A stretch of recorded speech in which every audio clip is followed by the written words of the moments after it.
Okay, so welcome everybody for our recap session of summer semester 2024. I think it's been a great semester. We have a great crowd here today.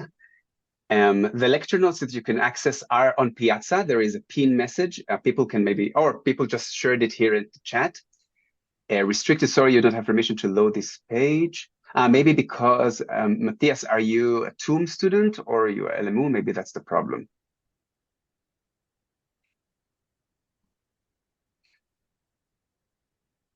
And maybe you should register. Does anyone else have any other problem? Okay, what I'm going to do, I'm going to download it and I'll share it on Piazza, and then people can just download it from there. Okay. So just a second, and I'll stop recording because resume recording. So, what we're going to do today is we're going to go through the entire thing, the entire lecture notes, and I'm going to, I think, stop on important anecdotes that I think are important for the exam. I will ask you relevant questions, and we will work a little bit on how to answer questions in the exam, because usually you guys are very smart and very capable, but you're just not accustomed to what we expect from you at TUM. And TUM's exams are very, very, very short. I don't know why they do things like that, but it is what it is. And yet very stressful, specifically the i2dl exam, which has always been a crazy mess. 90 minutes of answering about 16 pages of questions. So it's basically a marathon and you have to run through it. It's always been some kind of a harder exam than others, although we've already looked on the current year's exam and it looks much more fair than the previous ones. And what I can tell you, of course, I cannot tell you what's going to be there, but what I can tell you is that if you read through the lecture notes, if you answer the questions that I'm going to ask you today, if you know what we're talking about here today, you're going to be more than prepared for this exam.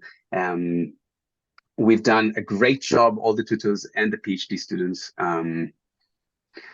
or candidates, to make a proper exam, to make it as readable as possible, to make that you won't have any problems understanding what's going on. So let us begin, shall we? Okay, and before that, if you have any questions, you can either ask it here in the chat. I will try my best to follow. Or you can do it in the reminder recap session on Piazza. I cannot show it on my screen because I'm using my tablet, but the same post that we're using. Just post your questions there and we could see it there. And if it's unresolved, basically it means I need to still attend to it. So we will answer it and we will not forget you. Okay, I can. Каждый тест, АБ-тест, 150 тысяч рублей есть.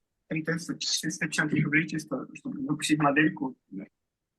Okay, and make sure, of course, that you're muted, unless you could, of course, also just stop me when we start, when I'm talking. I will not be offended or in any way. Just stop me and ask me your questions. At some points, I will also stop and ask you if you have any questions. Don't be ashamed and to ask questions. The material here is advanced material in computer science. You're not supposed to be pros here, but after this session, I hope you will be. Okay. So if you have any question at any point, feel free to stop, or else we'll just tell you that we will do it at the end. Okay, so let us begin. The exam is going to have like about 7 questions. The first one, of course, some of you have already seen, is going to be multiple choice, and then some open questions about things, for example, like the things that we're going to see here now, like machine learning basics, or random things from advanced architectures, convolutions, linear layers, optimization that we really, really like, backpropagation stuff. For example, backpropagation thing that we need to know, if you guys haven't still looked at the TUM article that discusses multidimensional derivatives and that we have on post on Piazza, or at the appendix, like the last section of this lecture notes, please do. And there are also exercises here. There are exercises in the previous exams. Make sure that you understand how to solve these kind of things and that you understand why things work. I still see posts on Piazza. A question on Piazza, people are just asking, why things work the way they were. So it's very important that you do. That's something that we do expect you to understand in the exam.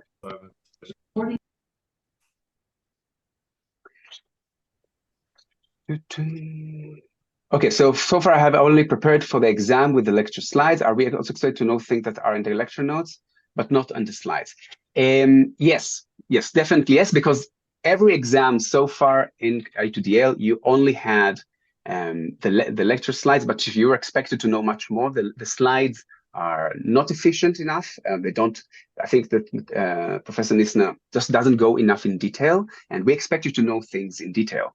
And that's why I would say you could just not read the slides. That's the only purpose we've made these communal notes, so you will have proper understanding, because you're expected to know things that we have here today, and to have that understanding. For example, when we're discussing latent spaces of autoencoders, what do they mean? Organizational question: do you have any planned fixed times for breaks? Yes, we will do it. I think a break around noon or 12:30, something like that for lunch. But we have to finish until 6 because I have to be somewhere else. So we'll try to do our best. Do we need to know advanced architectures by heart? No, you don't need to know that, but you do need to understand, like differences for LINET and AlexNet, and what changed from AlexNet to VGGNet. For example, why could we go from AlexNet to VGGNet with more depth, or how ResBlock solved the problem of deeper architectures, etc., etc.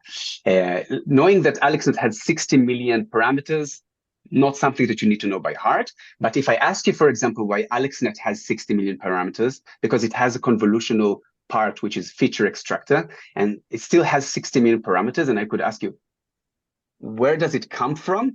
I hope you will understand why. Okay, so let's just begin, because and then we will discuss everything when we come to the bridge. We'll cross it.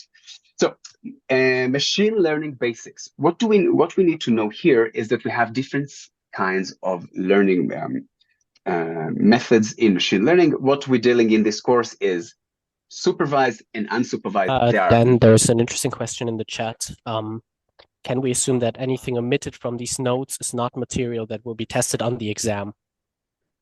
Is not material that will be tested The only thing that I don't have in the notes that might be in the exam is a few of the last slides in the last lecture. And that's all I can say.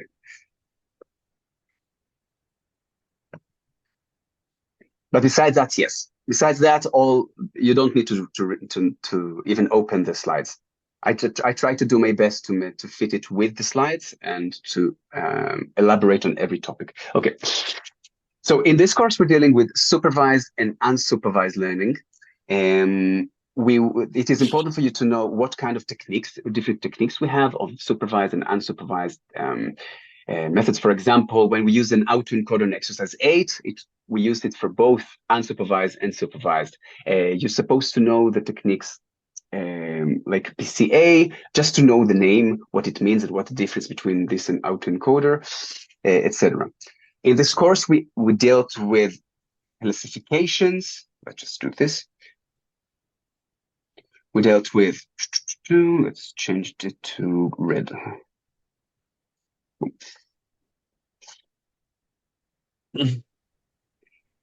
Okay.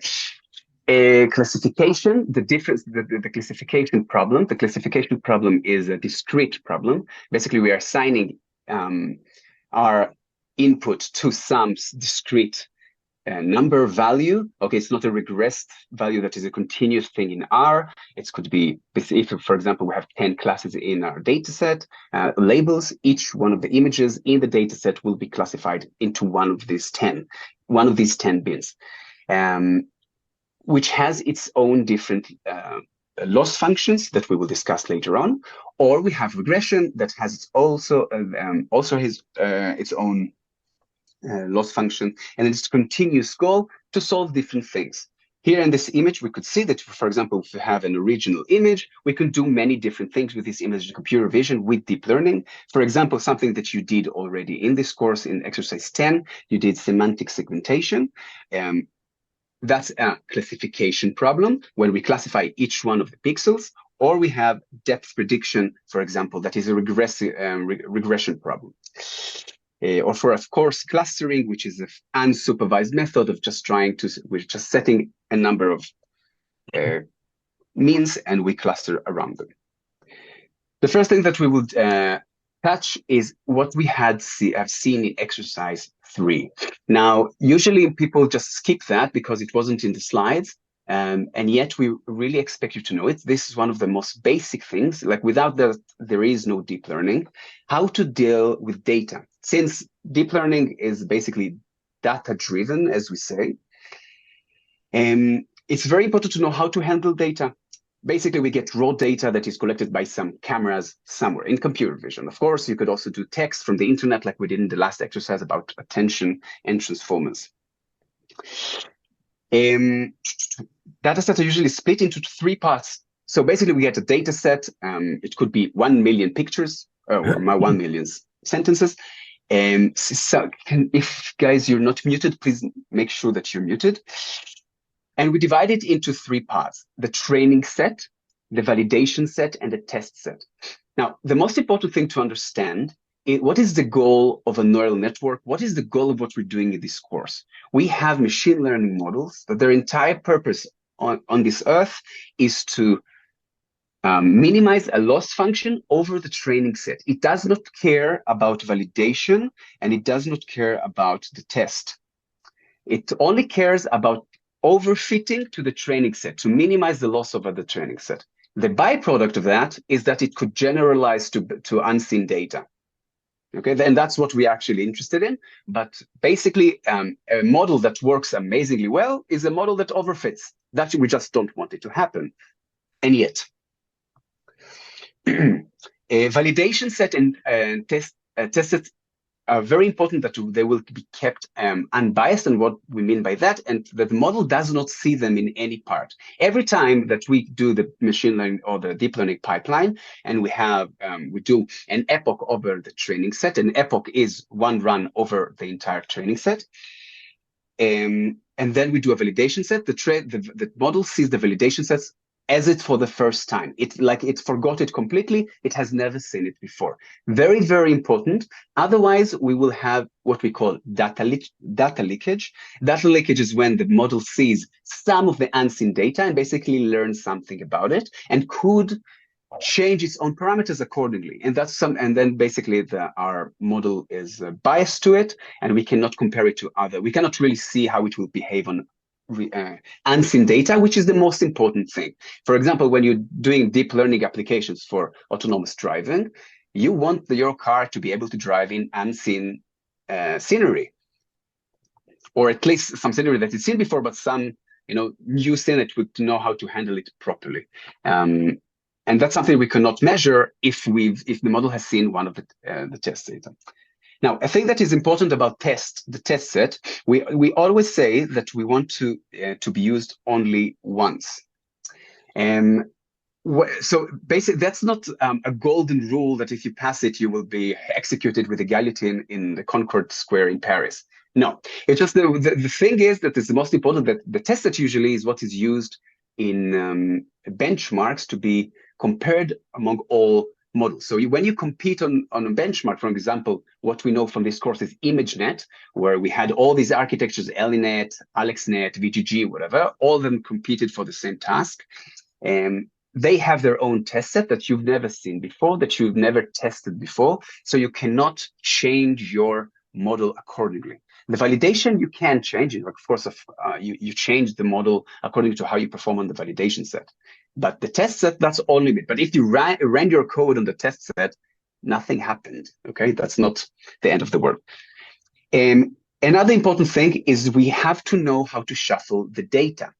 Why is it important to shuffle the data before we start working with it? For example, we could have a data set of images from daytime and nighttime.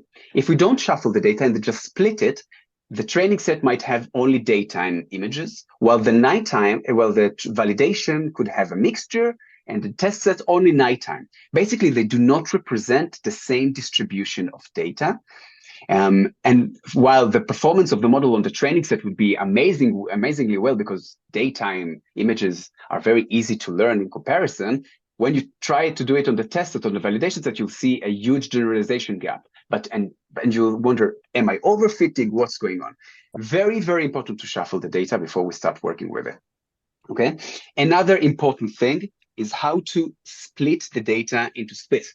What is a common method to do it? Usually we say the training set has to be 50% or more of the entire data set, because that's what we're learning with.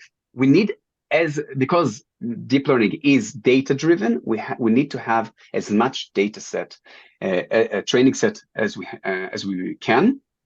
The problem is, if we don't leave enough for validation tests, what could be the problem? Here is an exam question. What could be the problem if, for example, I take 90%, I have 1,000 images, and I take 90% for training and leave 5 and 5% for test and validation?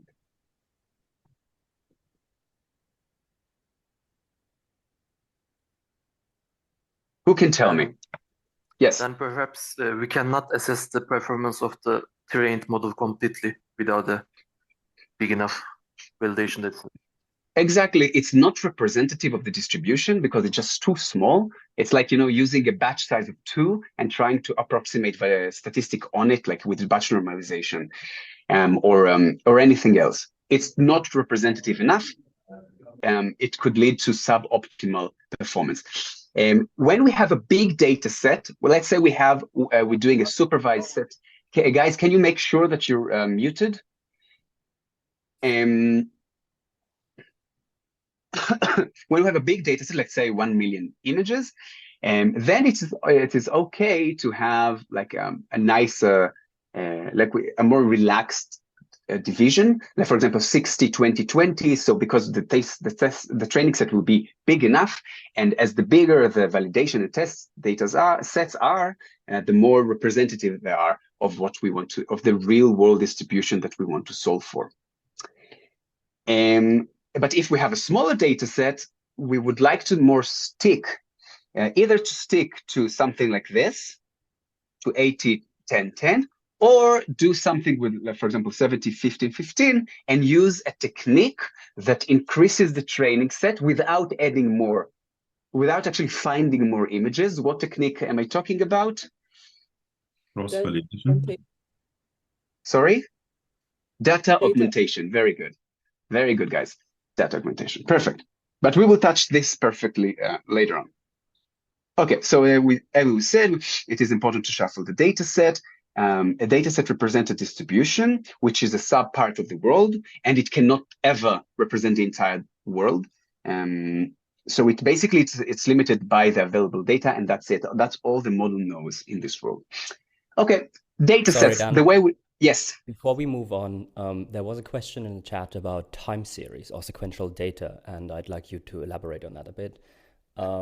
The first question directly from the chat was, how do we make splits over sequential data? And Maximilian gave an answer, but I'd like to have a more thorough explanation, if that's okay. And then also, not just the splits, but also how do we handle, best practices like shuffling? This is obviously that's weird for time series stuff, right? So time series, you could look as a video, which is a time series of images, as one instance. You can, like, it has its structure like a sentence, right? You don't shuffle the sentence to make no sense, but before you fit it into the autoencoder. So a video is one instant in the batch. Of course, it will be much bigger to work with. So basically, like we have a batch of videos, a batch of sequences of stuff. It's not, you do not mess up with the sequences because that just loses the point. You could do data augmentation, like removing frames from a video and whatever. But besides that, you do not shuffle the video. Got it. So we keep each of the time series in a single block and then make the Yes, scripts over multiple because we want of time series. because that's what we want to work with, right? That's the data that is. We have a video on the autonomous vehicle, and we want to be able to work with that video. That, of course, that's what it gets. Okay, so dataset.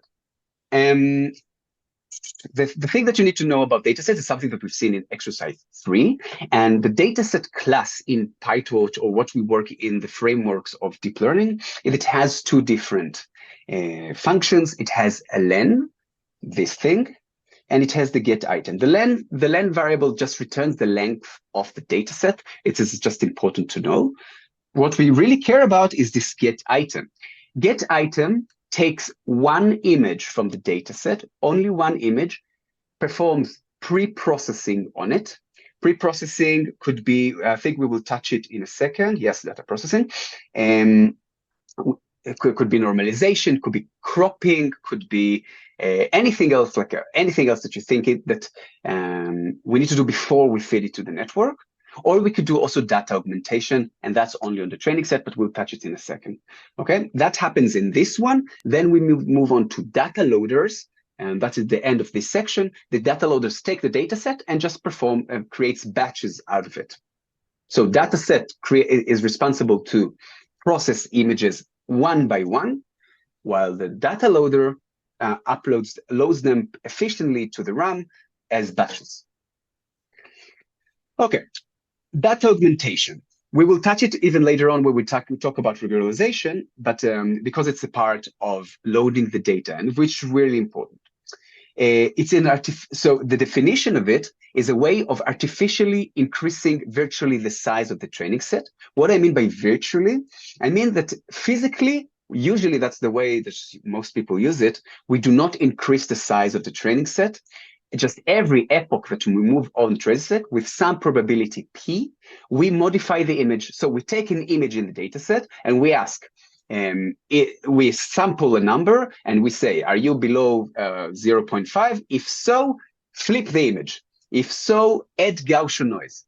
Okay, that's what I mean very virtually. It just changes the image. So in the next epoch, the network might see a modified image and not what it saw last time. The idea here, that's basically we're showing more varied data to the model while training, and making training or overfitting to the data harder. What we call in what we call regularization. Regularization is basically making training harder to avoid overfitting. Yes, and you could see it in this subsection later on. Now, it is important, so that's, yes, it does not increase the physical size. Unlike normalization and other pre-processing, data augmentation is used only on the training set and is not applied to the validation and test. Why is it not applied to the validation test? Because these two sets represent the real-world data, the target data that we want to solve. Right? If we do something for example, autonomous driving, the test set that represents the all autonomous driving in the world, as far as we concerned. Guys, please make sure that you are muted because it disturbs in my ear. Unless of course you wanted to talk. So that represents the target data that we want to solve for. That's something that we're going to compete against other models in.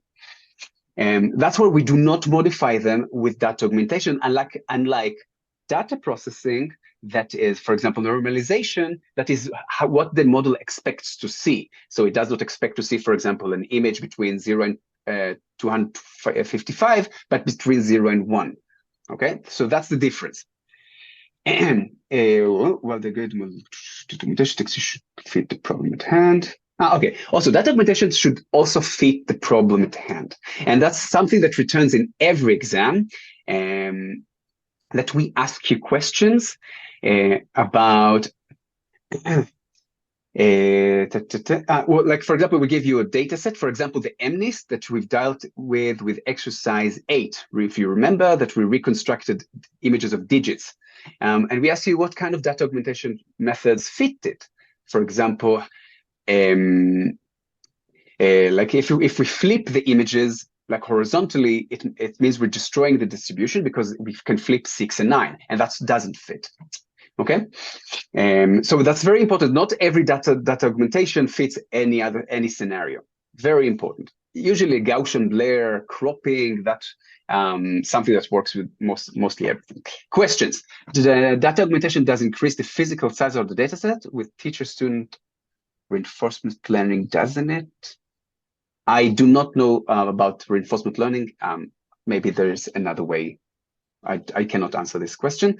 In how far is data augmentation related to bootstrapping, resampling techniques? I'm not familiar with the term, so I can't really tell. Resampling techniques, not something that you need to know for the introduction deep learning exam. Okay, bootstrapping or reinforcement learning. Reinforcement learning is not in the material for the exam. We're not going to ask you any question. I know it appeared in the last lecture, not going to be there. Okay, data processing. Data processing, as I said, is something that we apply to all samples that are fed to the model, also training and test. And it is meant to process all data that the model is going to see, basically fitting distribution. For example, why is it important that I would usually normalize our images before we feed them to a model? Who can try and answer in the chat? Why is it important to normalize an image? Something that returns in the exam, in our exams almost every year. I think so we don't have exploding gradients when calculating the backprop.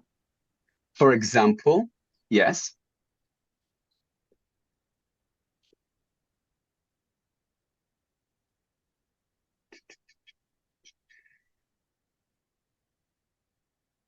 Dampen oscillations, no. Vanishing and exploding gradients. Vanishing or exploding gradients, not vanishing gradients. Vanishing is not a correct answer because in any way, because it is not related here. But exploding gradients for the first layer might be, although the network can handle this. It just we as we've seen in, for example, weight initialization techniques. We want to keep the numbers that fed that or propagate through the network in some meaningful magnitude that is not too small, that is not too big. For vanishing gradients later on, exploding gradients, also exploding number activations during the forward pass, and also because it eases the learning and also transfer the model to other data sets to fit them together to make it bigger and bigger. Yes, it's just easier to learn this kind of distribution. Okay, this happens, of course, as we said, in the get item, not in the data loader itself. Okay, exam questions. Let's start now. Now, what I want you to discuss with exam questions, we're not going to do all of them. These you should be able to solve all of them for the exam. If you do, you'll be I think you'll be more than prepared. But what is important? In the exam, you don't have time. You have to write concise answers. Usually, we're looking for keywords or just very short sentences. Of course, explanation sometimes is due. Usually, we expect you to be able to elaborate more. It's better that you elaborate more than not at all, unless we specifically say, name something, or you have a very short one point question. Usually, we would expect to see a few more words about something, like regularization is purpose to prevent overfitting. Okay, make training harder, stuff like that. Okay.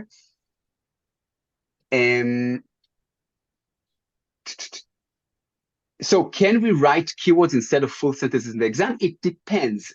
If sometimes we need to see that you understand what you're talking about. Sometimes from the keywords themselves, we don't. So that's what we've chosen. Yes. Is it fine if we just write bullet points? For example, the first question, difference between supervised and unsupervised. Supervised, I don't know, has labels, ground truths, and etc. Or should we then write supervised yes. learning is Definitely. That's a great comment, Lucas. Thank you. Bullet points are the best way to do it because it guides you to do stuff. Like it gives you structure. You don't start mumbling around with writing stories that we all love writing, but you don't have time for this. Okay, like we all do that, and we all, when we don't practice enough how to answer questions. And bullet points is a great idea how to do it. So, for example, okay, between supervised and unsupervised, I don't care. Let's see something interesting. Give example class. Give example from the class where we utilize supervised learning. And what can be cluster algorithm? What is key part? Okay, so for example, do you know what is PCA?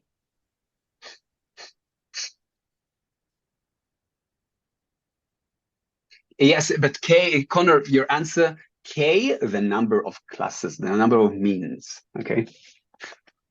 Not just K. Okay, yes, that's what I wanted to hear. Dimension reduction, what it does, what the definition is, like the name is, doesn't matter. Yes, it's a linear dimensional reduction, perfect. And it is important that it's linear because we have later on another algorithm that works quite similarly, that is nonlinear, and it is something that we learned in the class, something autoencoders, perfect. So what deep learning architecture could perform similar task, and why is it preferable for real world scenarios than PCA?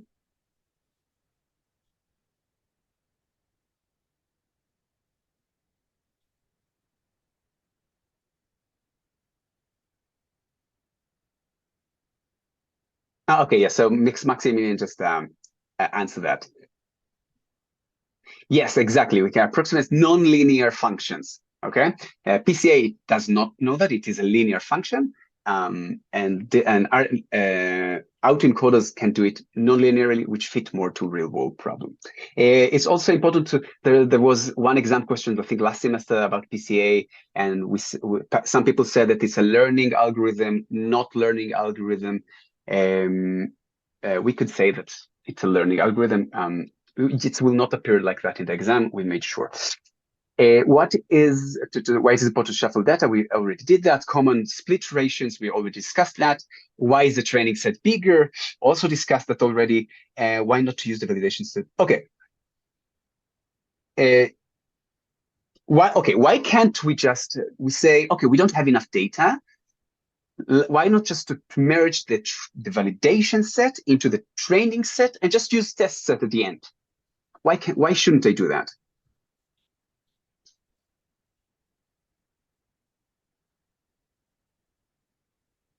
Perfect, Nico, perfect answer. Four words, exactly.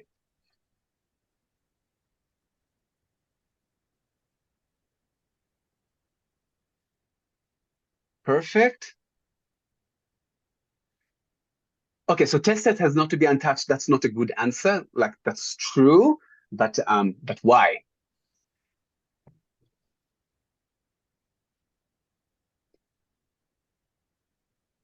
So find hyperparameters. That's true. That is one of the usages of using a validation set. But it could be also not the validations that you eventually use while training after doing cross validation. So that's not the answer I'm looking for. I'm looking for the fact that the main purpose of the validation set is to monitor overfitting, to monitor the training process, to detect that. Without that, we cannot, and we can have an amazing performance. Like the loss function would just be amazing for the training set, but we can never know if we're overfit or not. Okay, to which part of the data set should we apply data augmentation? As we just discussed that. Why is the mean and STD of data calculated over? Okay, why is the mean and STD of the data? Question number 12, calculated over the trainings, only over the training set.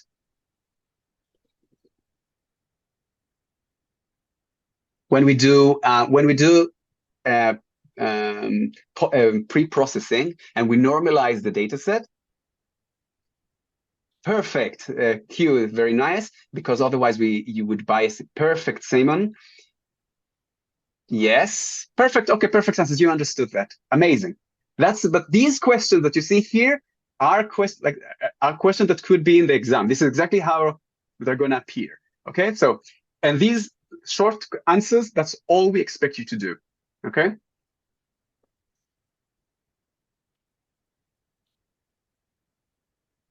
So because we only know the training set, that's not good enough of an answer. Yes, you're in the right direction, but it is important to say that we want to keep the validation and test unbiased or prevent data leakage. The model should not see any information from the unseen data. So the evaluation on them would be as unbiased as possible.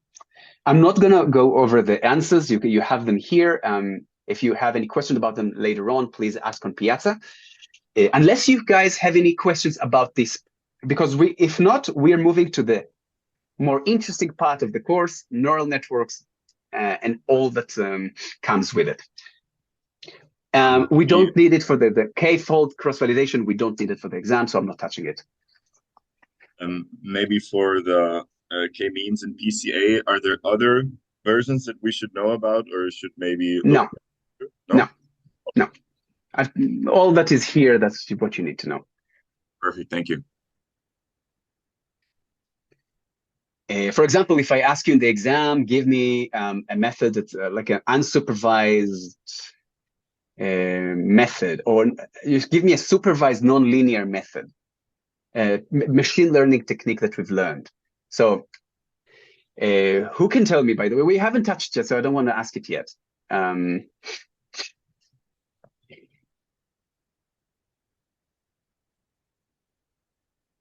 So never mind. I want to continue. So to neural networks. Neural networks is what we come here to do. The most amazing thing. Now, the first time I saw this sketch in my life, I had no idea what it represents, how to even look at it. I thought, is this one image? Is this another image? What are we looking at here?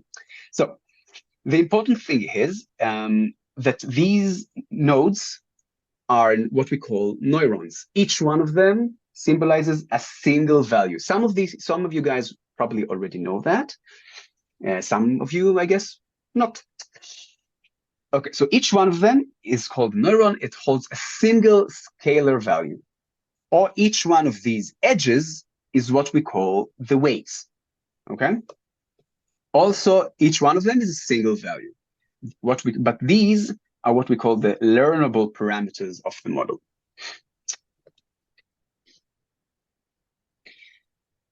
Okay, so a common index. So for example, I could index, and we will see it later on how it's used. For example, I would talk about this neuron. So I would say that's from the first layer, coming from the first neuron, input neuron, and goes to the, and this weight, for example, goes to the, yeah, that's a mistake. That's supposed to be a W. That goes to the output neuron. Okay, so for example, if this is the first layer of the network, the first function that we will talk about what it is, what is a fully connected layer, we have weights up and each. What did I do? Huh? Can I disable it now or?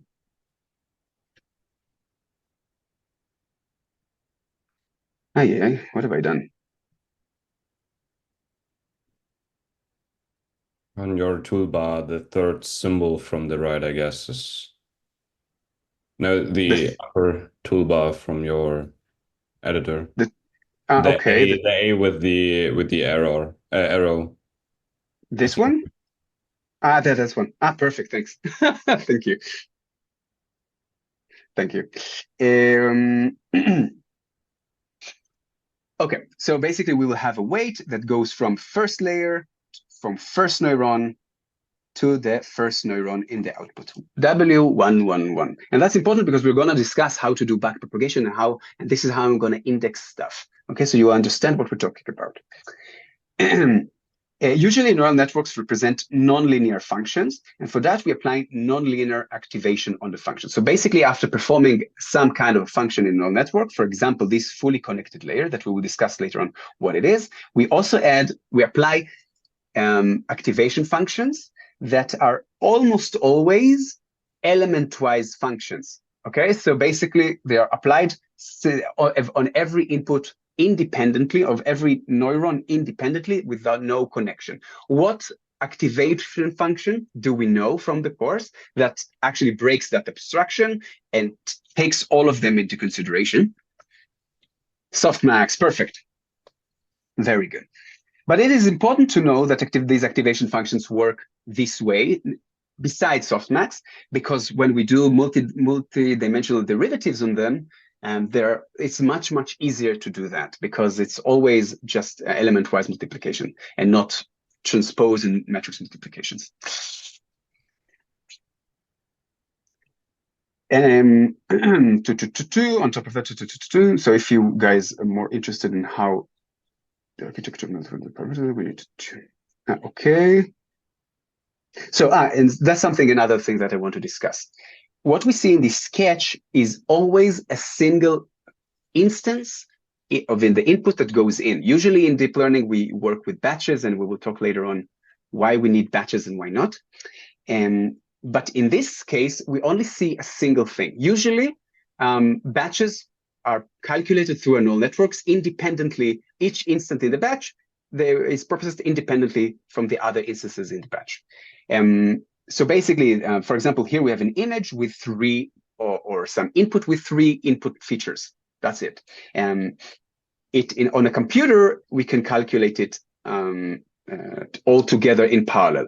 Now, there is one layer that we've learned in this class, maybe someone can already say, that breaks this abstraction. Basically, I've said that that each instance is calculated independently from the rest. What layer does break that? Yes, batch normalization. Perfect. Because then we have to look at the other instances in the batch. But it's the only layer that breaks this abstraction. Any other layer doesn't care about the other instances in the batch at all. Besides, of course, the loss function, but it's not part of the network. Loss function that we will touch in a second. I'll discuss it when we get there. So, Dan, yes. quick organization question. When will the recording be uploaded? As soon when we're done, I will start processing it. YouTube usually takes a few hours to do that, and then I'll upload it to YouTube. And from there, they will have it forever. Okay. In matrix notation, let's assume. Okay, so the first thing we're going to deal with is what we call the fully connected layer. Let's discuss it now. What we know from high school basically is the line equation, right? That we have y equals ax plus b. When we have this is the slope, and this is where we the bias, or where we cross the y-axis. The very first layer that has been used in neural networks is what we call the fully connected layer. The fully connected layer means that each neuron in the input is connected with some weight to the output neuron. So basically, each one of these neurons in the output is calculated by some weighted sum of all the input neurons. That's all it means. Usually, we say it's a linear function, although it does not follow the linear properties. Because of this bias thingy, but we assumed it to be linear enough. Okay. We usually in this course we're discussing x to be of shape n on D. N is usually the number of rows, could be the number of images that we flattened out. D is the dimension of each row. Basically, for example, if we have an image of 64 pixels in one channel, and we flatten a batch of them into a single X, it could have n images on 64, because 8 on 8 flatten out to 64. The weight matrix has to correspond to that. So it will have, because usually we do in this course, that's a mix-up. That's supposed to be XW and not WX. Okay, that's something I need to fix. Usually it will have, so it will have D rows, and it will have the dimension of the exit. So basically, in this example here, we have n over 3, because 3 is the dimension of the input, and we will have 3 over 4 because 3 corresponds to this one and 4 that corresponds to the number of output. And as you could see, each one of the input neurons has, or each one of these output neurons has 3 weights connected to it.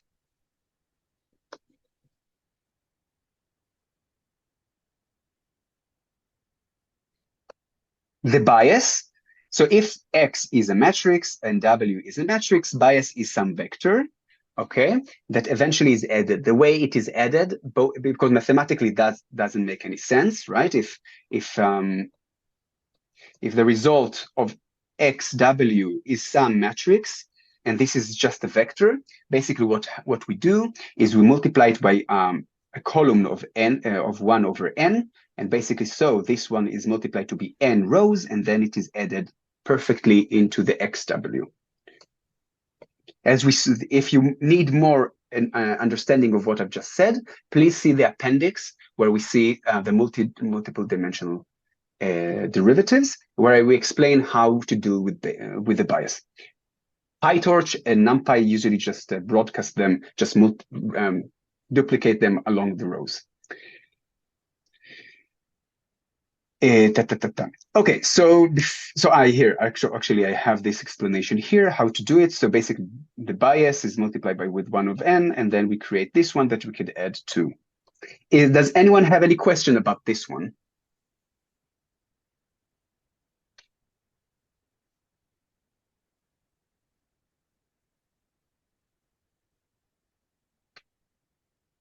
No. Okay, let's continue.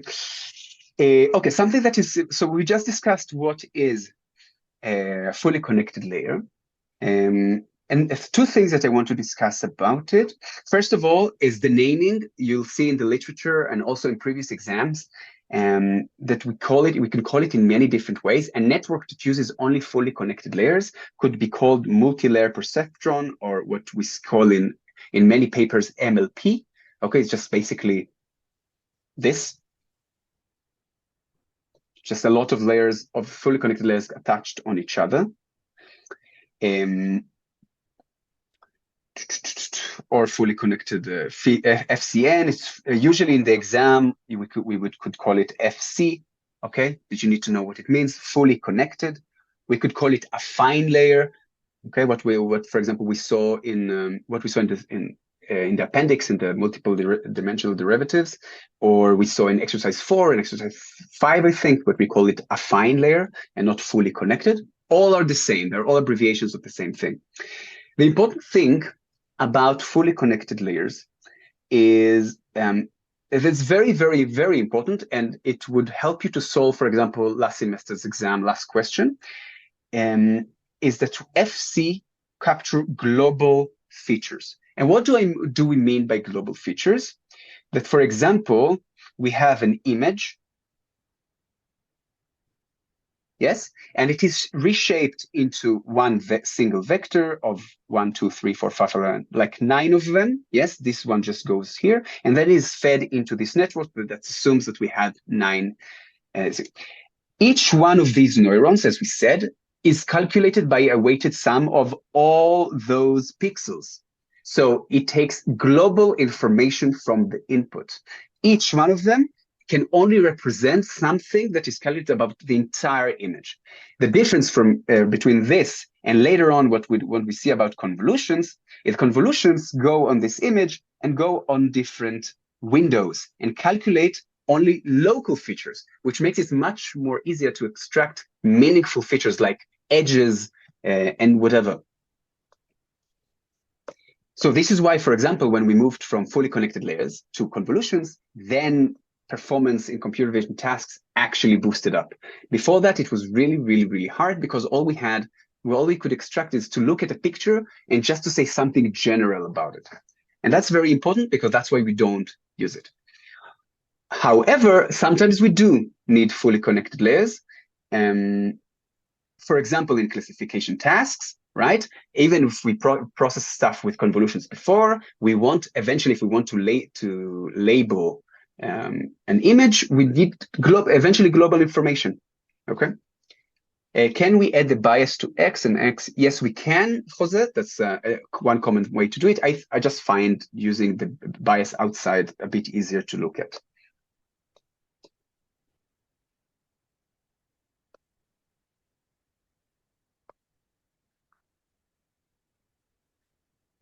Okay, let's touch a little bit of back propagation. Any questions about fully connected layers, by the way? Anything that I've said right now doesn't make sense?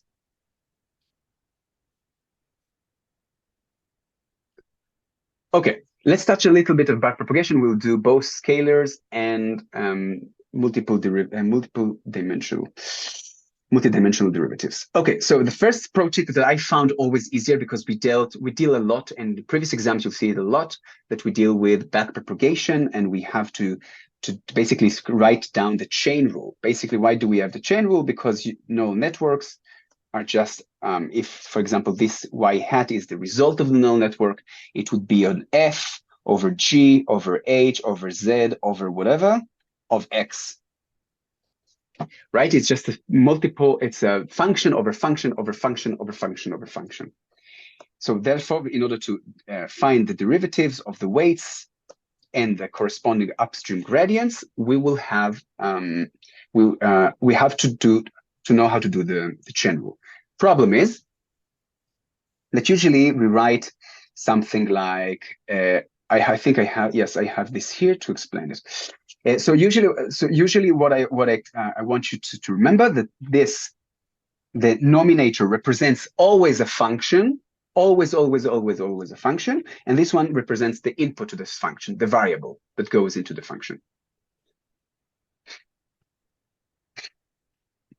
That just makes it easier because if, for example, y equals ReLU of something, yeah, instead of writing here y, and then you say, oh, but that's a variable by a variable, that's a matrix by a matrix.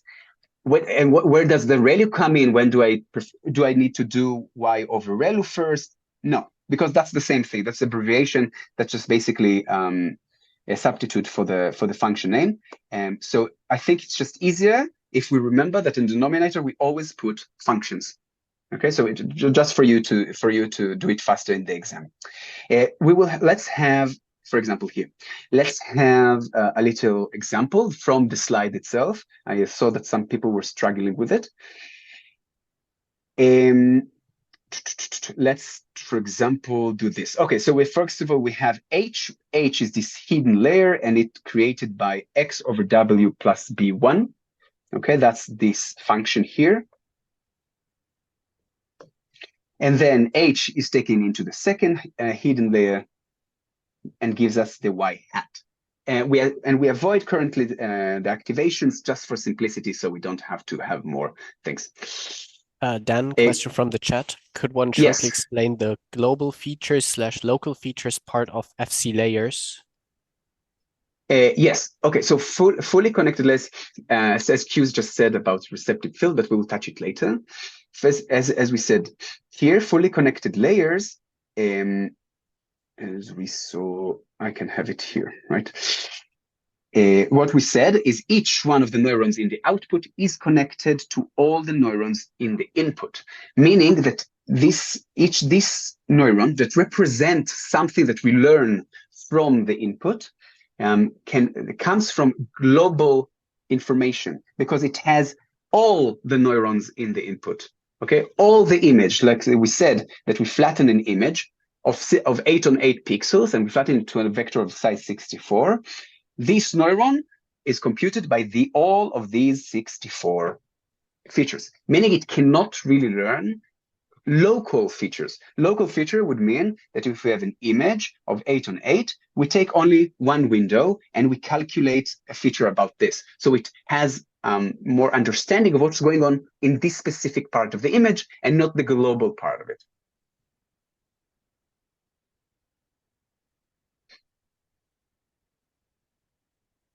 Does that answer your question? Perfect, thank you. Okay, perfect.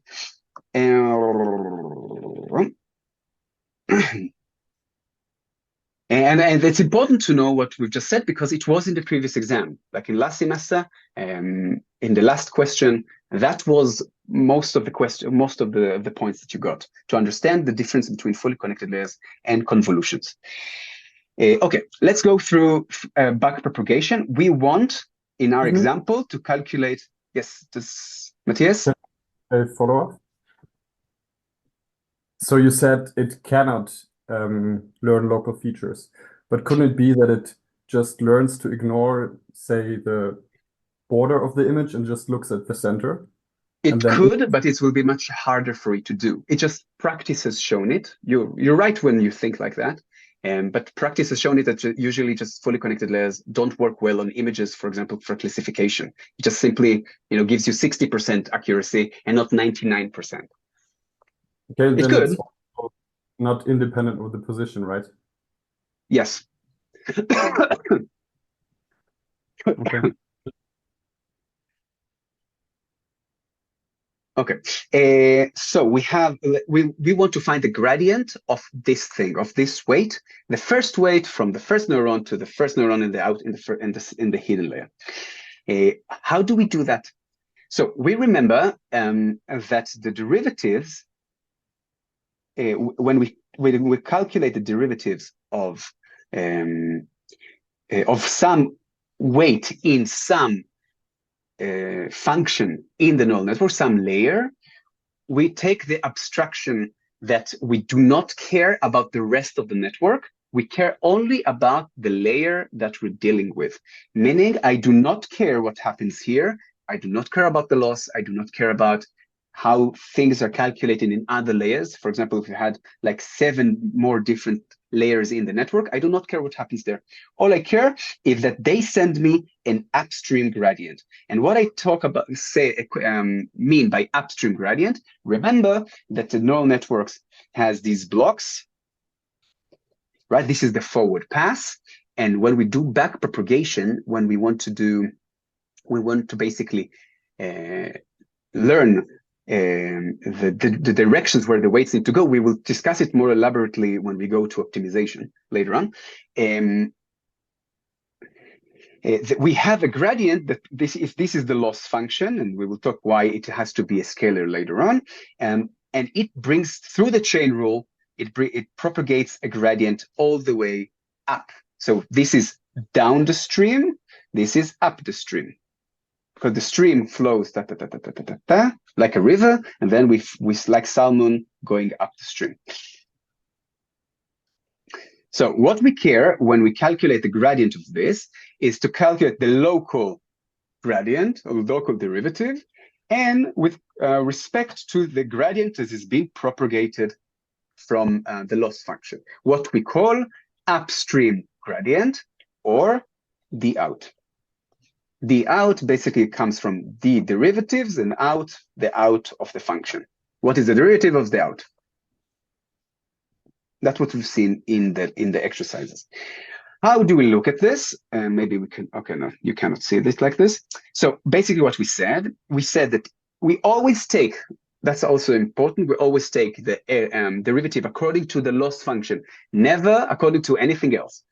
Remember that if we try to do, if this is h and this is x, the derivative of h over x is a Jacobian, and it's something that we don't know how to deal with, and it's super, super expensive to calculate, okay? We always take the derivative according to the loss function, which is a scalar, it is a single number, and we always, always, always basically looking to do something, this scalar according to this scalar.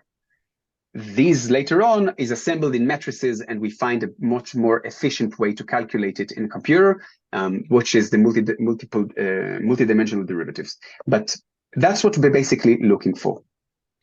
Could we achieve physical extraction through data augmentation?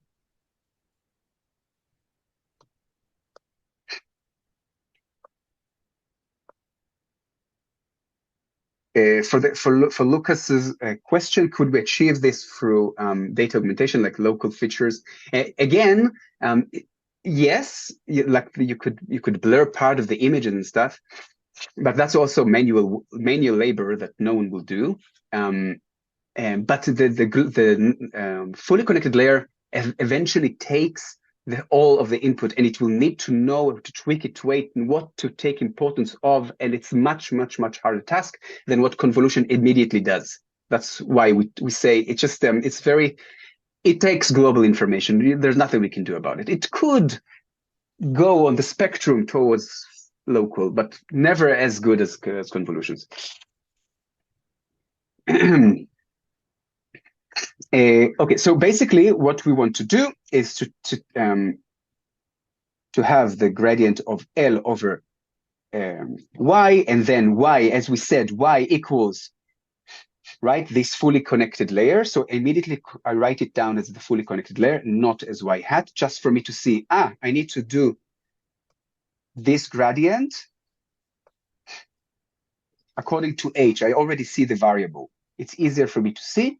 And also then how h is created by this thingy, how h is created by this thingy, and you could see that we have W11. Okay, how is it done? So how do we do it in a scalar way? We remember that we said we care about the abstraction, and we care about only the d out. The d out is what the derivatives of the output, basically the derivatives of all these neurons. I know that this weight is connected only to this one, therefore the derivative according to the rest will be 0. But mathematically, when we write our calculations, we take this into consideration and we write it as this. So we take from I to 4, because we have 4 output neurons. We ask, what is the derivative according to each of the HI of W11? Okay, for all of them, most of them, it will be 0, because this one and this one, they are not connected to each other. This one does not create HI. Okay, so but this is how we write it. Okay, and it's important later on because this is how we will calculate the multidimensional derivatives. Will the derivative of the loss function be given the exam? Generally, no, that's true. Or we could give you a hint, if that's not what we want you to know. But for example, the derivatives of BCE and softmax and MSE and MAE, no, because it's like a steps-wise function. But MSE, like the x to the power of 2, that you should know what is the derivative of. That is expected from you to know. The notation of this one, you mean? So first layer, first input, first neuron in that layer, and first output first neuron in the output. So first layer, first input, first output.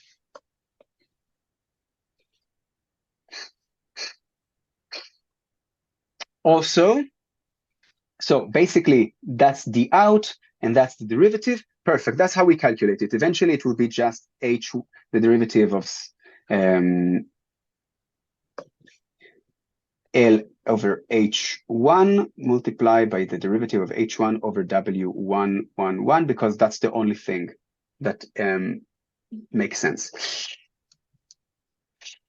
Okay, but now we want to calculate it according to the loss function. So basically, we need to find out this one. Again, the abstraction of the h is the input. We want to find, for example, h0, right? According to this function, we don't care about what happened here at all. We don't care about the loss. All we care is that this one had the upstream gradient. So we calculate it again, and you could see that again, this and this. For each one of the y's, although but here h0 actually has connection to all of them, okay?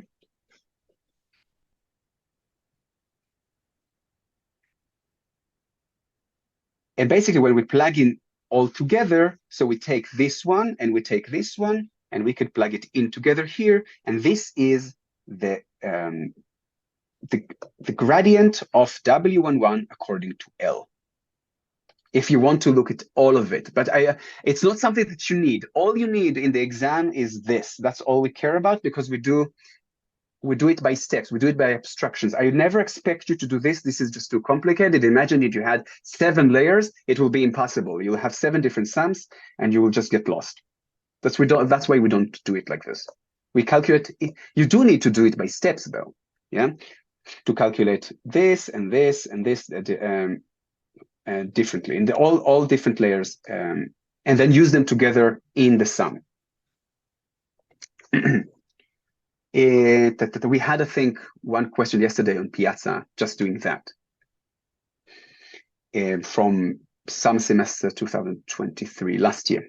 Okay, in matrix notation, something that we see in the appendix, I've said it like 1,000 times already, that's something you need to know by heart. Okay, you do not need to know how to derive it on paper in the exam. We don't care how we got there. We just need to know that this is how it's done. The derivative of, if we have y equals xw plus b in matrix notation, and the derivative of L over x, yes, is what we do. If this is xw, we replace the variable that we derived by the d out and transpose the other variable. That's what you need to know. Why is it true? Why do we do stuff like that? You have to read the appendix. Okay, questions? Why, again, would we not to elaborate we would not need you Nina, you would, but not in this, not like this, okay? Because that would just go, this would explode and you will never finish. You do it by steps. That's what I meant. I don't get the second bullet step in the backward pass. You mean this thingy? Andrew? Yes. What I meant is each variable, and this is the weight we're talking about, and we're trying to find its derivative according to all of the output of this layer. So L over HI, that's the derivative, the upstream gradient of this one, of LH0 and H1 and H2 and H3, all these numbers that propagate through the back propagation to these neurons. And we're trying to find out the derivatives according to W1. For H1, there is no connection to W111. It will be 0. For H2, H3 will be 0. Only this will... what have I done? Okay?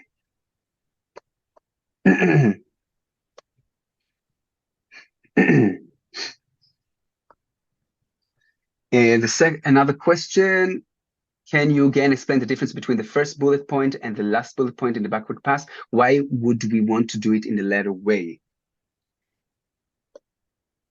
Just because the abstraction makes it easier to understand. If I just look every time on a single layer and I just assume that this was calculated into this thing, again, this is this. This thing is the upstream gradient. If this and this thing, we assume it wasn't calculated. It was calculated here in a different step that we had to calculate, but different steps. We do not calculate all together just because it will be impossible to capture our heads around it. Do we need, okay, Maximilian has already answered. Thank you, man. Very helpful. Okay, so what I wanted to say, you need to know these by heart. By heart. You know this by heart. You have points at the exam if some question like this comes up. It happened, I think, last semester and a year ago, and like 3 semesters ago. We asked these questions because I think that's the most important thing, the most important derivative that you could have, and understanding why it works. If we ask you this, just plug it in this formula and you have the points. Why do we calculate the derivative loss with respect to x and not w? You mean here?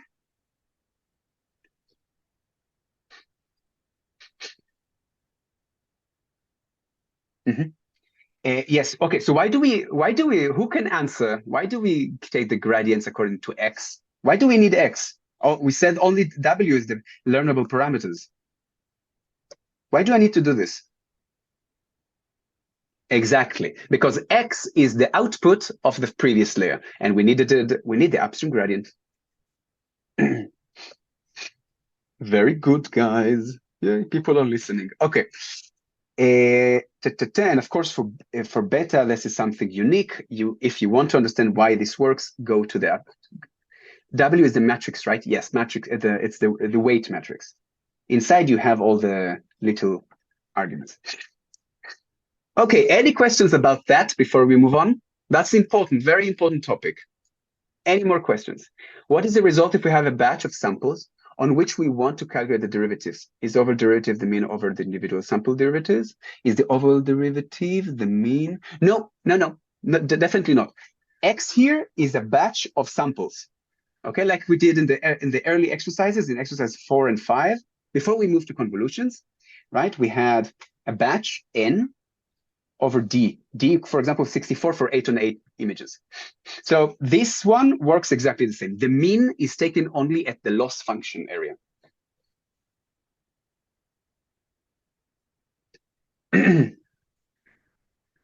Something similar must be known with convolutional layers. Not really, because not really. Unfortunately, last semester you had to do something with convolutions. Not in this exam. It's not going to be in this exam, so I'm not going to talk about how to do backprop for CNNs, and we haven't talked about CNNs yet. What are the dimensions of the outs again? Okay, it depends. Backpropagation example with convlays, not needed. You of course have the on Piazza, someone asks it from previous exam, you could have the result there. Also I've uploaded yesterday the solution in the folder of 2023, the solution how to do the backpropagation through a convolution, but it's not needed for the exam. You don't need that. So you don't waste your time. If you don't have time, if you just want to know perfect, it's not relevant for this exam. I have a question about the form you just showed that we need to know by heart. So, can you go a bit up again to the Alex? Exactly, that's one. So just to understand, the weight matrix is like W is in this case all the weights that we have in the entire network. No, just this layer. Of this layer. Yes, you have Y equals XW plus B. That's this fully connected layer. How do we derive it? Like this. According to the upstream. Yes. I was confused a bit. Okay, I understand it. Thanks. You're welcome.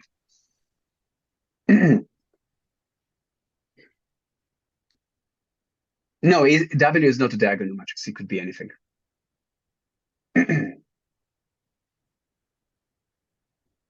It could be, of course, or not of the same shape, right? It's D on M, W.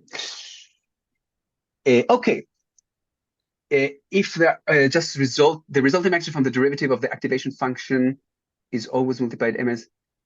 Okay, so that's a good question, and that's something that we saw. I didn't upload it. I need to upload it also. For example, for sigmoid, for activations, as I said earlier, activations besides softmax always work element-wise. Basically, if I have sig, that's sigmoid over x, x is a matrix of n over d. It works on every entry of x independently. Therefore, the gradient of the sigmoid function for each one. So this thingy. Remember that the derivative of sigmoid, we'll talk about it in a sec, is this thing over x, but this is just matrix multiplications. This one is n over d, this one is n over d, and this one is ones of n over d. Okay, this is just element-wise multiplications, and this is element-wise multiplied with L over y, which or the result of sigmoid, and because we're sig of this basically. Okay, not y. And this one is also n over d, and this is element multiplication. Jessica, that's a great point that you made. For activations, it's only element-wise, and that's something that's good to remember. But for affine layers, it works differently. Okay. The resulting matrix. Okay. Activation functions. Let's continue. We have a long day ahead of us. The main computer power of neural network are linear, so they're fine layers. But in order to be able to learn the real-world data or real-world functions, we need to have nonlinear powers, which are the activation functions. And we've seen many of them. For example, we will talk about it right now. So let's just talk about a few terms. Activation map, feature map, this basically usually more related to convolutions, what a convolution creates. This is just convolution, right? Create a feature map of some n over m, like height and width, basically. And each one of the pixels. Oh, what have I done?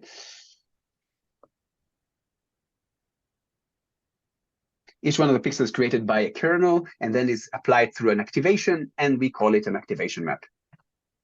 How can we differentiate in script whether it's a matrix multiplication or a matrix multiplication? I only see you see dot product, and like you see C dot, which is usually a dot product. Are the feature map created at the same ways as GradCam? I'm not sure if I understand the question. I'm not familiar with this term, GradCam.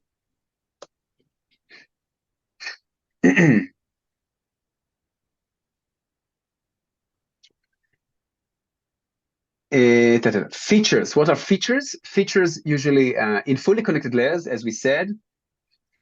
This one represents a feature because it represents something that it was meant globally, okay? But in convolutions, when we do locally, we create a feature map that has, usually features are something that is related to all the other pixels in the neighborhood. So it will be, together, they will manage to find edges and stuff.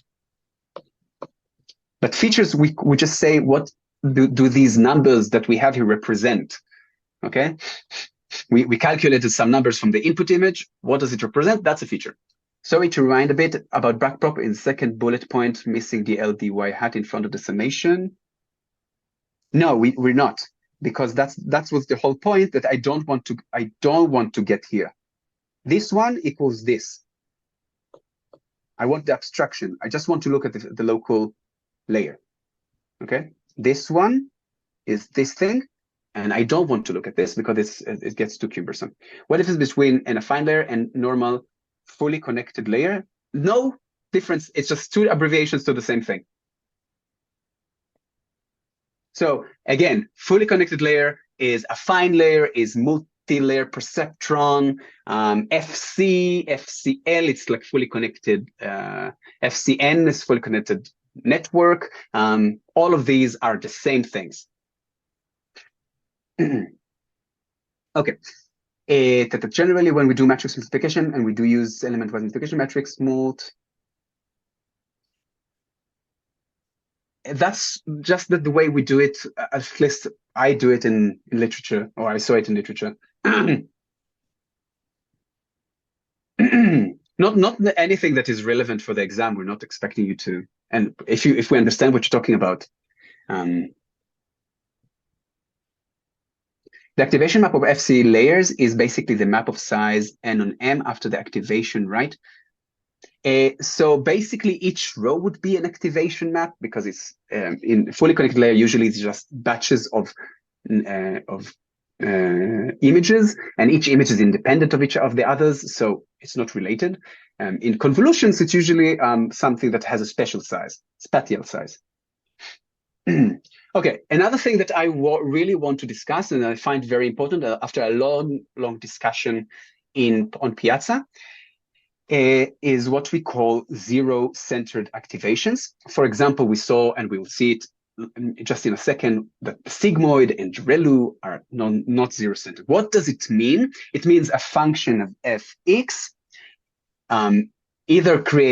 is either always non-positive or non-negative. That's not zero function. Something, for example, leaky ReLU, that if you remember that we go for a sample, for example, for leaky ReLU, structure sec, this thingy, Although the center, if, for example, we take all the numbers from -5 to 5 and we put them here, the center is definitely not at 0. This is a zero-centered function because it can create numbers that are both positive and negative. The center doesn't have to be 0. It just means that it can produce numbers on all ranges of the scale of R.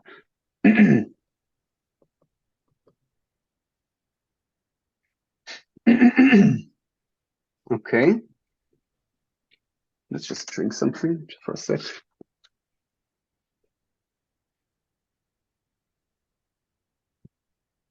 And the activation, okay, no, it's a certain. Well, thank you, Maximilian. Okay. So what is important about this? That with some loss functions, it could mean that if we use some activation functions in our neural network, that the gradients would always follow the same sign. All of them will be of the same sign, either 0 or positive or 0 or negative. And that creates just optimization problems. It's not a big deal. ReLU, for example, suffers with it, and it's a very, very common used activation functions because the rest of its properties is much more important than this, but it is something that is good to know how it behaves. Basically, it could create the zigzag like behavior that we saw, because it can go only on different on specific directions and not on all directions.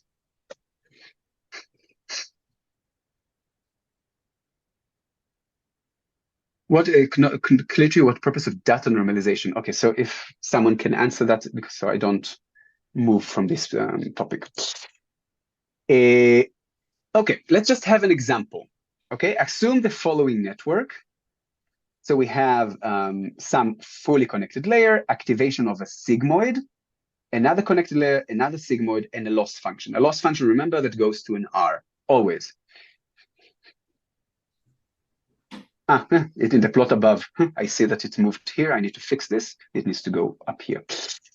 And in the plot, we could see those loss functions. We can see the MAE L1 loss, all the same, basically with absolute value, MSE, the x to the power of 2, and the minus ln of x, ln ln, basically log of e, right? Which we use in the cross entropy losses that we haven't discussed yet. Okay, what is important to note that these two regression related loss functions can produce numbers of both gradients that have both negative and positive gradients or sign, while the log function at this range where we use it, because we only use it right at 0 and 1, because we push our properties to 0 and 1 with sigmoid or softmax, it's always negative, always negative. So the gradients that come from the loss when we do classification are always negative. Okay, that's something good to know. So now let's look at this thingy. We want to find W2, this thing. Okay, let's just we want to find the derivative of W2. Remember that the derivative of W2 is this of Y2 and X transpose this. This is the derivative of W2 of Z1. Sorry, not this is Z1. Well, sorry for my throat. Maybe I'll just mute myself for a second and drink and take it out of. Just a sec.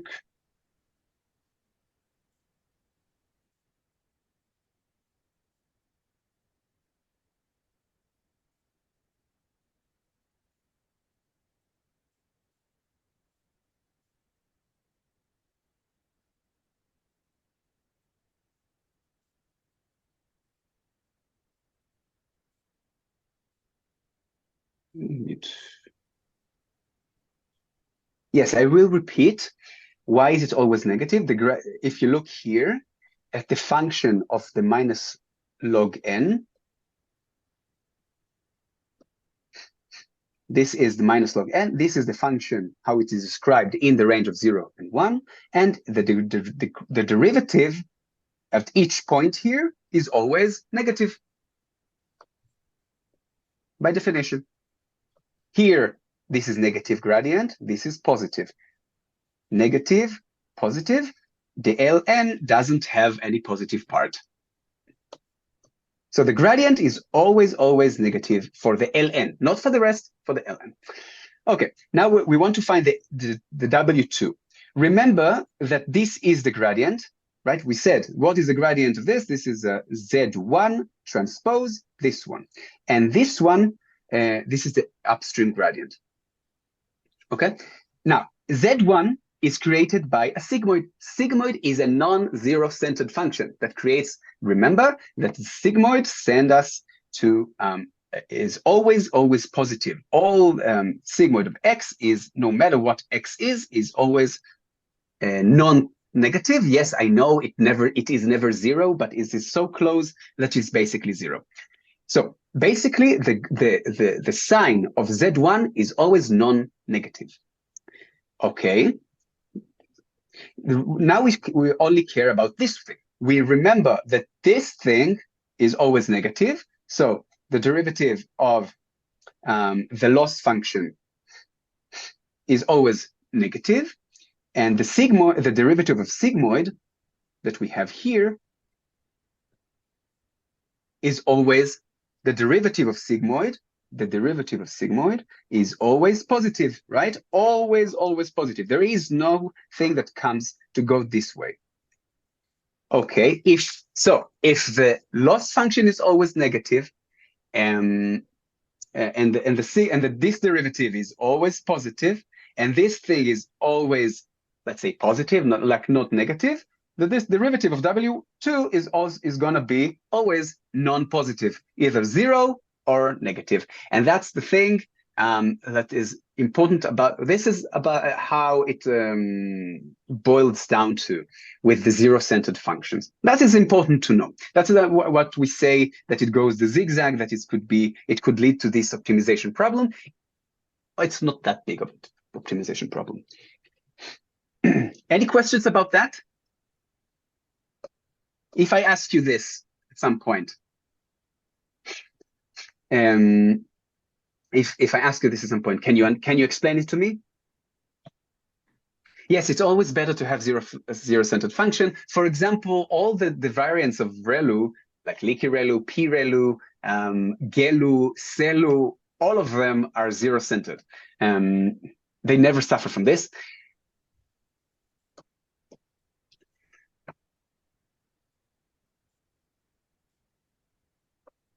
So, as we said, I need to still edit this file, like it all mixed up yesterday.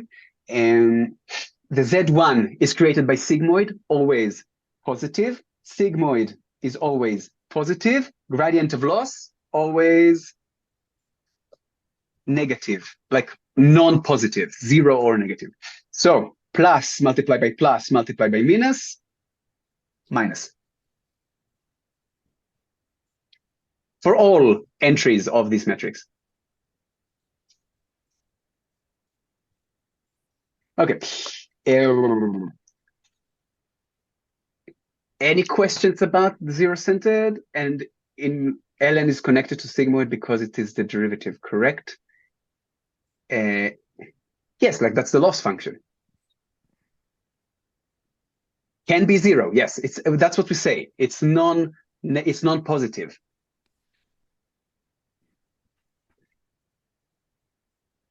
No, it's not going to stack in the vat. Like it's much harder to get. Oh yes, to get to the better minima. It will get to the minimas in this area where it can go. Not something that you want to have. And it's connected to sigmoid because in the derivative, correct. Could you talk about the zigzag problem a little bit? Is it better to have a loss function that is zero-centered? Not loss function, but activation that is zero-centered. Or yes, it's basically to have true, but for classification, we don't have it. The classification is a discrete function, like the CE, the cross entropy, is a discrete function, and that's what all we have. So it is going to be minus. Let's deal with it with some other thing. So the zigzag problem basically says that if the minima, the global minima is here, and I started here, and I can go only this way. I'll never get to this one.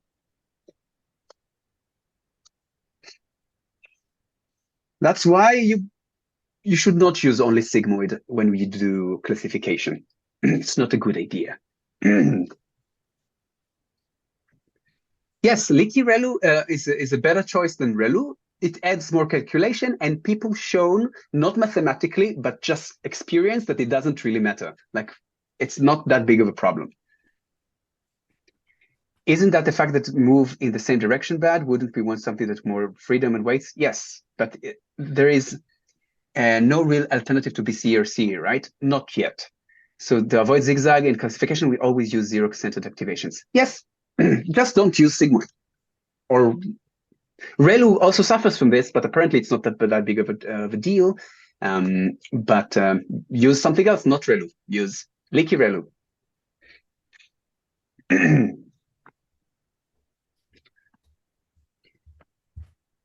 Okay, let's move on the activations that we know. Sigmoid is one of them, the famous ones. It was the earliest one to be used. What are it is sending every number from R to the range of 0 and 1. And this is its formula. You know by heart by now to do this derivative. You know this by heart. You do not calculate. You can, in exercise 2, I think it's supposed to be there. You need to know how to derive it from here, how to get here from here. I could show you if you want, not now, we could do it on Piazza. So Dan, your first question, we will get to this in a second. About p-ReLU, why is it, if it's better than leaky ReLU? Anyway, so sigmoid, it works element-wise, like we said, just softmax doesn't. So usually we don't use it anymore inside the neural network. We use it only with the BCE to be able to push the logits. The logits are this thing. Okay, logits are the output of the network. It could be in any range, it could be any number in R, and then we push it to be between 0 and 1. To be probability-like. So it could be used with the loss function with BC, which we will see later on after this section. So the biggest problem, so what 2 problems do we have with sigmoid? If I just ask you in the exam right now, name, don't explain, name 2 problems with sigmoid.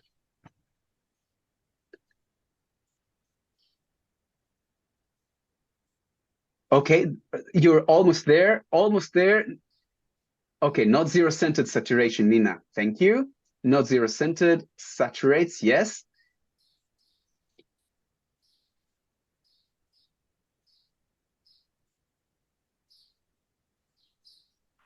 So, okay, most of you did stick to the keywords. So saturation, yes, saturation causes vanishing gradient, not exploding gradients, by the way. Who says exploding gradients? No.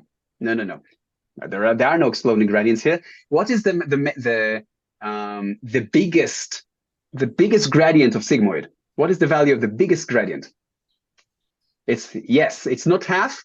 At 0, sigmoid is worth half, but when you do half, 1/2, it's actually a quarter. So for those who said a quarter, that's true. Okay, so sigmoid does not cause exploding gradients.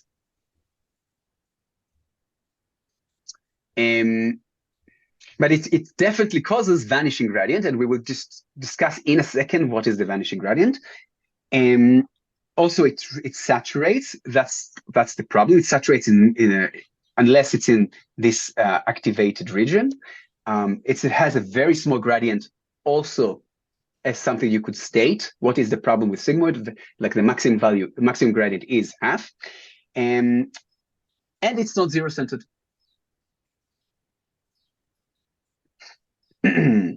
Okay, drawbacks. Yeah, we just mentioned it here. Okay, all the drawbacks that you could say in the exam. Okay, so let's move on to the next one, unless we have questions about sigmoid.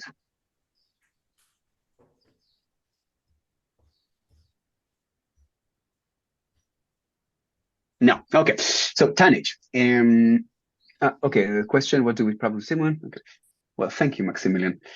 Tonnage. Tonnage is similar to sigmoid in many ways, but now it is zero-centered because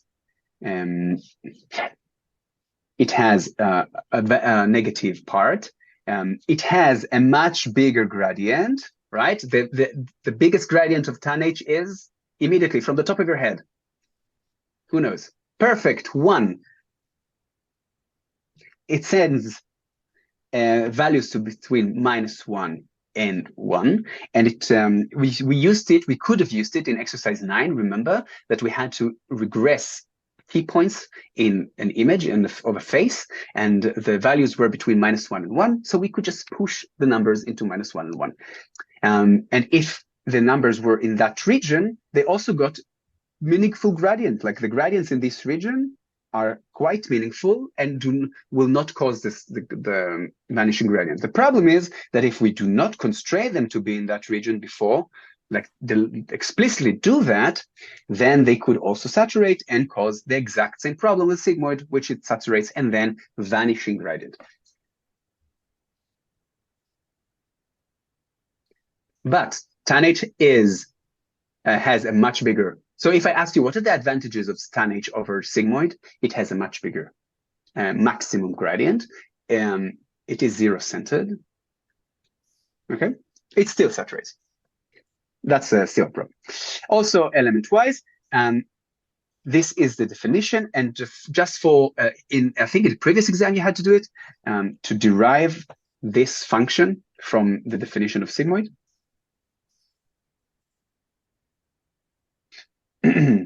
Definition of tonnage, sorry. Is it good that the largest gradient value is 1 to avoid vanishing? And so exploding gradients happen when you multiply things that have eigenvalues bigger than 1 again and again and again, and that will grow exponentially. The vanishing gradient, tonnage doesn't solve. Having a gradient of 1 doesn't create exploding gradients. Other things could, and it could just elaborate. It will not extinguish the fire like sigmoid would. It will just let it happen. It doesn't solve any of these problems. That's definitely. So it could be a scaled. You could also look at it as a scaled different of sigmoid, where this is the sigmoid. Okay. Does sigmoid have any advantages over tanh? Yes, it squishes numbers between 0 and 1 and could be used to put numbers as probability-like. But besides that, definitely not. And it's easy, like, I guess it's a bit cheaper to calculate because in tanh you do have all of these, but I don't think this is a meaningful thing. Like you could basically compute both of them and then use them. But sigmoid doesn't really have any. Do we need to know formulas for sigmoid tanh from memory? If we need to derive the tanh function, do we? I think the last exam we gave it to you, and then you had to derive it to be this. By the way, any auxiliary items allowed for the example? No. Calculators, cheat sheet, no. Even air to breathe, you're not allowed to bring.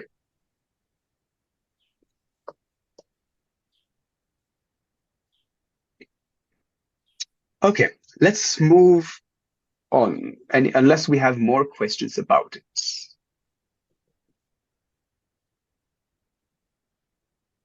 Okay. So let's move on to the ReLU. ReLU, we've just discussed it. ReLU is a very simple function, very so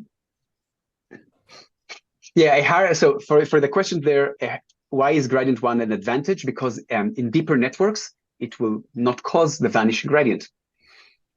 It will not diminish as we go up the stream. It will allow it to pass on. Q, very, very nice answer. It doesn't scale the gradient down exponentially. Okay, so ReLU function is basically the max function, right? Between 0 and whatever x is. It is not differentiable at 0, but we don't really care, because what we care about these functions, that they are differentiable locally everywhere else, and we just deal with it in computers as we need. Quite simply, actually. The important thing about ReLU, the thing that it solves the most, that is unbounded from above. Yes, it is bounded like sigmoid, even worse than sigmoid. For when it comes to negative numbers, it is not zero-centered, but it allows a full magnitude at all positive numbers. Remember that tan H, for example, allowed full magnitude only here. At the rest, it's not 1. It's going down. It's becoming smaller and smaller as we go away from the 0. ReLU, however, gives you full magnitude for all positive numbers, and this is it's the source of its strength. Would ReLU be Bachelor measurement afterwards be considered as C-centered activation? No. Does sigmoid have any advantage?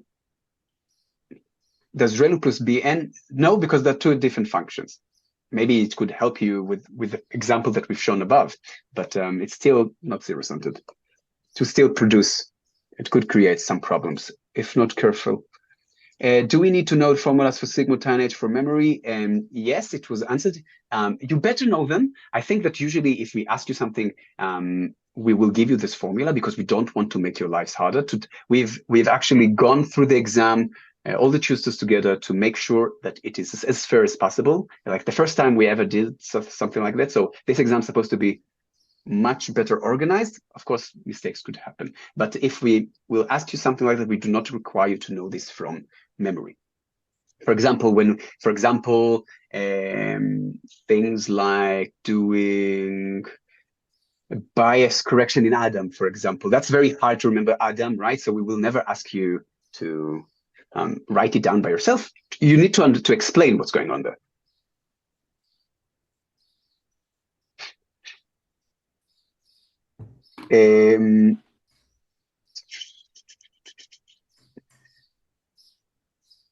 Has full magnitude gradient. Okay, drawbacks is so it's not zero-center and the dying ReLU. Now, it has always been such a great confusion, especially in online literature. What is the dying ReLU? What is the difference between this and the vanishing gradient?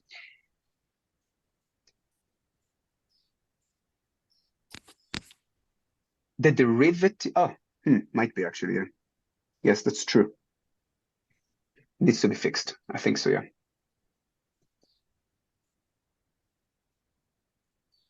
That's what happens when you do stuff with ChatGPT and it gives you bad answers. Nina, thank you. That's correct. The derivative of it, although it could be also like this, but usually it's 0. And the way the convention in literature, that this is not correct. This is and this is not here. I need to write it down for myself to correct it. Anyway, let's talk about the vanishing gradient and the dying ReLU. So the differences between them, and it's very important. We could ask you, and we asked you before in exams, what is the difference between them? So the vanishing gradient is a problem that occurs, for example, with sigmoid. Yes, because its maximum gradient is 0.25, and it's that the gradients at the deeper layers, when we do backpropagation, that closer to the loss, have somewhat of a meaningful gradient still. So when we do the optimization step, they will have a more meaningful step. But as we go up the stream to the more shallower layers, like the early layers, the gradient that they get, because it's multiplied again by 20 quarter and quarter and quarter and quarter, it will be very, very small, meaning that the steps that they will take is much, much smaller, and therefore these will learn much slower, while these will move faster. And that's an optimization problem that doesn't allow us to solve the problem quickly, or at all, actually. It depends on the magnitude, on how deeper the network. And this problem becomes more of a problem, like a bigger problem, as we make the network bigger and bigger. Imagine that we have more layers here. So the gradient will diminish even more exponentially as we go up the stream. That is the vanishing gradient, because it vanishes as we go up the stream. However, with the dying ReLU, I don't have a picture here for it, but the dying ReLU, for example, okay, so also you can see here exploding gradients as we go, as it becomes bigger and bigger as we go up the stream, if the gradients are too big. The dying ReLU is a problem that ReLU sends some numbers. For example, if initialized with Xavier initialization, just the normal, the Gaussian normal distribution, some numbers will be sent to be 0, and then they will die because ReLU will send them to 0. And the problem with the 0, that, for example, if this is 0, all the gradients that come from this will be 0.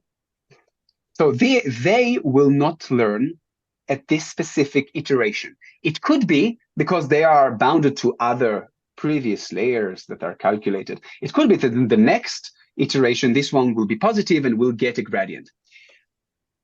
That is a problem that is known with ReLU. The dying ReLU problem is that these neurons, for example, across iterations keep getting negative numbers. So so these neurons, and so these weights that are connected to them never get updated.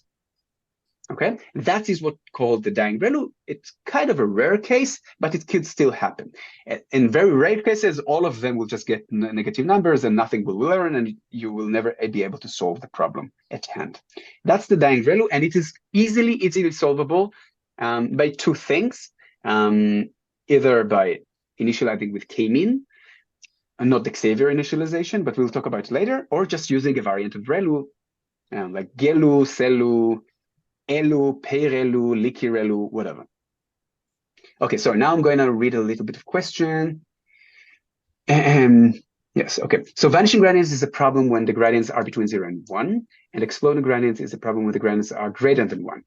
Usually, yes. And the dying ReLU happens when the input ReLU is non-positive. Yes, so the weights upstream don't get updated. Yes, exactly. But it's a problem when in consecutive iterations, the same neuron gets negative numbers and then it dies. Basically, it doesn't update anymore. So yes. Do you maybe quickly want to talk about how the weights cause exploding gradients? Because we so far only talked about the activation functions, and there seems to be a bit of, or that seems to be a good question right now.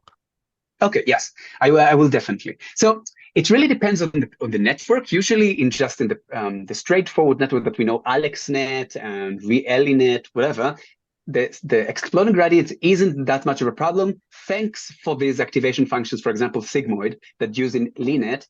It just didn't let it happen. Problem comes when we come to actually more the NLP architectures that we saw in the last lectures, when we do RNNs or we do transformers. So, for example, remember, so maybe I can go there. Whoop. I just saw it. Here we go. So, for example, with RNN, remember that it has, we're going to discuss it later on much more deliberately, but it has, well, sorry for that. I know it sounds horrible in your ears. Anyway, both X and the hidden state have matrices, and these matrices, WH and WX, are used across each one of the cells, and we have like 1,000 of them. Okay, if the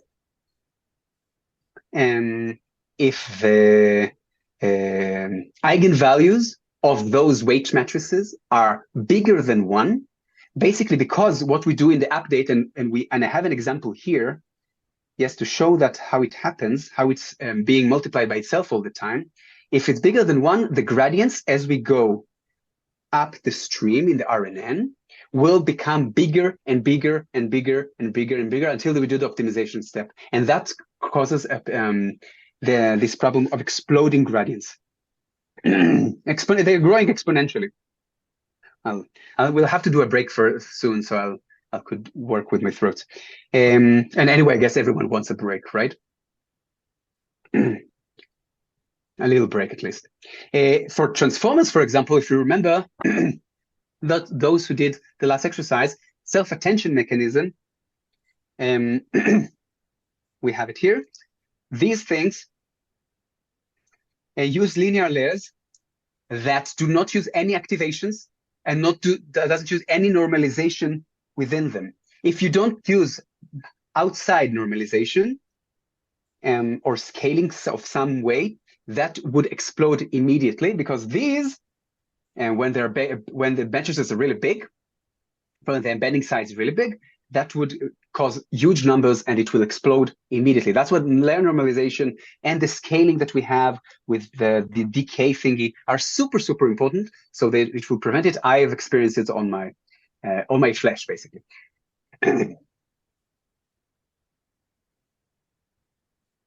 Okay, what I think to do right now, we will have a break. I don't want to have a long break. I'm sorry, because we don't have much time left, and we have so much still to go through. We have 6 hours left, so I think about 15 minutes, 20 minutes, something just to put in your mouth, and come back, and so we can continue.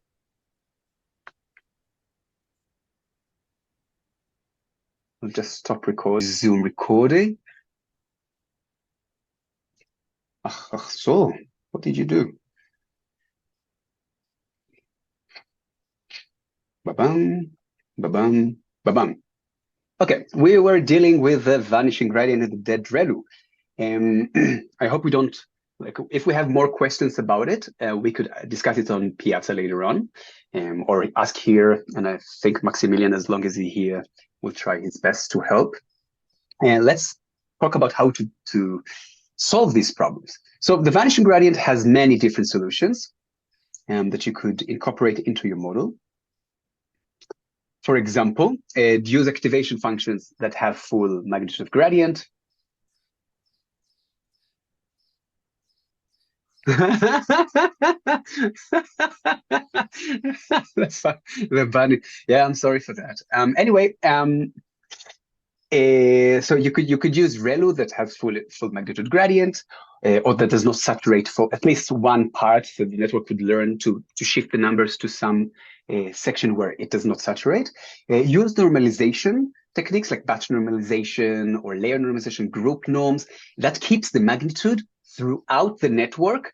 We will talk about later about batch norm and how it does that, but it will keep the magnitude of numbers quite meaningful throughout the network, meaning also the gradients to the weight, because the gradient to the weight comes from the input, also quite meaningful. Skip connections, that I think it's been the biggest topic on Piazza lately, is one of the best ways to avoid vanishing exploding gradients. For example, in RNN, we saw that with LSTMs.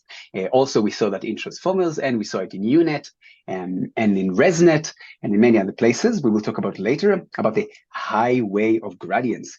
Use gradient clipping. I don't know if you guys have used that in your homework, but that's a great way. If you have a bug somewhere and something creates, I had it in my physics, that for some reason, some function created huge numbers, and that helps to avoid it quite substantially. Or initialization problems. Sorry, not problems, but techniques.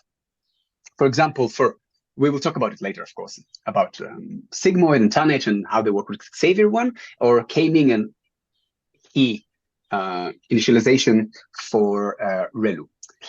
The dying ReLU basically just use another optimizer and another activation, for example, GELU, ELU, PELU, ReLU, whatever.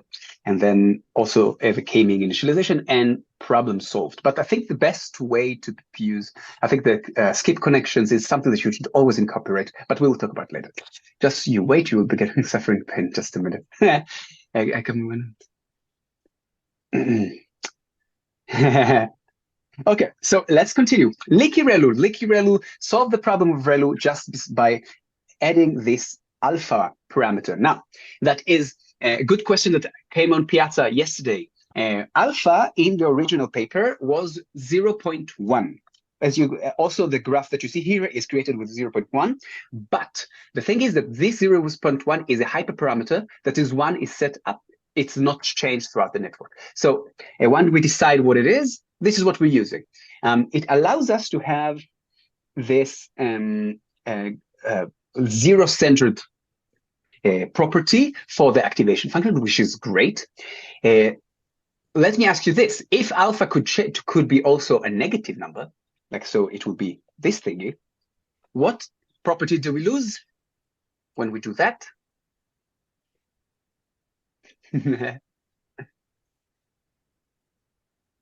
Zero-centered, perfect. Okay, so we don't want to do that, right? We want the alpha to be positive, so the derivative will, so the function will be zero-centered. Gradients, it might be also here. I need to fix it. Already fixed for ReLU. Thank you, ChatGPT, for that. So there is also there was just exam, I think last semester it was, when we asked if ReLU, like Liquid ReLU always produces negative numbers, and it's not true. It could also just produce positive numbers if we don't do it correctly, because we can set alpha to whatever we want. PyTorch, for example, allows that you can do whatever you want. It's not differentiable, a bit more expensive. If you ask you about the difference between Liquid ReLU and ReLU, it's a bit more computationally expensive, but that's it. P-ReLU is exactly the same, only that the alpha parameter here is learnable. So it's not in hyperparameter. It's something that we change throughout training with backpropagation, and it could learn the best parameter for the activation. It is not used in practice because it was shown that it doesn't change much, if at all, the behavior of the network, and ReLU is much less expensive to use.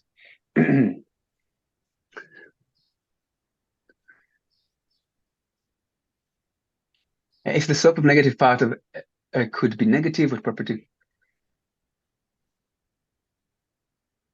Yes, Dan, for your question, that's the property of zero-centered. If we do an alpha that is negative, so we have a negative slope here, we just lose this property because no numbers, if this is 0, no numbers that we have, if x will -4, it will go here, and then we don't produce any more negative numbers.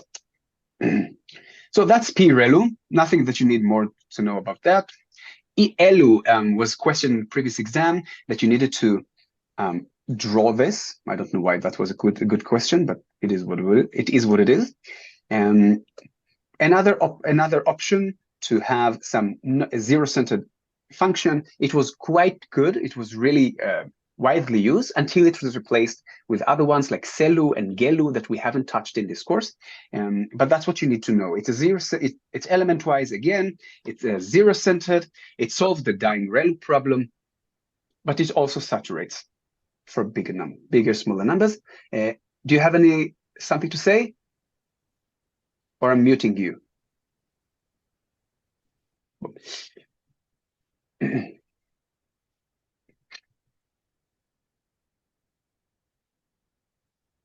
Okay. It's also very helpful, guys, that you help on the chat if you have a good answer. It's just there is no better way to understand the material than to try to explain it. So if you answer questions of others, that will be the best way you understand the material. Why does it solve the dying ReLU problem? The values are very small for negative, yes, but they're still there. So negative numbers could still have, like the network could still have negative numbers. It could still go in all directions. Maybe not at the same magnitude, but it will still go in the same directions. And the problem of this having the global optima, the best minima, and we just go this way, doesn't happen anymore.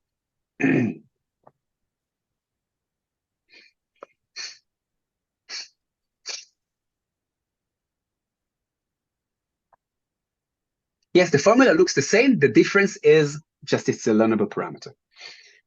For max out, and something that is never used, it's an interesting idea, is basically say, let's just have two fine layers and just decide what's best out of them, take the maximum out of them. The problem is, with this one, is that you have to require twice the number of parameters in your network.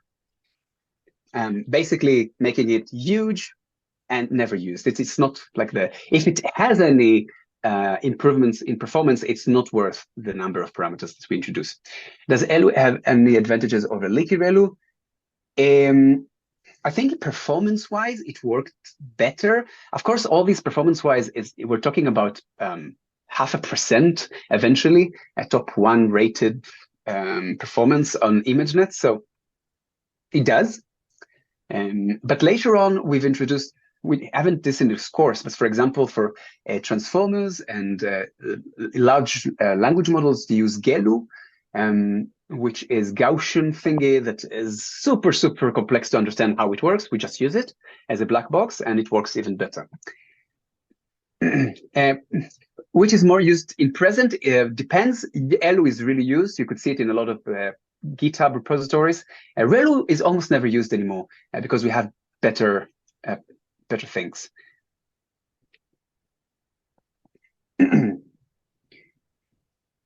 Softmax. Okay, softmax is important because, as we said, is the first activation function that breaks this abstraction of symmetry that activation functions works element-wise. It works on the entire vector of, for example, logits, the last layer of the network, because we want to push them into between 0 and 1, but in respect to all of them.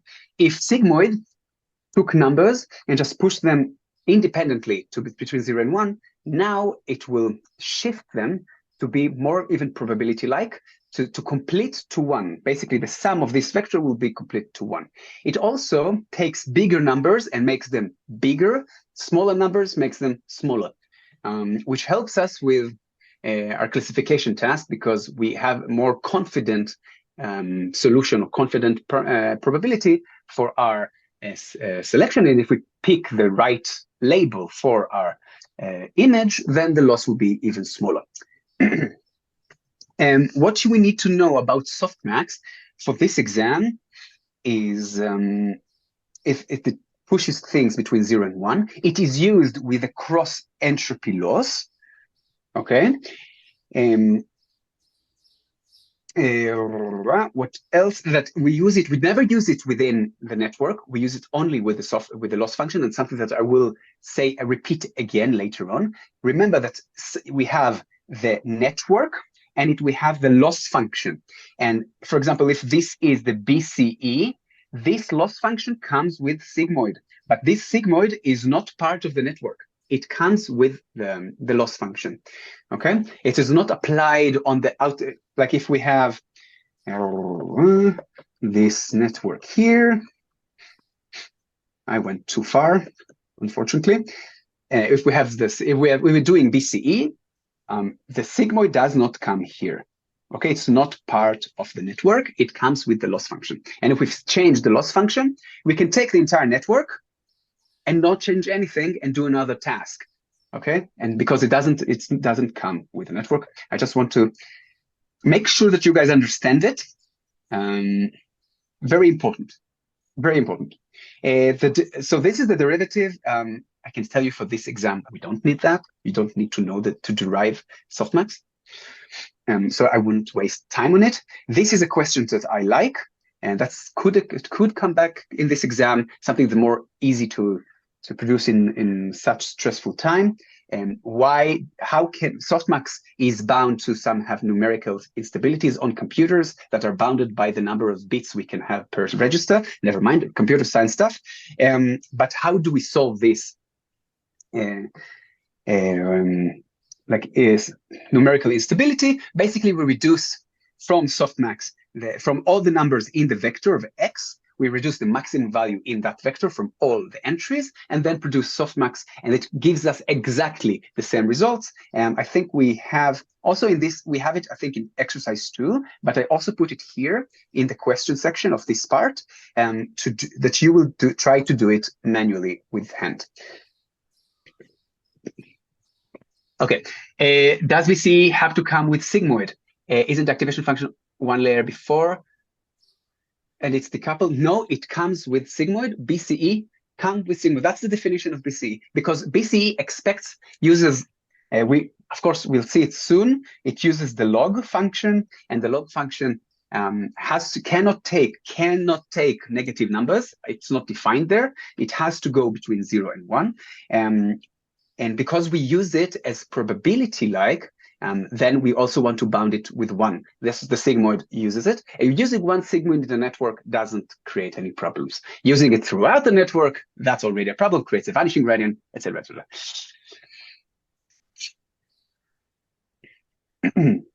Loss functions, my favorite thing. Okay, so loss functions is such a crucial topic, and because they are the goal of the neural network. The neural network, as I said before, all it tries to do in this world is to minimize the loss function on the training set. It doesn't care for anything else. It doesn't know anything else. So the choice of the loss function is super crucial. If you don't choose it right, you might not get the result that you want. And we could see it in how, for example, we do, for example, autoencoders and exercise 8. If we chose the reconstruction loss to be MAE and not MSE, we could see that the reconstructed image was looked differently than the MSE. It is super crucial. Another thing that I want to talk, let's see if I... okay, yes. So in a network, we could also use not just one loss function, we could use multiple. Usually we have a main loss function, for example, reconstruction loss in the autoencoder, but we could also constrain stuff. For example, we could say, for example, with variational autoencoder that we touched in the last lecture, we have the KL divergence, which is another loss function. This loss function is secondary loss function, and we call it regularization term.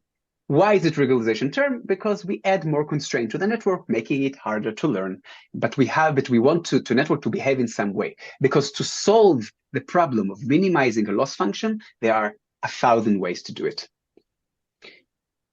Okay, there's so many ways it could be achieved. We want to achieve it while doing something, while constraining the latent space to be a Gaussian, for example. But I will discuss it more elaborately later on.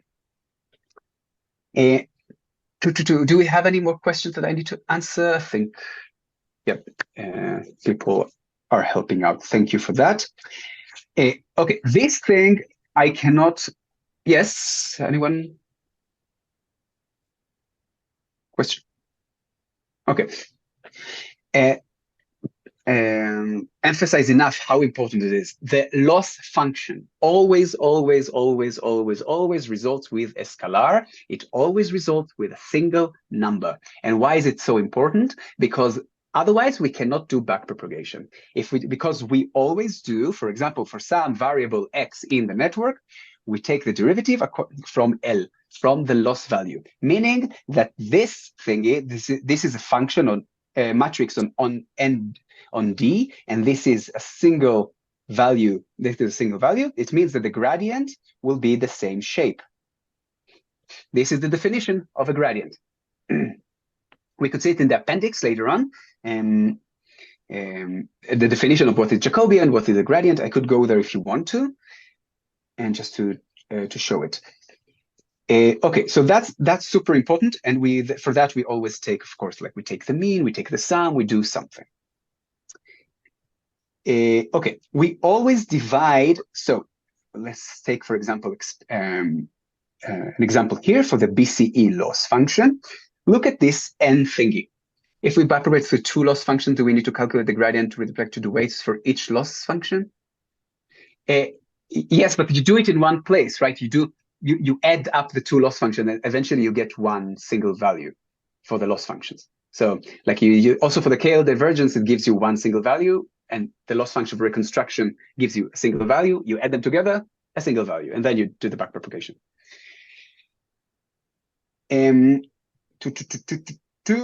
Okay, so this n thingy is not the number of samples in the batch.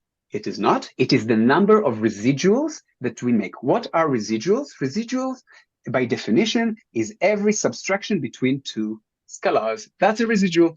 So, for example, was this good for a moment? We have 2.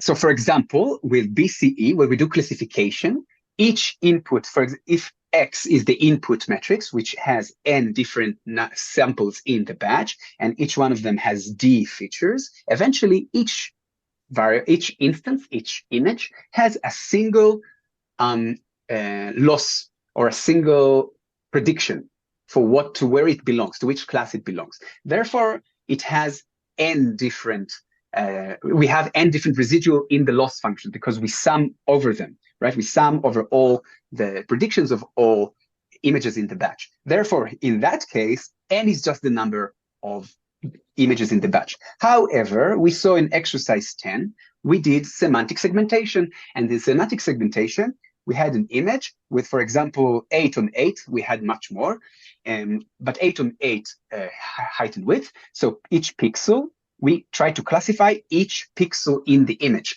So it means that we will have n numbers of images in the batch, and each one of them will have 64 pixels. So this n thingy, we could call it R if you want, will be n over 64. For each image, we do 64 different residuals. We compare each pixel with its corresponding label with the cross entropy loss. So this is the number we divide by. Why do we have to divide by it? Because if we just sum, who can think, why do I have to take the mean over them? What will happen if I don't do that and I just sum?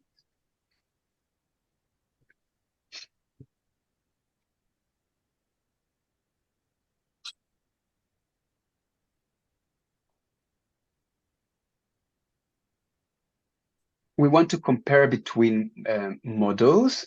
Okay, but it's not enough. That's true. That's a byproduct of that. Higher loss, the bigger the batch. Yes. So first of all, it's dependent on the batch size. It dependent on the spatial size, for example, for semantic segmentation. Bigger numbers, big numbers, gradients too big. Very, very good. So all of them are true. It's first of all, it's dependent on other variables that we don't want them to be dependent on. And it could lead to exploding gradients if we just have bigger value. Also, so that keeps the magnitude of the gradient as if we had a single residual in the model. Okay, so if we divide this number, well, for example, for classification, we have a single 8 or n different inputs in the batch, then we will have this loss value will have a magnitude as if we had a single image in the network, like it's theoretically supposed to be. Okay, so we want to be independent of the batch size, independent of any other variable like the height and width, and to avoid exploding gradients. So that is a very important thing, and I like to ask about this in exams.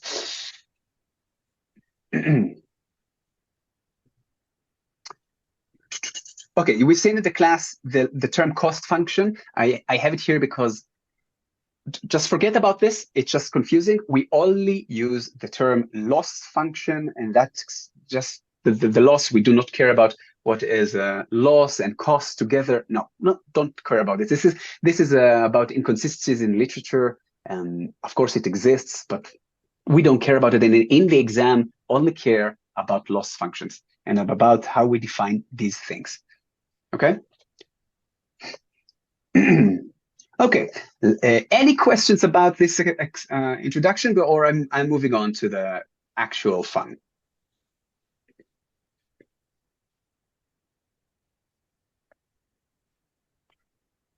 When do we need the gradient of softmax? What do you mean when?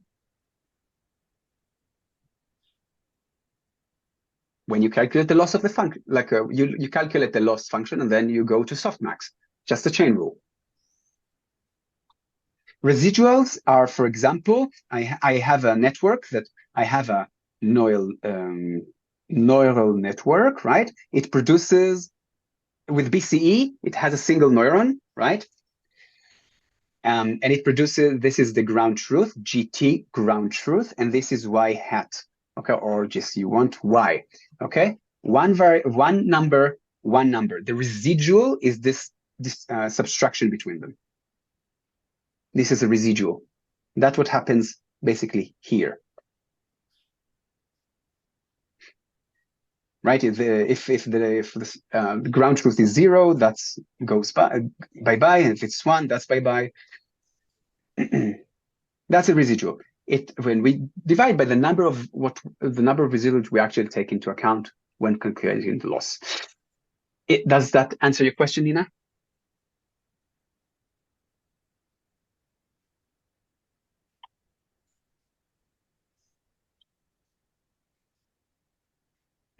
Okay. Okay, BCE. BCE is the first thing that we saw. We do binary classification, we use the binary cross entropy. It comes from solving the maximum likelihood. I'm not diving into it. It's irrelevant for the exam, just mathematical background. If you want to discuss it later on, let's do it, but not now.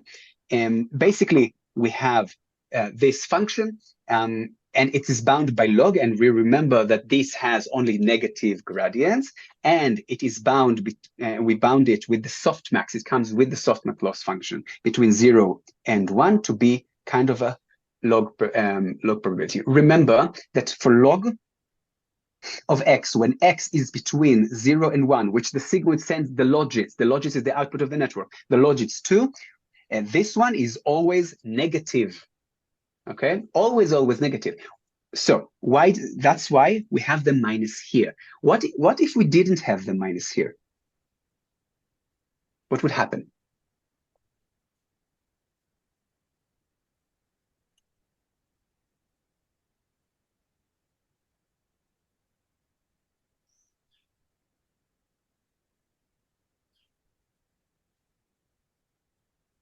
That's true, Lucas is right.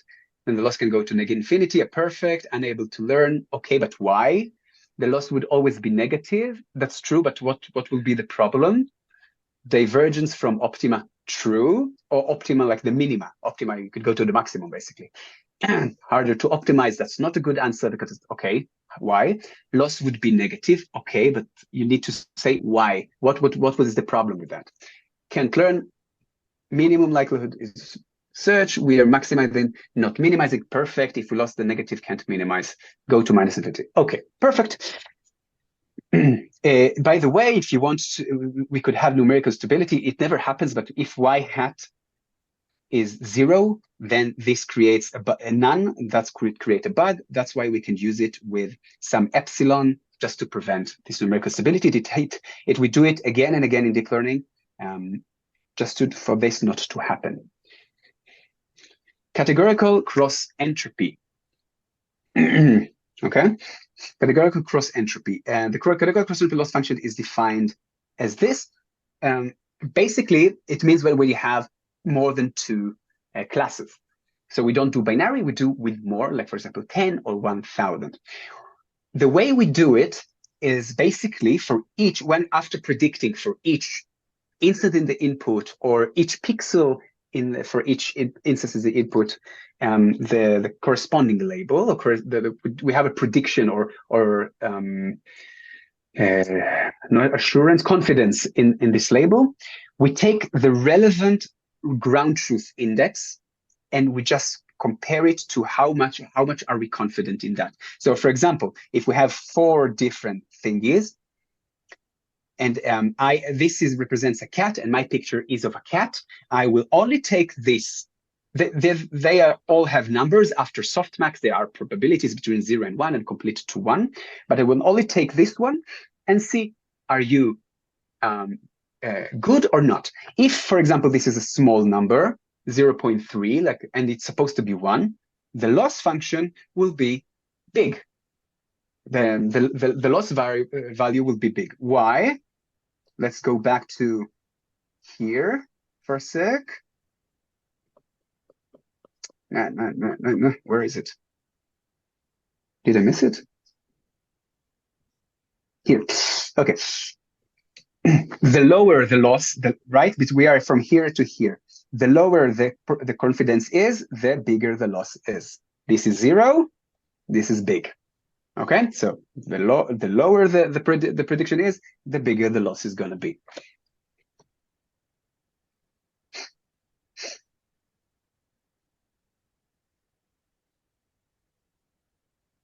By the way, just for, because you think to yourself, Dan, but you just said that log would be minus. This is the minus ln, yeah? If it wasn't with the minus, it would be here, right? And then it would be negative. Just to show you visually what we're talking about. Okay, let's go. Okay, for that, we can tell, so the way we actually do it is basically for each label, we create one hot encoding. So that's what you see here. That is the formula that you see here. With the one hot encoding, this is the one hot encoding. We go over C and we go to the one, we go over this thingy and we say, if my label is 1, so I will iterate over all of them. For most of them, it will be 0, but for the current label, it will be 1. Therefore, we can just reduce it to this loss function. Why do I have it here R and not N? Because I want you to note that this is residuals and not the number of inputs into batches. Okay, for example, for semantic segmentation, that is important. Any questions about that? Why do we use R for CE? And yes, just exactly, I just explained. It depends on the task. If you just do image classification, yes, each image has one residual. If we do semantic segmentation, where we classify each pixel in the image, then we would have the spatial size, like 8/8, residuals for a single image. So for semantic segmentation, R equals N. N is the number of inputs in the batch, multiplied by height and width.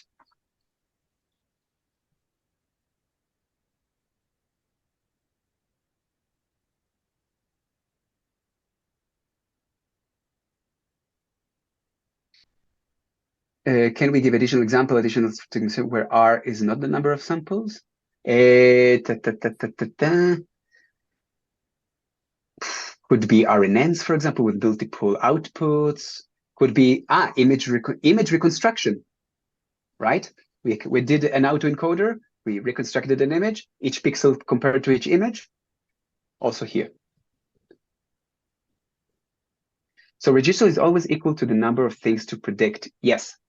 Yes, sliceable image pixels. Yes, exactly. Do we have to be familiar with hinge loss? Not for this exam, no.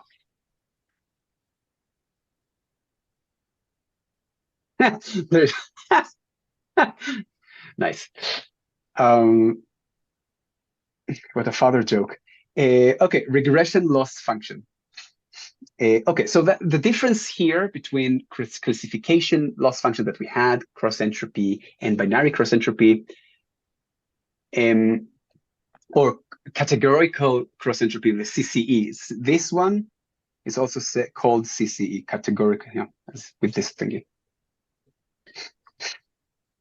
And the difference here that these help us to do regression tasks, and the previous ones were not binary, discrete. That's the word. Discrete tasks. So only putting into labels, into bins.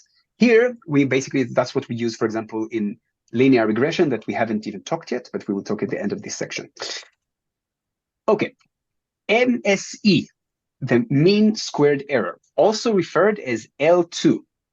Okay, if we say L2 loss, that's what we mean. We don't mean anything else, not with norm, not with this. Okay, that's the definition in this course context. That's what we mean.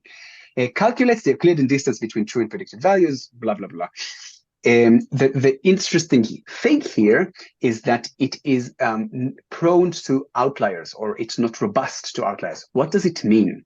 Because, for example, we had two loss values. We had 0.1 and 0.01, okay? When using absolute values, the difference between them is just a magnitude of 10. But when we took that loss,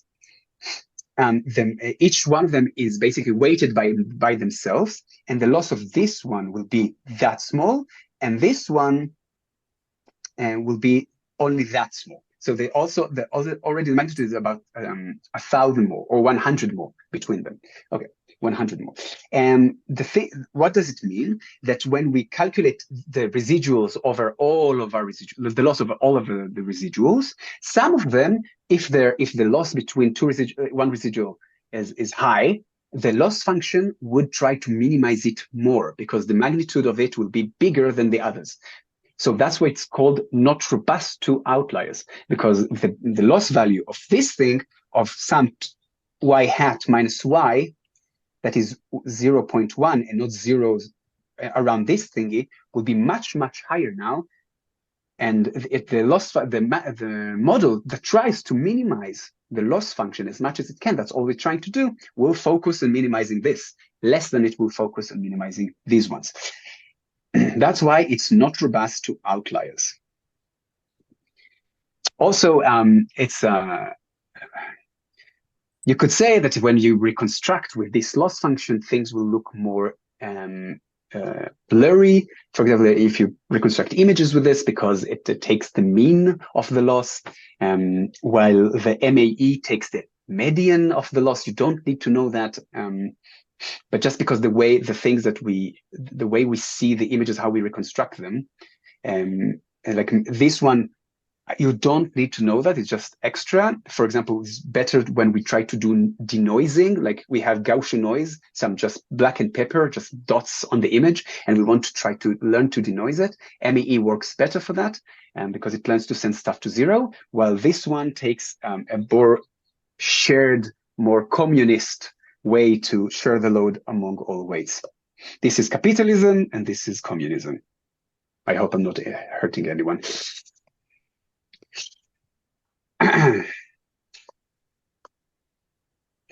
Okay, MAE, also referred as the L1 loss, take the Manhattan distance between two things, and it is not differentiable at zero, but we don't really care about it because all we care is local differentiability, and that's okay. So communism, no, not at all. Usually communism is more used than capitalism in deep learning. I would say I've even preferred. Yeah, we like it here. Thought we like your fascism here. Anyway, so we don't care because it's locally derived. It's more robust to outliers just because of the reasons I've just explained. Okay, that's all we need to know about it. It's zero center, like it has both negative gradient, not zero centered in what it's just the amount of gradients. I mean, the gradient that it produces both negative and positive, which is great, and has full magnitude because it's -1 and 1. Linear. Okay. Any questions about them, by the way?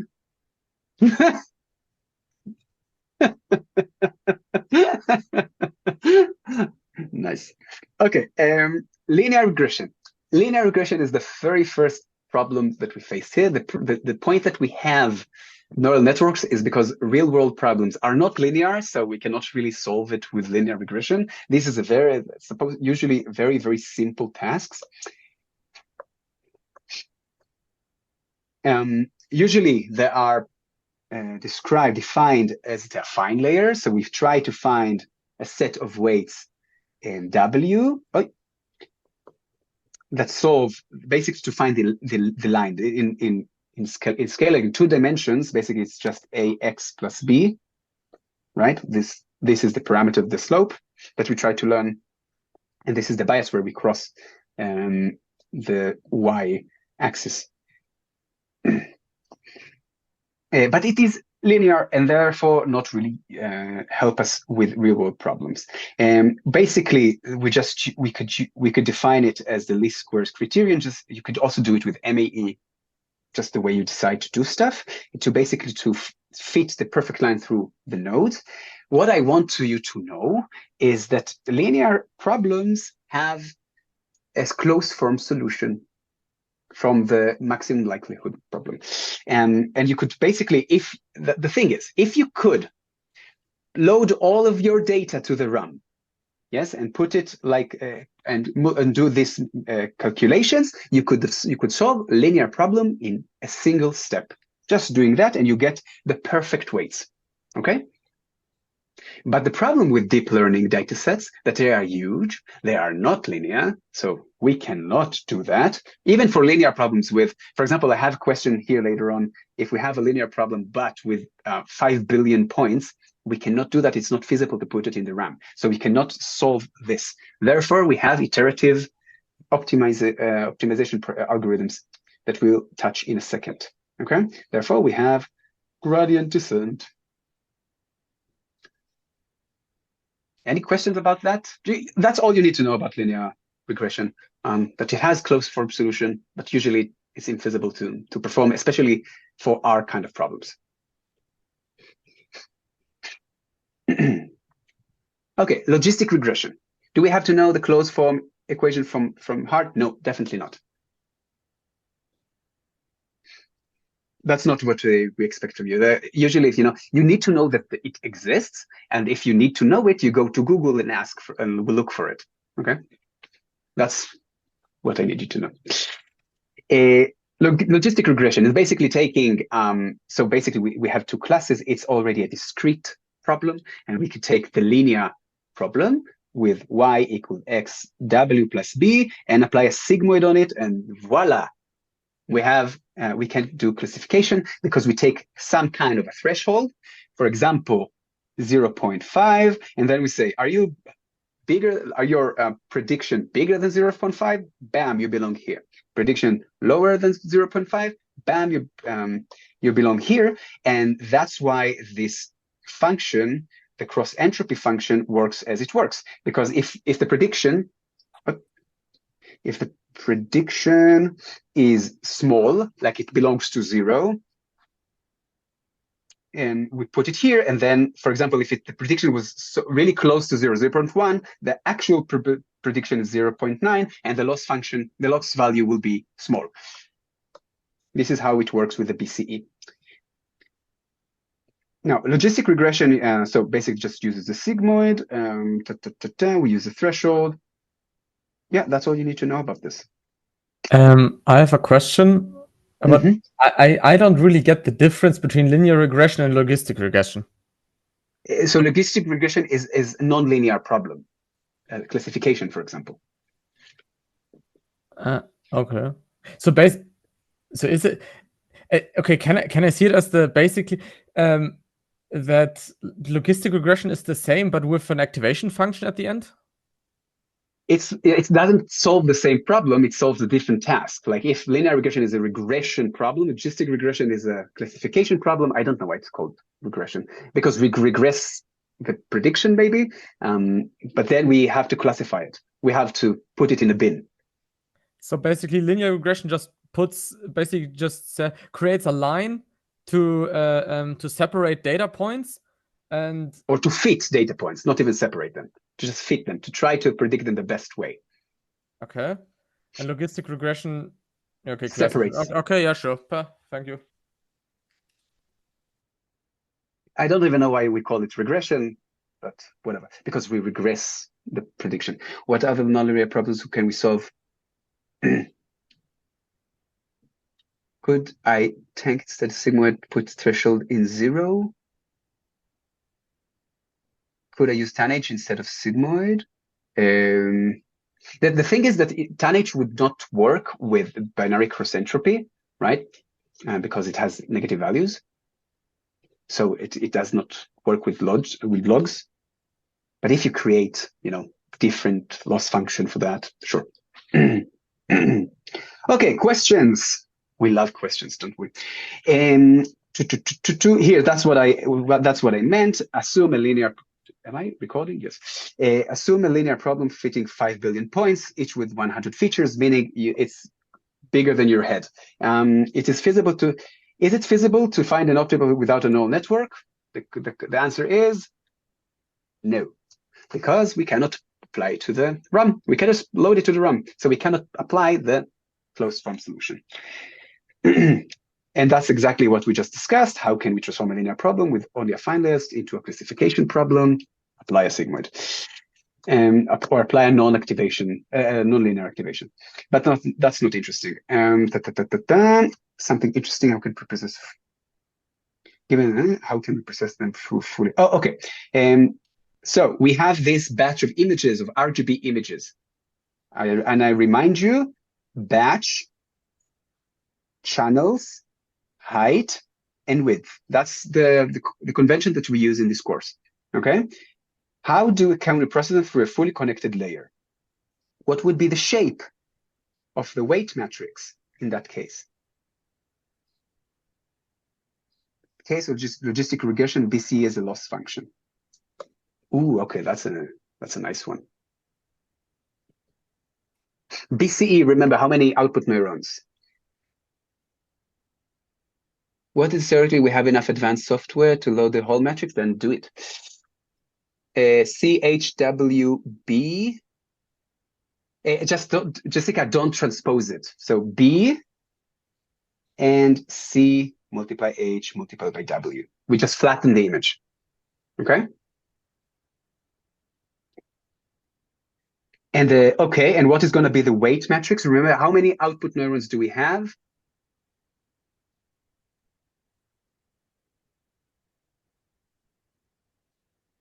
One. So what is the shape of the weight matrix?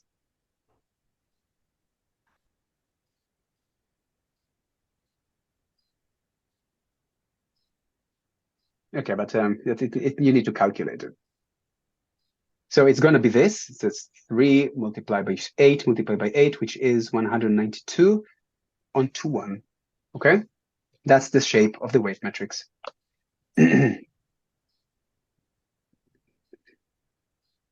No, the batch size is irrelevant for the weight matrix, right? The batch shape, the byte is N on D, that's X, right? And W is D on M. N doesn't take a part here.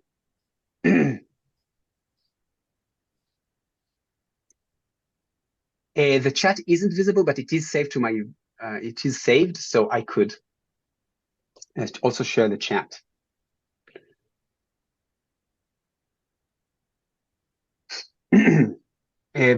Like big B is not a bias. Usually we write bias as small b.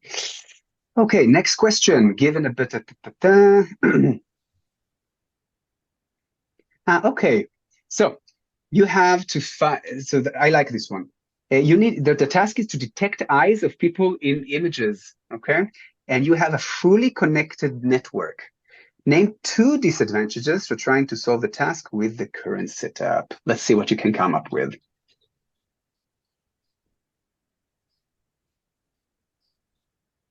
Amazing, yes.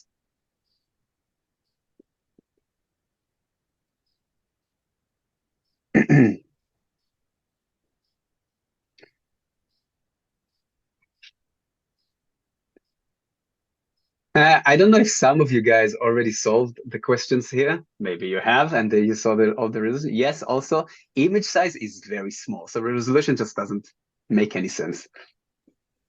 But yes, the very first one is fully connected layers take global information and therefore cannot really extract local features that we require to solve the eyes because they will see the entire image. Dan, maybe we need your statement on this. Do we need to solve computations on the exam, or would writing 3 times 8 times 8 instead of 192 that would be sufficient? That will be sufficient, yes. I don't really need you. I don't care if you know how to calculate stuff. I need you to understand what you do. Because computer can do everything today for us. And we make mistakes, we humans. So again, Chem has asked, why do we have the weight matrix 120? Because we flatten this we take this image and we flatten it to 8 over 198, 192. Okay, we just flatten this. All the pixels are now in one vector. We have 8 rows, 8 vectors, or 182, and the weight matrix will have to correspond to this and to go to 1 neuron, to send each row in the batch to 1 neuron. So it will be this thing.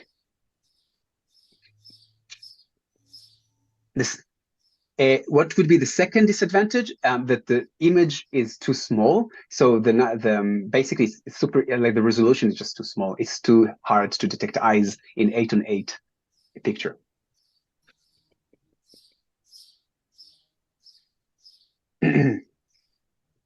To what we said about question 2a, you mean this one? That's something you need to solve.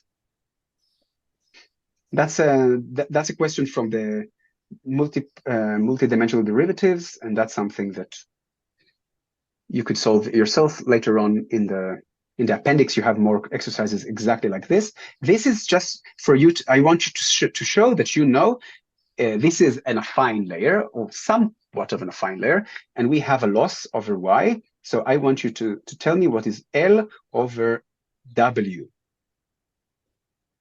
Can you tell me that? But I don't need you to write it in the chat. That's math stuff. And this is the sort of stuff we are into. In the exam, we always assume that talking about W not include the bias. Yes, we don't. Bias is a different set of parameters. Would 2 class CE have 2 neurons as output instead of BCE in the one implementation? Would 2 class CE have 2 neurons? Yes, exactly. So yes, Yasin is saying a right statement. We could present BCE with CE with just 2 neurons, and of course use softmax and cross entropy loss, and not sigmoid and BCE. Can BCE, can CE, can cross entropy loss, categorical cross entropy loss, can it work with sigmoid properly?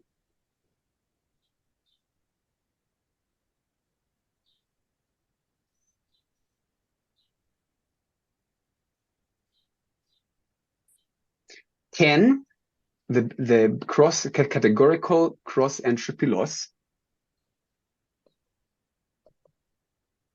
this thingy, work properly with sigmoid as an activation function before it and not softmax? If no, you have to explain. Or give an example.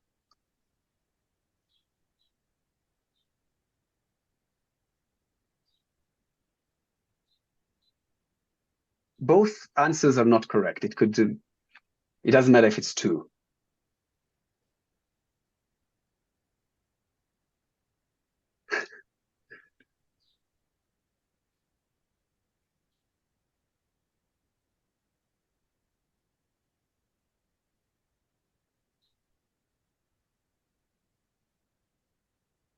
It doesn't it's not connected to the number of output neurons.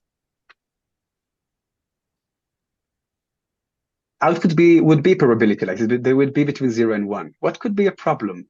Think.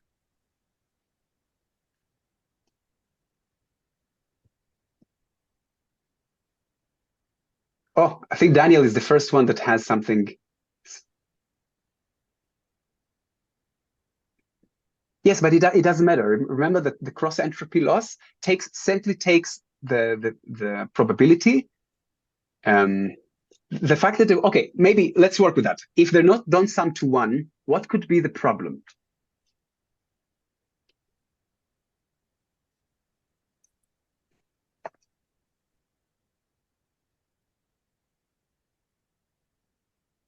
Okay, if independent probabilities.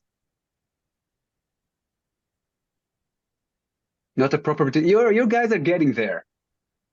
What if there is no proper distribution? Imagine a case that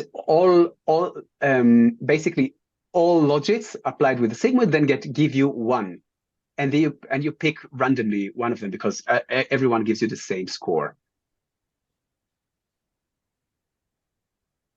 or give you 0, for example.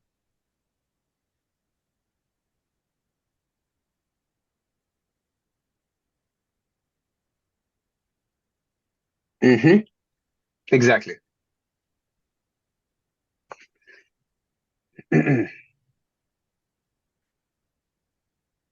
Okay, we will continue now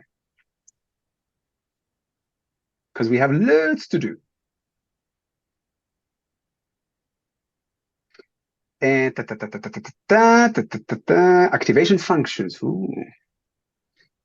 A lot of results. No, because sigmoid is applied on. You're not solving this question. So basically, if all the so imagine that you apply sigmoid and then the cross entropy gets takes all for example the same numbers.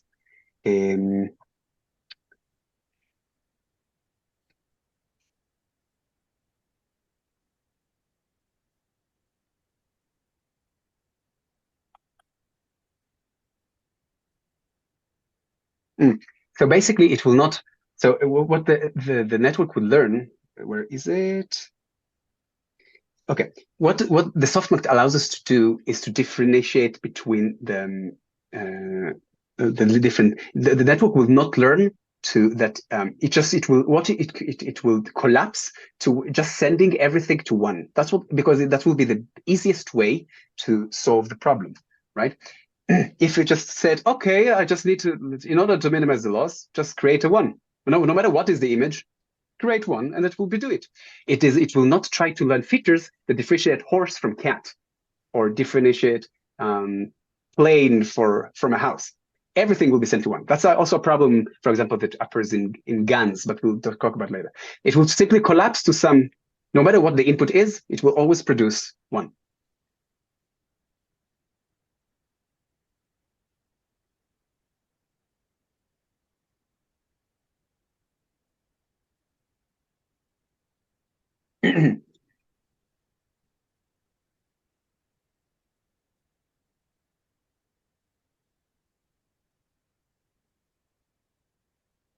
What is multi-label classification? That's a different problem definition, and we will not discuss it now because, well, time is short.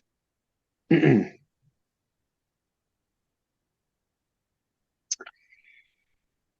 let's do a little bit of activation functions, shall we? That's just a very simple one. You should know it from your sleep. Give two advantages of tan H over sigmoid. Immediately. Shoot at me, shoot. Zero centered, bigger range. Zero centered, bigger gradient. Amazing, Nina is right. Higher max gradient, perfect. Zero centered, higher gradient. Ooh, voila. Okay, we've learned that sigmoid function causes vanishing gradient problem. Therefore, explain why. Okay, so definitely not for now. Here, for example, you need to do this. I already asked you this one. Okay, perfect. Loss functions. Which property of the loss functions? Okay, which property of the loss function allows us to perform backpropagation without computing Jacobians? Thank you. Assume that you're using MSE. Assuming that you're using MSE loss function to compare batches of images, two batches of images, for example, on reconstruction task of shape this, what would be the value of n that we should divide the lost value by? Thank you. You is right.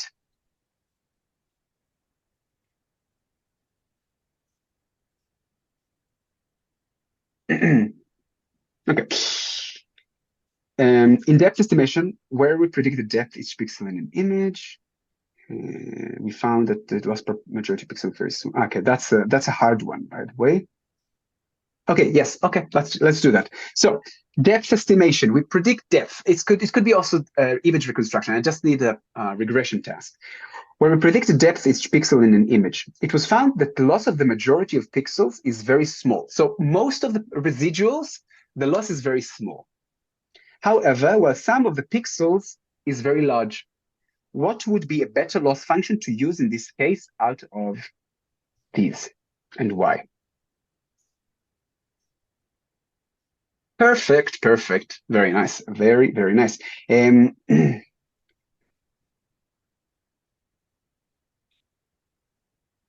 Oh. A capitalist. Okay, let's use the CE loss function for a task of classification of 100 classes. What is the expected loss value after the first iteration? Ricardo, almost. Very small, that's true. Oh, the loss value is very, very big, actually.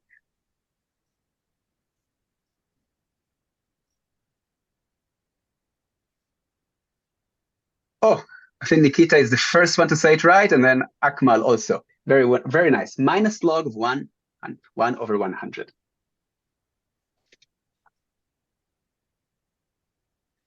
I think it's the most common question in i2dl exams. So if you don't know to do it from your sleep, I ask you this and you immediately go, how many classes?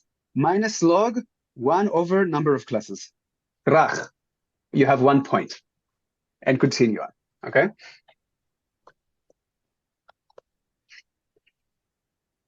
BCE, how many? We already had that. Okay, that's I just added yesterday. I didn't note that we just had it. Okay, answers I don't care about now. Convolutions. Okay. 1 point. Let's go. Okay, convolutions. Before we continue to the rest of the course, I know that convolutions were introduced much later in the course, but I think that it should be right now before we move on to optimization problems, where we have batch normalization and dropout also over convolutions. So convolutions have a few key things. First thing, do all of us know how convolutions work? How do we perform convolution on an image? No. Okay, let's just I will not enter. You could enter the video right here, and it explains it really, really nicely visually. I think it's the best way to learn how convolutions work. But also, given an image, and it could have more channels than one, okay? We take a window, a kernel. We have a kernel, a set of weights that goes to the depth of that image. So if the image is, for example, 8 images in the batch, 3 channels of the image, 8 on 8, like my favorite example. The kernel could have its own height and width. For example, if we take 3 on 3 from the image, but it will go through all the channels of the input. So it will have 3 on 3 on 3. 3 channels, 3 height, 3 widths. That will be the size of the kernel.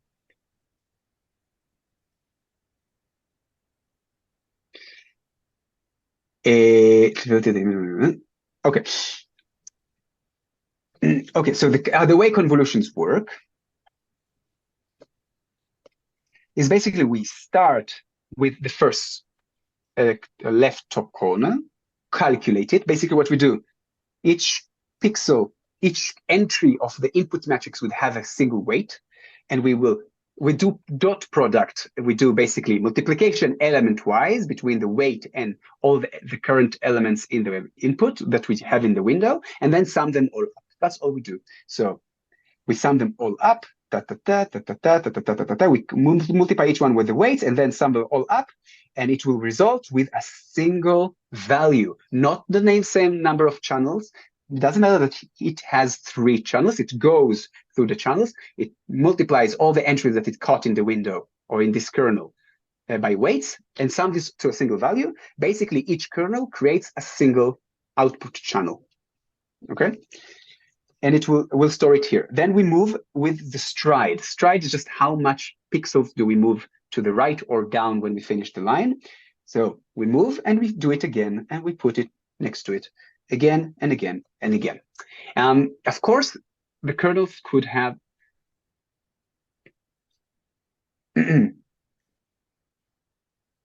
does the kernel you need to have the same channel size depths as the input image? In default convolutions, yes, that's what you do. We have different other sizes, different kinds of convolutions that we will discuss later on. But the default one always goes throughout the entire channel. A nice animation. Thank you very much, Matthias. Okay, of course, it could be that this kernel does not fit throughout the entire line. Like it doesn't. If we have stride of 1, usually it just moves by 1 until it finishes the line, so it's fine. But if we have other strides, sometimes it just won't fit. And then what happens is that we drop the last kernel. We do not calculate it. That's something that we don't want to happen because we will lose information from this side of the image. So we need to be careful. We will see now what is the calculations we need to do, and etc. etc. Another thing, of course, as we said, fully connected layers take global information from the entire image, while convolutions take only local features, making them much more powerful for computer vision tasks.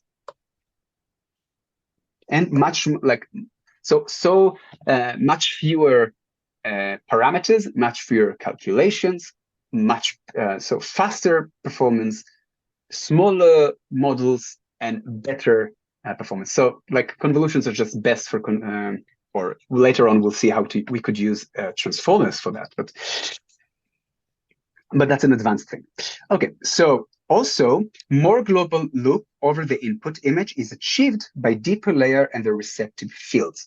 What is receptive field? We will see it in a second, but basically what I meant is as we go down with a deep neural network, receptive field is the number of pixels in the first input image, here, that an intermediate pixel in the model sees. So this one sees 5 by 5, or am I right? No, it's 7. No, this is 5 by 5. Yes, this is the first layer. This is the second one. Okay.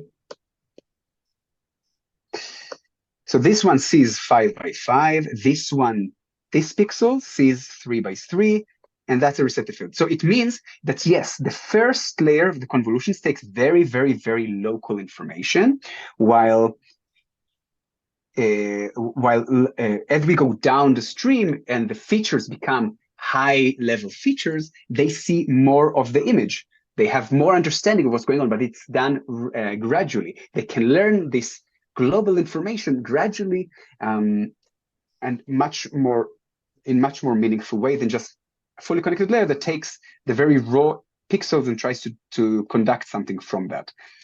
Sorry? Yes. Question. Would the red pixel on the 3 by 3 output have a receptive field on the leftist 7 by 7 input of like from the corner to the corner, or why is it not red there? Here, you mean?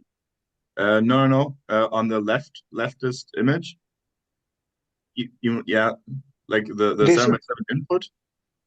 Wouldn't there be the receptive field that's as big as the dimensions of the blue and green one for the red? No, so for this one, you mean? No, for the red pixel on the 3 by 3 output. No, so that would be this right. one. It's the 5 by 5 one in the top left. He's just showing that the top left corner of the blue one would be the top 3 by 3, and the bottom right one of the green one would be the other 3 by 3. But in total, the red one would be the 5 by 5 at the top corner of the 7 by 7. Yes. Okay. Eventually, this will be this. Eventually, yes. It will. Thank you. It will be this one. It will be this entire thing. For this. Yeah?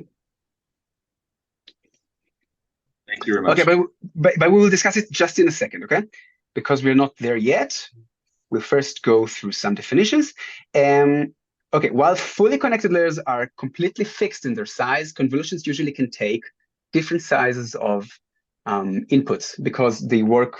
It doesn't matter if this is a 7 on 7 or 64 on 64. The convolution is, let's say it's 3 by 3. It's just a window on the input. So it doesn't matter.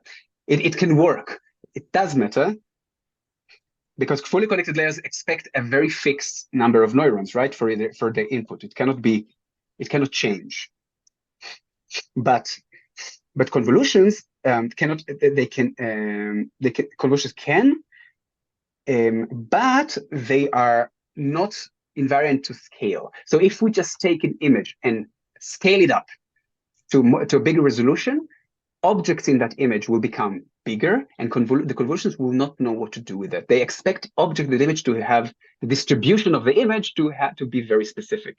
Okay, so we'll have to retrain the model to fit the new size of objects inside. If we just, for example, like what Adobe does, right? You take an image and then it creates something in the same scale around it, then of course it will be okay because objects don't change.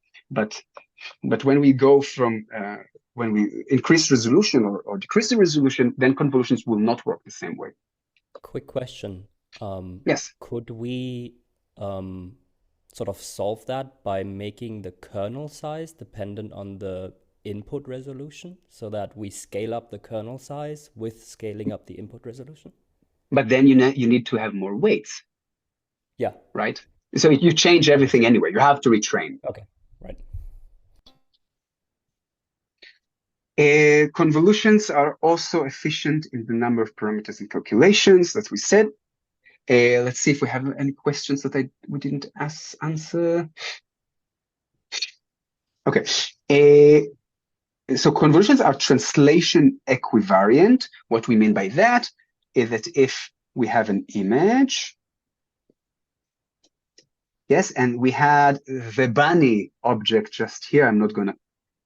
Let's have this person here, and the convolutions did manage to observe or to capture the features of this person. It doesn't matter if this person now appears here. It's the same. The convolutions works the same way. It doesn't matter if it captures it here or captures it here. It will process it in the exact same manner. Okay, that's why it's called translation equivariant. If the person is like this, it will not be the same. It will need to learn to deal with that. So that's for so invariant means that if we moved it, the output of the network will be the same, and that's of course not, because it observes the person in a different part of the feature map. So that's not invariant means if the input changes, the output stays the same. Not the case. If the equivariant, if the input changes, if I move the person in the image, then it moves the same. It changes the same way.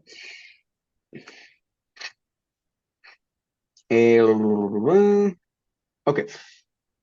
I would, if convolution is something that you still struggle with, I would definitely either go to the link that was published here in the chat, or go to see this video.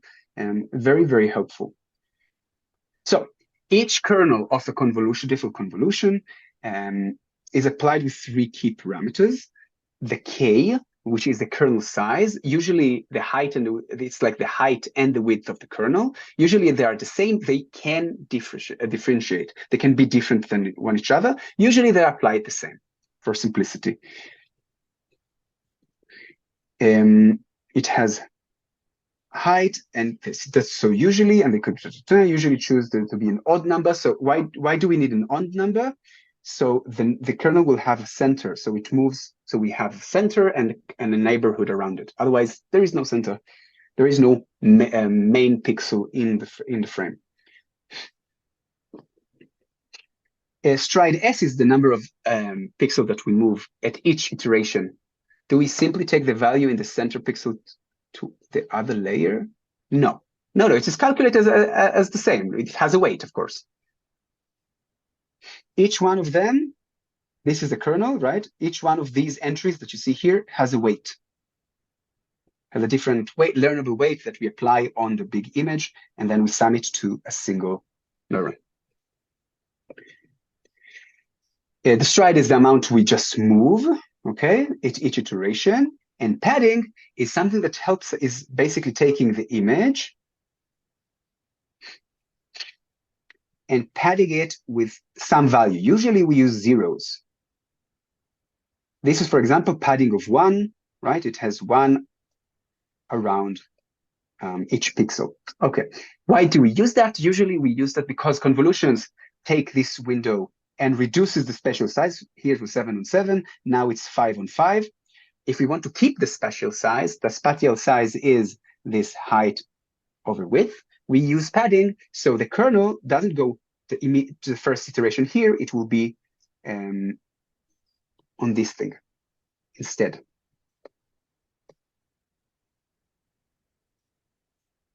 Okay, and then it will grow in size to 9 over 9, I think it is, and then go back to 7 on 7.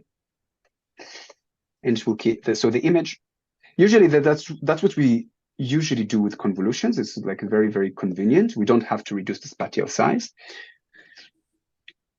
And we just use padding and stride. We will see what kind of triplets we have that help us with that.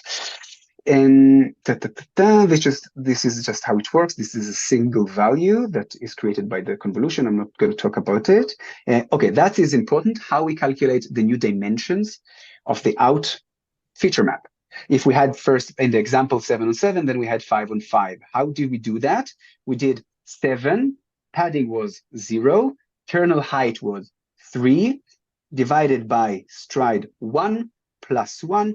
So that's 4 divided by 1 plus 1 equals 5. And that was exactly what we got. Exactly with the width, we have to do both. If the kernel size is same for both of them, we don't have to do it, the calculation twice, it would be the same.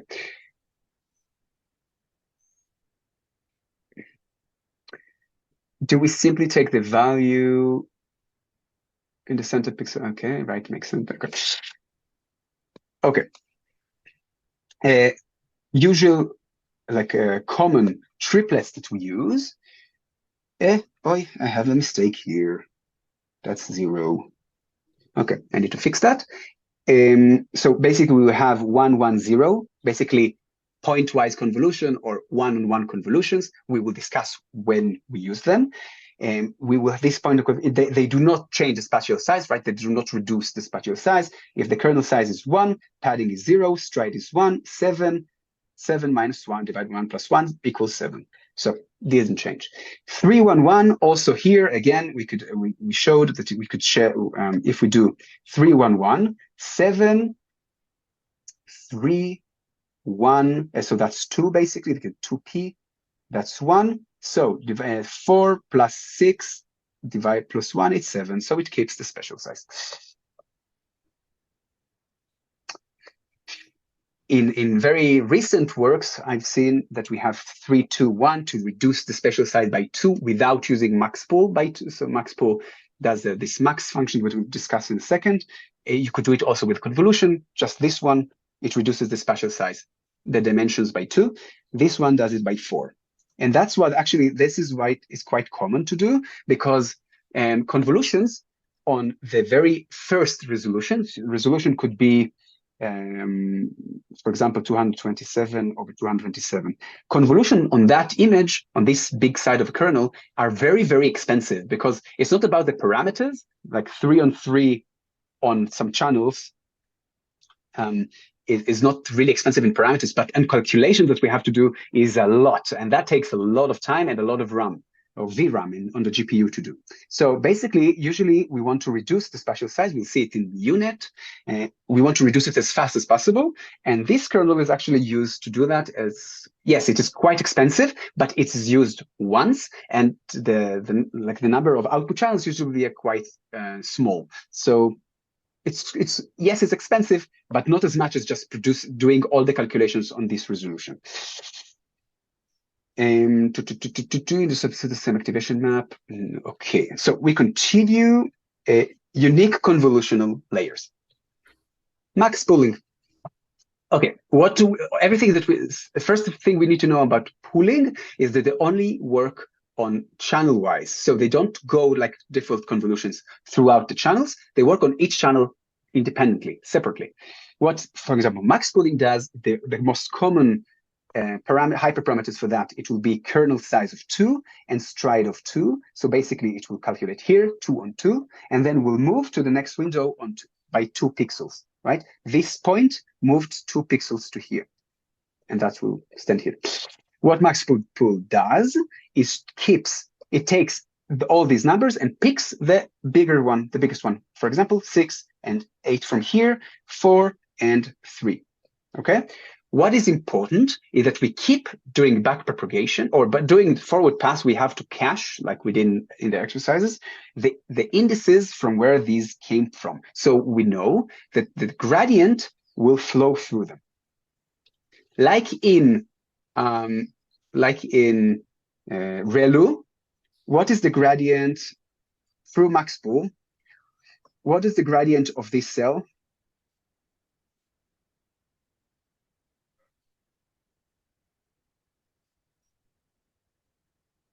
Zero, perfect. What is the gradient of this cell?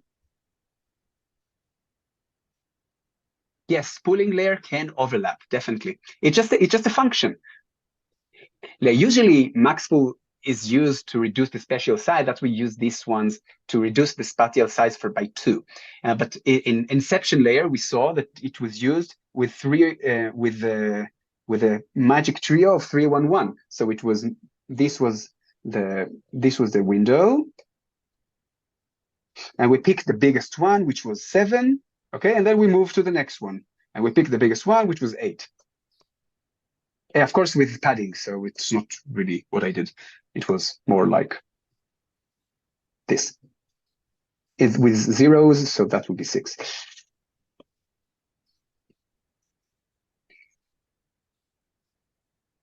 It gives 1 to the biggest. Yes, Dan, you're right. It gives 1 to the biggest and 0 everywhere else. This is a problem, though. This is a problem because let's say that all the numbers in each of the windows are unique, meaning they're not the same. It means that, for example, if this was 5, both of them will get 1, right? Because this is the highest number. But if, let's say, they are unique, it means only a quarter, with this setup, with 2, 2, like kernel size and stride 2, with this setup, only a quarter of all input neurons will get a gradient, which is not that good, to be honest. That's why maxpool is not really used anymore. That is like worse case of dead ReLU than ReLU. And that's an exam question, actually. About the formula, we calculate the receptive field. Q will just get there. We lose the important features if we reduce spatial size. Wouldn't we lose important features if we reduce spatial size that much in one conv layer? Might happen if we use multiple filters and that. Yes. Good answer. In case of ties, in practice likely to happen. We divide gradients among maximums. Yeah, we don't divide them. We just, each one of them will get 1. Like it's element-wise working. So each one will get 1 because both won. You know, it's fair. It's not communist. Okay. Any question about maxpool?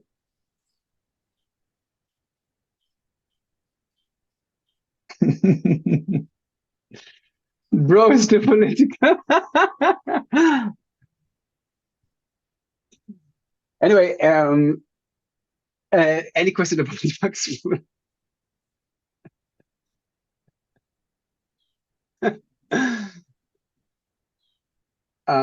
No. Okay, so let's do average pooling. Average pooling is the exact same idea, but so it works channel-wise, but instead of taking the max, it's taking the mean of all windows.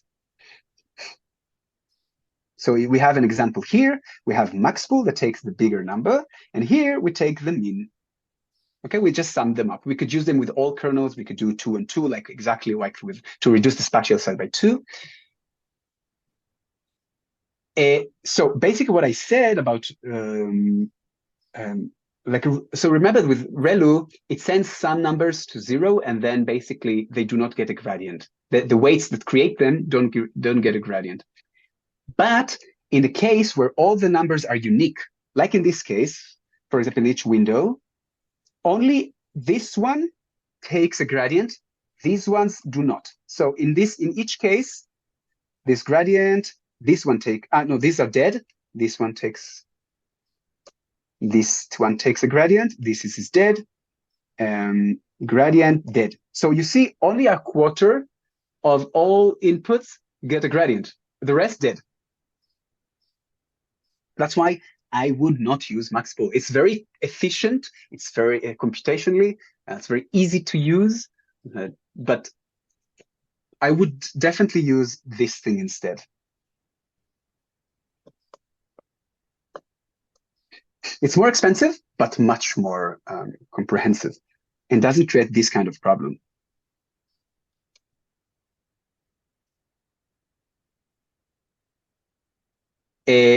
Yes, so the average pool, each input cell would get a gradient of quarter. Yes, that's true. But all of them get a gradient, which is already better than nothing.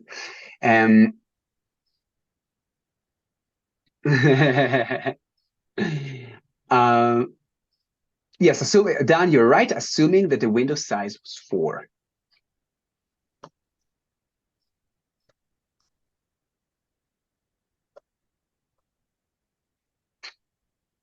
Yes, but aren't universities political, isn't where we all gather and scream. Anyway, the point is different samples produce. Any questions about average pooling? There's nothing much here. Some layers, some networks do that, use that. I think Linet uses it. It's really not, it's used really in particular places, not really a good idea. Like it's not learnable. They don't have any parameters. Both max pool and average pool don't have any learnable parameters. They do not learn anything to just reduce the spatial size with taking the mean. Can we just kill off the inactive neurons since they might not be relevant, which would reduce the number of parameters? I think they're just relevant to previous layers. The point is different samples will produce different inactive. Yeah.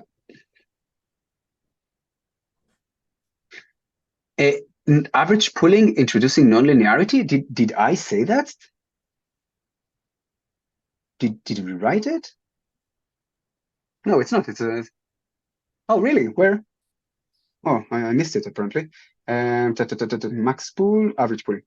So that instead of no, this expression is linear. Oh, it does not introduce. Whoopsie.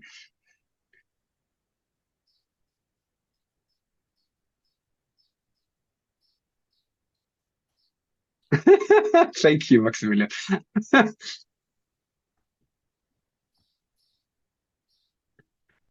Can you explain again? Get this. Okay. Hey, someone has opened their mic.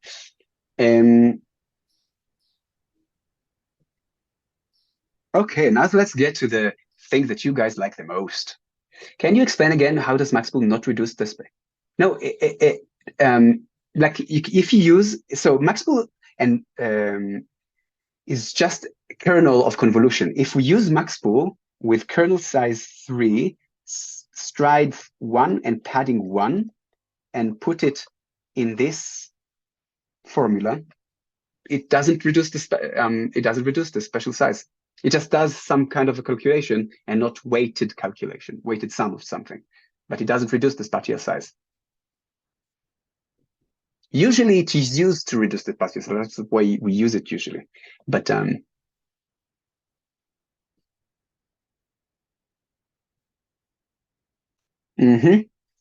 Ganz genau. Okay. What is this? Okay. Did we touch it? One-on-one convolutions. Okay. So one-on-one convolutions. Okay, that's a.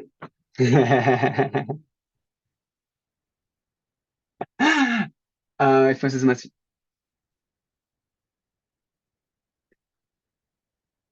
They use it because apparently like ReLU, right? We said ReLU kills things and has the dead ReLU problem, but apparently it doesn't really matter. Like the works that I've seen from 2023, 2024 never use it anymore. They use these kind of kernels that I showed with 3, 2, 1 to reduce the because it's so much more powerful and you don't lose parameters like that. So ResNet is very simple. Few parameters using convolutions that to reduce spatial size, introduce more parameters and more calculations.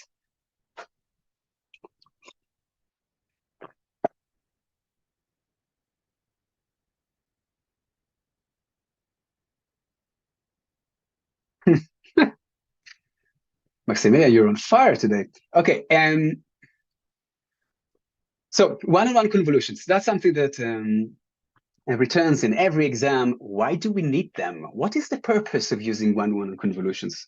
Because they don't take local information, right? They do not have a neighborhood. They do not come from the hood. Also too political for you guys. But basically, they allow us to do a few things. Usually, they were first introduced in inception layer to reduce. So basically, we want to do 3-on-3 or 5-on-5 convolutions. But these operations are quite expensive, especially if the spatial size is big and the number of channels is big. That's a lot of computations. Therefore, if we can squeeze first the number of channels using these point-wise convolutions, and only then do the more expensive convolutions. That's the basic reason to use them. You could use for also just do, they could also be looked as fully connected layers. If we take B, C, W, H, W, H, W, yeah? And then we basically transpose it to be B, H, W, C, yeah? So that each channel across the pixels is now a vector in the, so if I just flatten this thingy, it would be like an N, okay? So it will be just a two-dimensional tensor, which each vector is a pixel across the channels. Okay, and that could be used. So basically, one-on-one convolutions could, and now we could do fully connected layers, and one-on-one convolutions could be the same for each. So it could be fully connected layers for pixels. That actually how we could do, how we use visual transformers, because now each pixel is a token to the transformer, but that's not for the exam.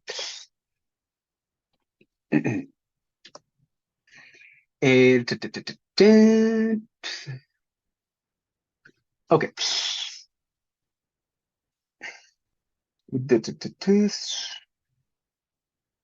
Okay. Also, it is mentioned in somewhere that they introduce nonlinearity, which is of course not true. They do introduce nonlinearity if you apply them, and they apply some activation on them. That's nonlinear. But one-on-one convolutions are the most linear of all convolutions, or like average pool. But anyway, they're as linear as they come. Yes, to reduce the number of channels. Exactly. That's all you need to know about this. Of course, another, you could see, okay, depth-wise convolutions. If I said that the default convolutions take the depth, now depth-wise convolutions just take one channel each. And then, so it's one kernel per one channel. Not many, if I want to create 3 of them, I do not take 3 different kernels that go through 3 channels at the input. Each channel has one kernel, creates one kernel, one channel at the output. Much, much cheaper, not really used in practice. It's used a lot in visual transformers because they have shown that they can somehow do some context between embeddings, but whatever. Not that you care about. Upsample. Upsample. Okay, we also have the transpose convolutions. Ooh, okay. Aren't we wasting all of the effort to get more fitting features by squashing everything with one-on-one? Oh, so it depends. One-on-one can also extract features specifically for that pixel. That pixel already represents some of a meaningful information because it usually comes in intermediate layer, not on the first one. The first one doesn't make any sense. For example, to do a one-on-one convolution on RGB values of a pixel doesn't really make much sense. But it could, because you could learn the relationships between the, although they have no connection really, like RGB, it just really don't care. So it doesn't make sense. But in an intermediate way, you don't really lose features. So in depth example, so the filter had 3 separate kernels for each channel. No, it has one separate kernel. So one kernel for each channel in the depth-wise example. One kernel, the red kernel, gives the red here. Green kernel gives this one. It is not really expensive operation to do depth-wise convolutions. They're not really used, but because other convolutions take information from all other channels in the input and then much more informative. Kernel filter are the same thing. Abbreviation, like perceptron and fully connected layer, affine layer and fully connected layer. It's just that both of them are used in literature. Okay, upsample. Okay, so we saw what can take down the spatial size. Now, after, for example, in unit, we want to bring this up.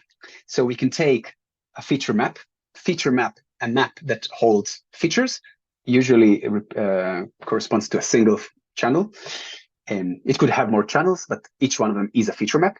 And then we do it, and it does it channel-wise, so not all channels altogether, like each channel independently, and it has some linear algorithm that does that. It could be nearest neighbor, like here. So if we want to double the number of features, we basically take this one, put 4 instead, and fill in with the exact same number, 8, the same.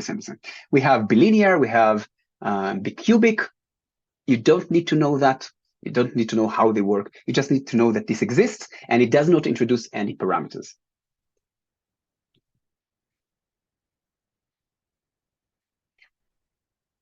Window, yes, window, like kernel window. Window is just what the kernel looks at.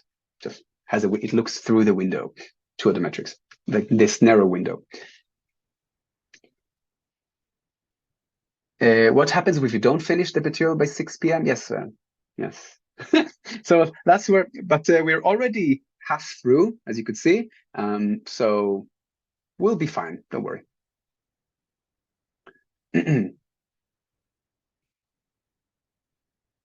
Receptive fields. Okay, receptive fields. We already talked what it means, right? Again, the definition of receptive field is important. That's from your slate. It returns in every exam. To sing it if I tell you.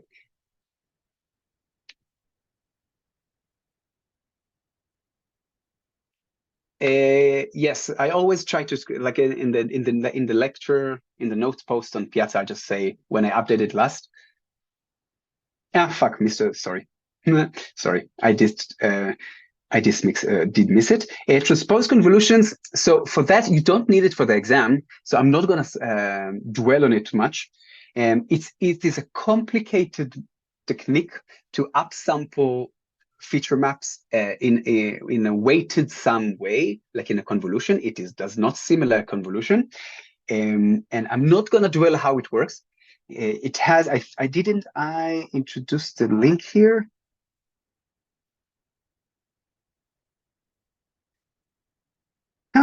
Where is it? I thought I gave you a link. Okay, I found a very nice summary that summarize how it works step by step. You could follow it. You don't need it for the exam, so it doesn't matter right now. But it's much better than unpooling because it has learnable parameters and it can extract meaning features. Remember that we usually uppool latent spaces that are compressed representations of the input. That there are lossy representations would mean that we lost information on the way, but they represent like the most meaningful features. And we want to upsample them back to the same spatial size with some meaningful idea. Upsampling can do it quite well because it does it only linearly. Because of course apply, but it doesn't make any sense because it will not adjust to the activation function that we apply later on.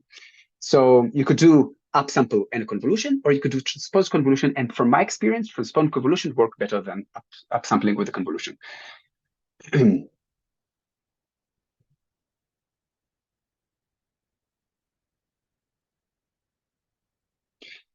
For the entire network, you don't need to, but you need for a specific convolution layer, you need to know how to calculate the weights. And we have questions about it. We will do it. Don't worry.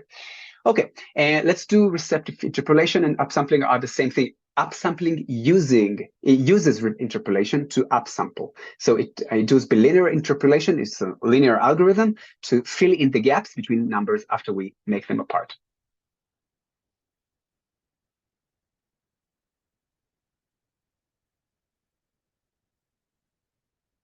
Perfect. Okay, receptive fields. As I said, again, definition, know by heart, please. Okay, so I think I wrote it for you here. Is the amount of pixel in the input to the network that an intermediate pixel in some hidden layer is affected by. You write it in the exam and you get all the points. And when we need to calculate it, so in the lecture, they didn't show, Professor Nissa didn't show how to do that. They did it like intuitively. okay, we say we look at the kernel 3 on 3, so this is 3 on 3, and then this one it look on 3 on 3 here, and that moved like it would run stride. So the 3 on 3 in this here, so it's 5 on 5. A horrible way, especially in an exam. Luckily, we have a magical solution. You just follow this thing. Okay, let's just do an example together. Okay, so we always do it from L2, meaning from here. It only matters to here. Why? Because we know that for the first layer, the receptive field of a pixel here is just the size of the kernel, 3 on 3. Okay, like the kernel here was 3 on 3, and so that's the special size, how much it sees from the input. The interesting part begins from here, where there is some intermediate between them. So let's just do it together, shall we? So we know that R1, do I have space here? No. R1 equals 3. R2 equals 3 plus L minus 1 of the strides. So only the strides that came to here. This is the layer that we're looking at without this. Only the strides until now, the stride was 1, multiply by kernel size, which is 3, minus 1 equals 3 plus 2 equals 5. Ta-da! Kernel size, special receptive field of this layer is 5 by 5. That could work also with max pools that use 2 on 2. Let's assume that there was a max pool between us. I think that Maximilian also worked for the last semester. Yeah, for amazing, he already gave us an example.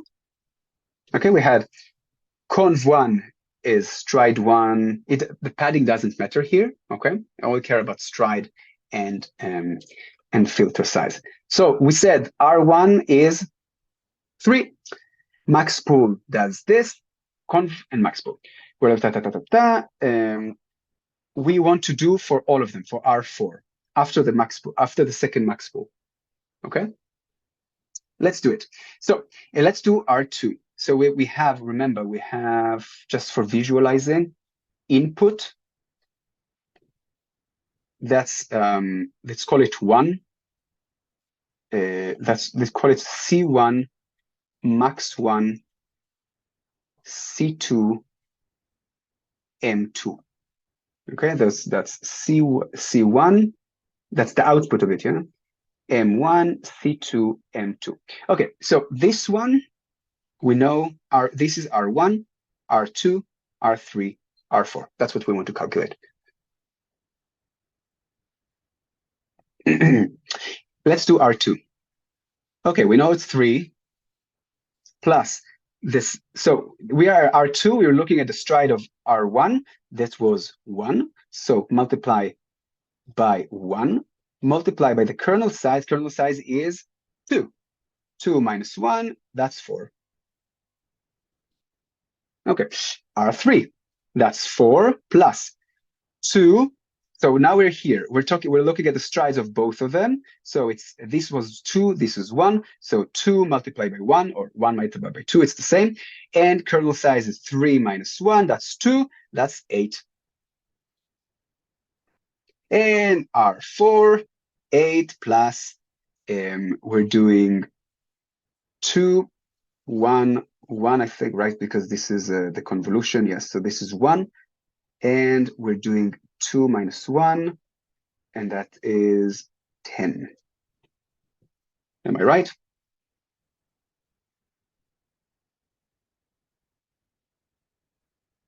No.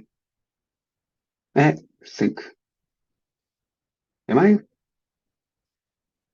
mistaken? No.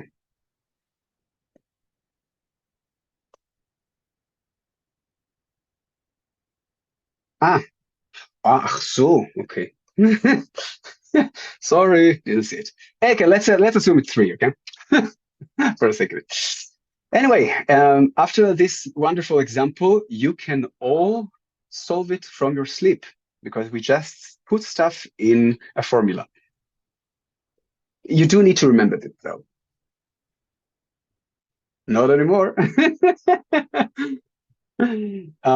Okay. So I'm not going to stop any more of receptive field. That's all you need to know. Definition and how to calculate it.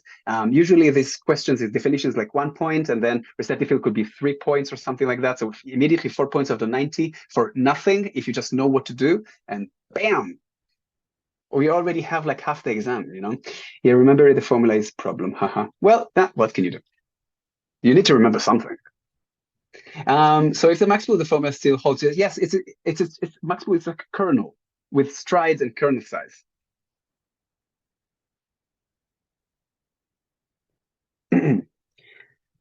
Oh, okay. So this one,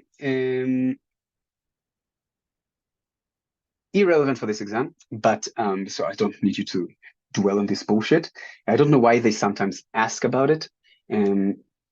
So may I just do, but it is here for later semesters. So there are some handcrafted kernels, for example, for edge detection. This is also for vertical and horizontal. This detects all directions. This is just either vertical or horizontal. Box mean, basically taking the mean of a box. To Gaussian blur, basically blur the image. To sharpen identity. I'm not going to dwell on it because it's irrelevant, but it appeared in last exams. So none of the handcrafted kernels? Yes, none of the handcrafted kernels is relevant for this exam. You don't need to remember that. But why don't we just use them in deep learning? We could initialize the weights to be that, but why don't we?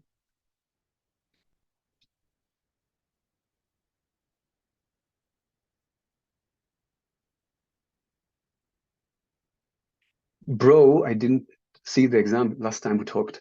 I remember reading this.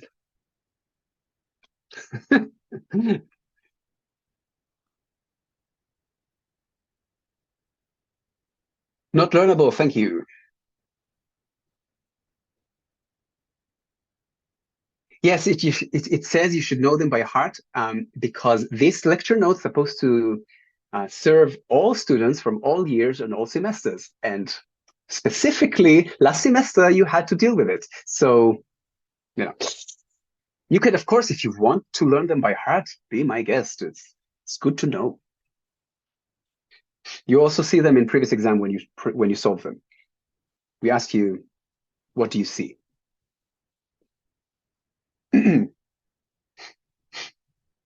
So what does it tell you about the progress of making the exam? Anyway, questions. My favorite things. Okay. Okay. That's a good one. How can we represent a fully connected layer with 4 output neurons with a convolution layer over an image of this size?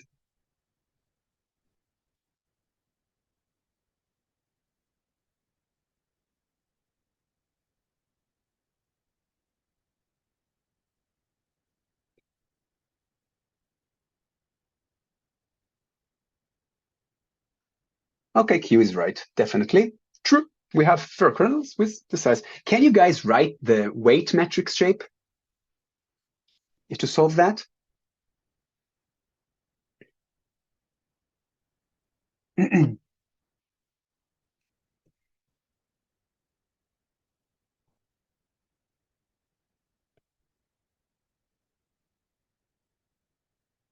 Again, so we have a matrix. Remember, we have a batch. We have B, C, H, W, C, okay, 3, 8, and 8. Okay, we have a batch of images of 3 channels, 8 on 8 spatial size. I want to output 4 neurons represent a fully connected layer. What does a fully connected layer do?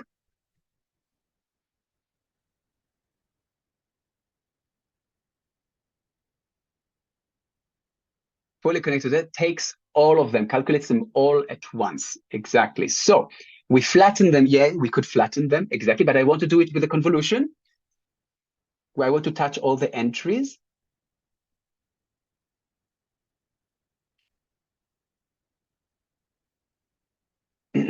So for example, that's to do with fully connected layer, Nico, but I want to do it with a convolution. So we will have to have 4 filters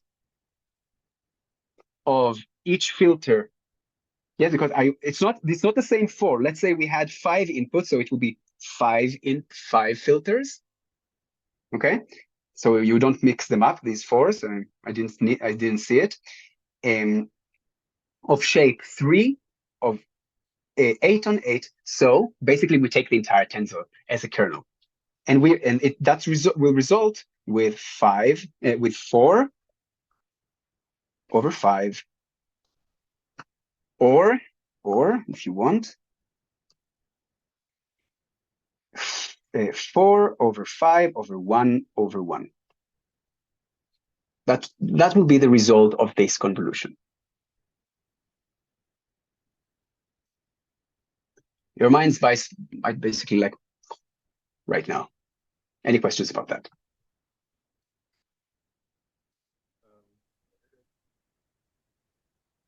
So, okay, let's do it visually, shall we? Okay, let's take this one. So this is a tensor, which is a single instance in the batch. Usually a batch has like 4 of them, in our case, right? I want to do a fully connected layer, to emulate a fully connected layer on this tensor without reshaping the tensor. How do I do that? With a convolution.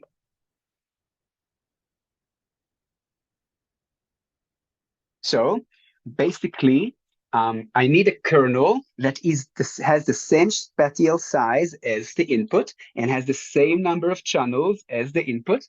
Basically, in our case, here in this example, it would be, we need 4 different neurons at the end, right? 4 neurons that are calculated by the entire tensor. So we will have 4 kernels. Each one of the kernels has 192 channels.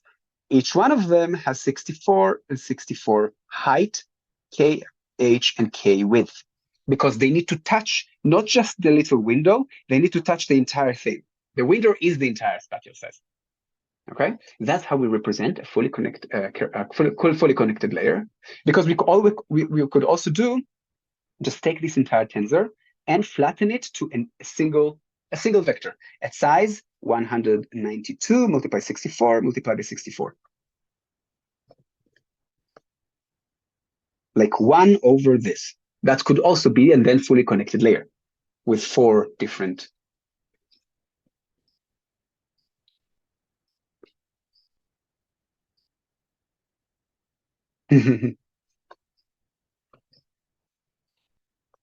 Okay.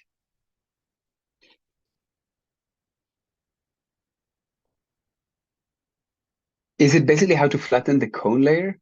What do you mean cone layer? I have a cone layer. Whoa.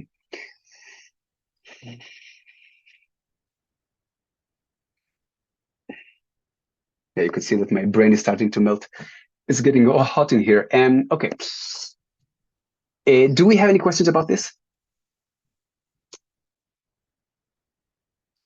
Do you understand the output shape of the tensor?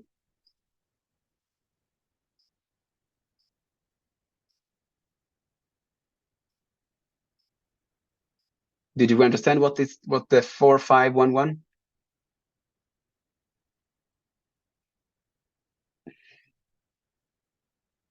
Okay, so what we're doing, just a sec. There might be an error in the solution.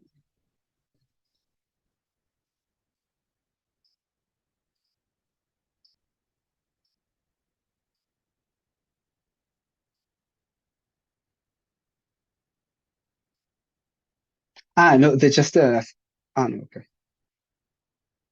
I know. So basically, we had a tensor of batch 4, 3 channels, each image with 3 channels and 8 on 8, and I want to use a convolution to produce a single value, a single neuron out of it, or 4 different neurons.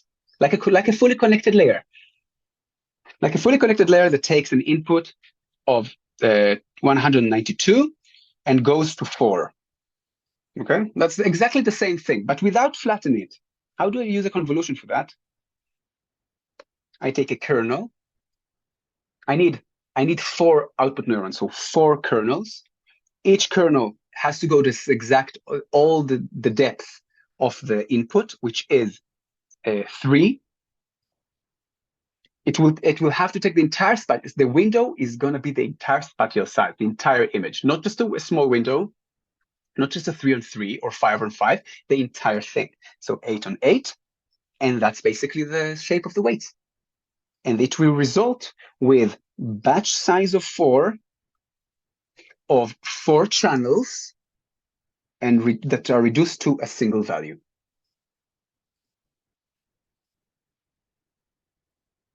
Right? Because of you. So we take this entire thing and produce a single value.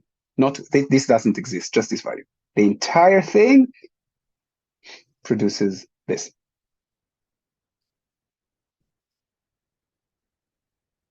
We had 5, there's a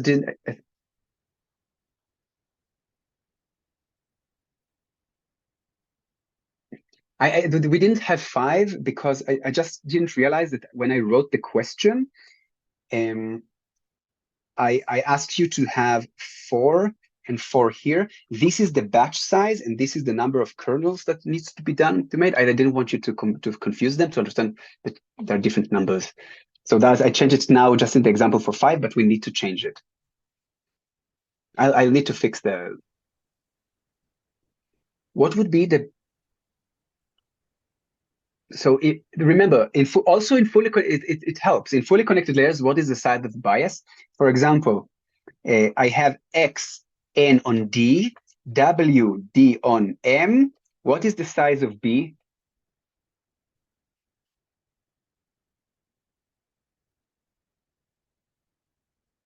Not M, almost. Not 1 over. It's 1 over M. It's a row vector in this specific how we built it.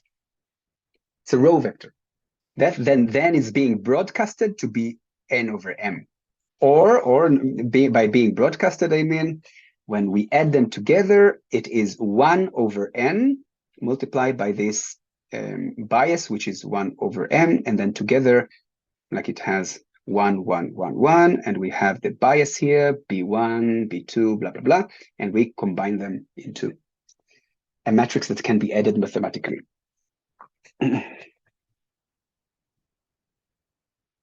Okay, I'm not gonna dwell on it anymore. We do need to move on. If you have more questions, try to do it again and again and again, because it's important. Try to solve this question by yourself, and we could, of course, help you on Piazza to solve it, or in our office hours, but we have still things to do. So I'm not gonna continue on this one. Given a one-on-one convolution layer with input tensor 10 channels, the outputs of that outputs a tensor with 5 channels. Write the shape of the weight matrix.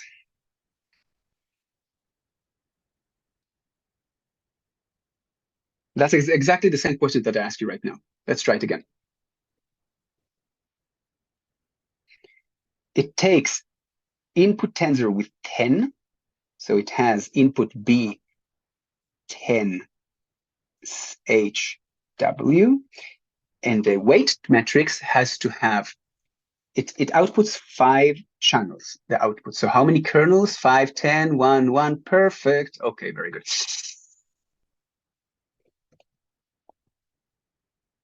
State the number of parameters in the layer. That's also each kernel has a single bias.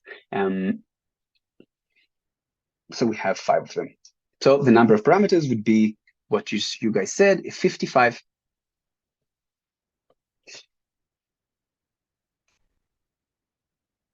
Okay.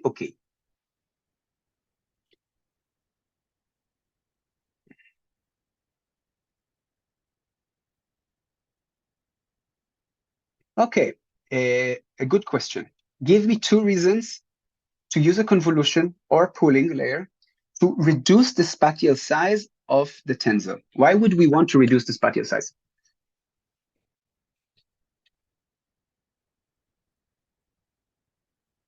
Good. Okay, that's good. Good one answer. Computational costs, very nice. And Q has the right one. Yes. We force the model to extract meaningful features. When we go down, we have to extract meaningful features. Redundancy in the input. Yes, very nice. To avoid redundancy, like to discard redundancy in the input. Very, very nice. Very good, guys. Let's continue. Does reducing the spatial size throughout the network, like going down, like what we do with max pool or convolutions?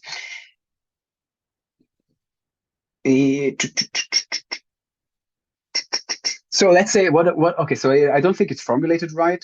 So let's say adding more channels or more layers to reduce the spatial size. Does it change the number of parameters in the upstream fully connected layers? So let's say we had 2 convolutions and then fully connected. Now I have 3 with reducing spatial size. Does it change the number of parameters here? Yes. Okay. If this fully connected was just a convolution, would it reduce the number of parameters? No. Perfect. Okay, very nice.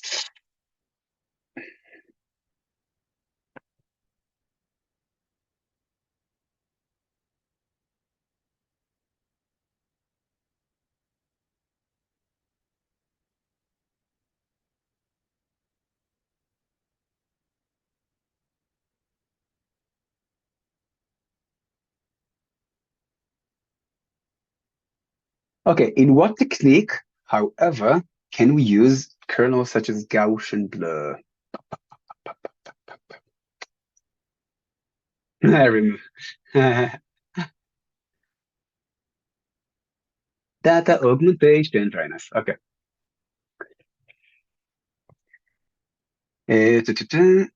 Okay, that's what I asked you about transformers, but that's for you to understand this reshaping of tensors. This is very, very important for deep learning to understand what tensors represent and how we shape. If I reshape them to have what each pixel is as a vector, and how to use it as an embedding to a transformer. But that's not what we're going to do today.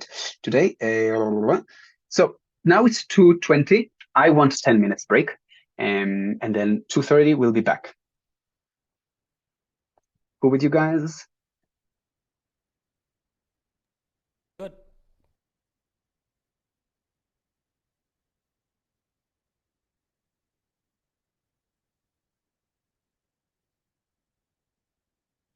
Boom. Okay. So we said 2 things. What do you want me to repeat that I said that I just said during the break?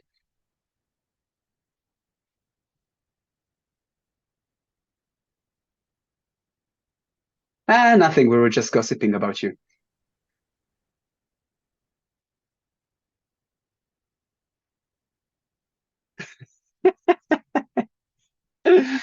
Okay, so we had a question about yes or no.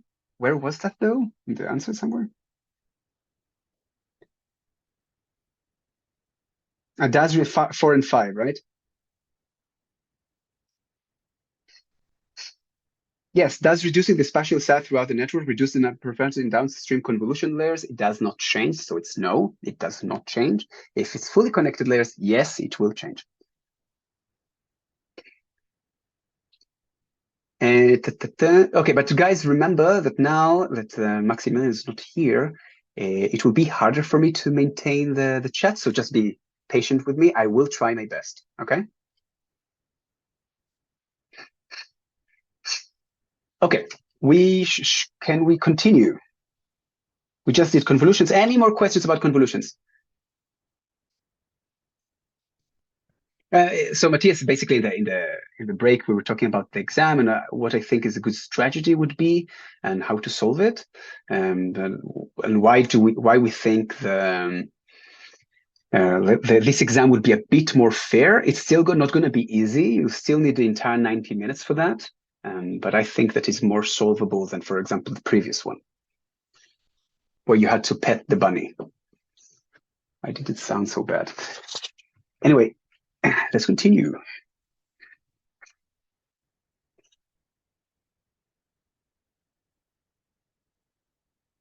So no more questions about convolutions before I move on. Okay, optimization. Optimization is a crucial thing in deep learning, and it could be the biggest bottleneck of your life. When it comes to solving a problem, it's not enough to have a good architecture, or it's not enough to have a good loss function. We need to know how to update the weights efficiently. And the thing is that basically what we said, that deep learning models try to minimize the loss function over the training set. But the loss curve, currently here, for example, you could see two parameters, and we're trying to optimize them to get to a minima. It really depends on how it looks. But basically to get to, you could see first of all that there are a lot of minimas here in this image. And while with densenet is it's like skip connections, but the skip connections are done with concatenation and another convolution. And you could see that how it smoothened out the loss curve, and how it so much easier to get to the minima, and unlike this horrible thing. And therefore, we're going to talk about all the tricks and shticks to solve this. Let's see if I missed anything here. Okay. So the first thing, why being composed out of many different functions implicated just because convex functions, I don't think I can really answer that. Convex functions, for those who don't know, is a function that by definition there is the value is always lower than the slope at this point. It basically has a global minima, a single minima, or a single optima for that matter. And usually it is not the case because of the nonlinearity of the functions. But from more than that, it's more mathematical than I can answer. So I don't know. Maybe Google will be smarter than me. Let's talk about gradient descent. Gradient descent is the very first iterative optimator that we're using here. The definition of gradient descent, let's see, maybe I'll do it as a question for you guys. What is the difference, the main difference between gradient descent and stochastic gradient descent? Because gradient descent, what it does basically is to calculate the gradients over a batch or some samples and update the weights, right? But we have gradient descent or stochastic gradient descent. What is the difference between them?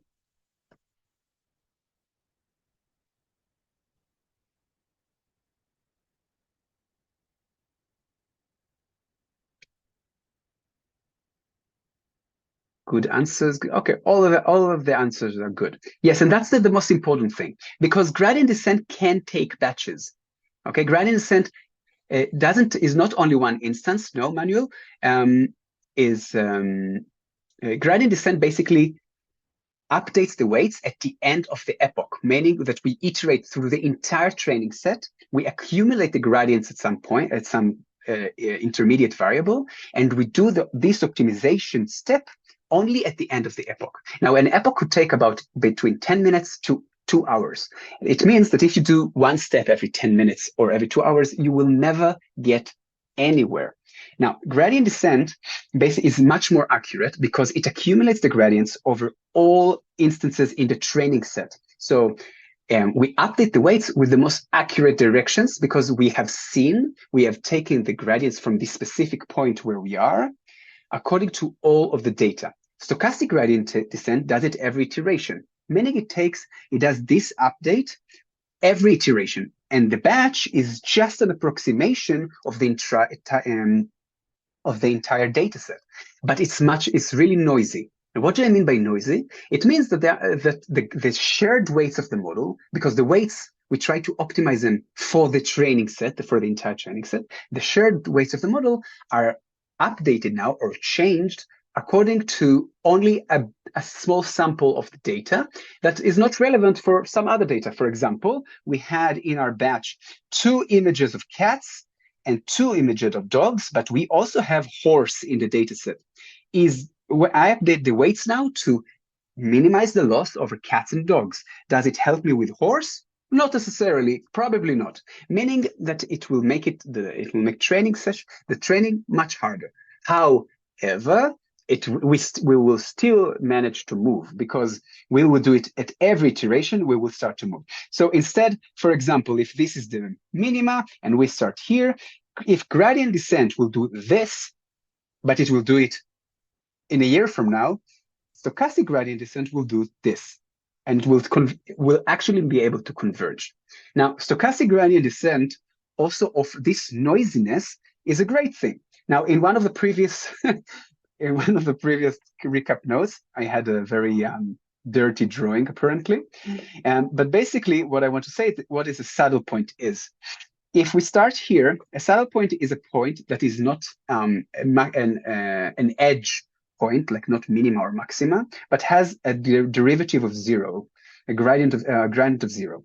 It means that if gradient descent will try just to go to 0 and be stuck here, the stochastic gradient descent will move a little bit off it and will be able to avoid these saddle points. That is the most important thing. Okay, so we have 2 main advantages of stochastic gradient descent over gradient descent. The first, I will answer the questions, don't worry. So the 2 advantages is first, converge much faster. And second is avoid or escape saddle points. Saddle points. Saddle, it's like saddle of a horse. That's the same idea. Saddle basically comes from if we live in Bayern, so we have mountains and we have 2 mountains and we have something here. So we can climb with the snake way to these saddles here. And this is a peak with a cross. And this is another peak with a cross. And on the other side, there is the same thing. It goes down on the other side. And this is the saddle. Okay. Like in a horse, like people will, some person will sit here. Okay, question time. But the expected gradients of both are the same, right? So that's a question. You mean maybe at the end of the epoch, like at the end of it, maybe. It's hard to say because SGD basically moves. So I know that in the lectures they said that, but I don't know to assure you that mathematically, because SGD moves, the SGD changes the weights every epoch. So the gradients do change, like the position of where we take the gradients from changes every time. So I'm not sure that it's the same, because in stochastic gradient descent, we calculate the gradient over all batches from the same point on the loss curve. So I'm not sure about that. Are there specific cases known where SGD does not turn out to work well, meaning stochastic approach does not approximate the performance? So there is no known scenario where gradient descent would be a great thing to use. Stochastic gradient descent as this thing is just a very bad algorithm for our non-convex problems. But for that we have these variations like Adam, Radam, and all others. If you look online, you'll find so many variations of that. That work much better. So SGD usually is not a good one. Some papers try to convey that it's still good, but some people try to convey that the Earth is flat. And so SGD is not accurate enough to reach saddle points, and thus doesn't get stuck there. It's not accurate to reach there. When it gets around there to the saddle points, let's say this is the saddle point, so it just continues here. It's just so noisy, it will escape. Oh, and it says, another minima, let's go down.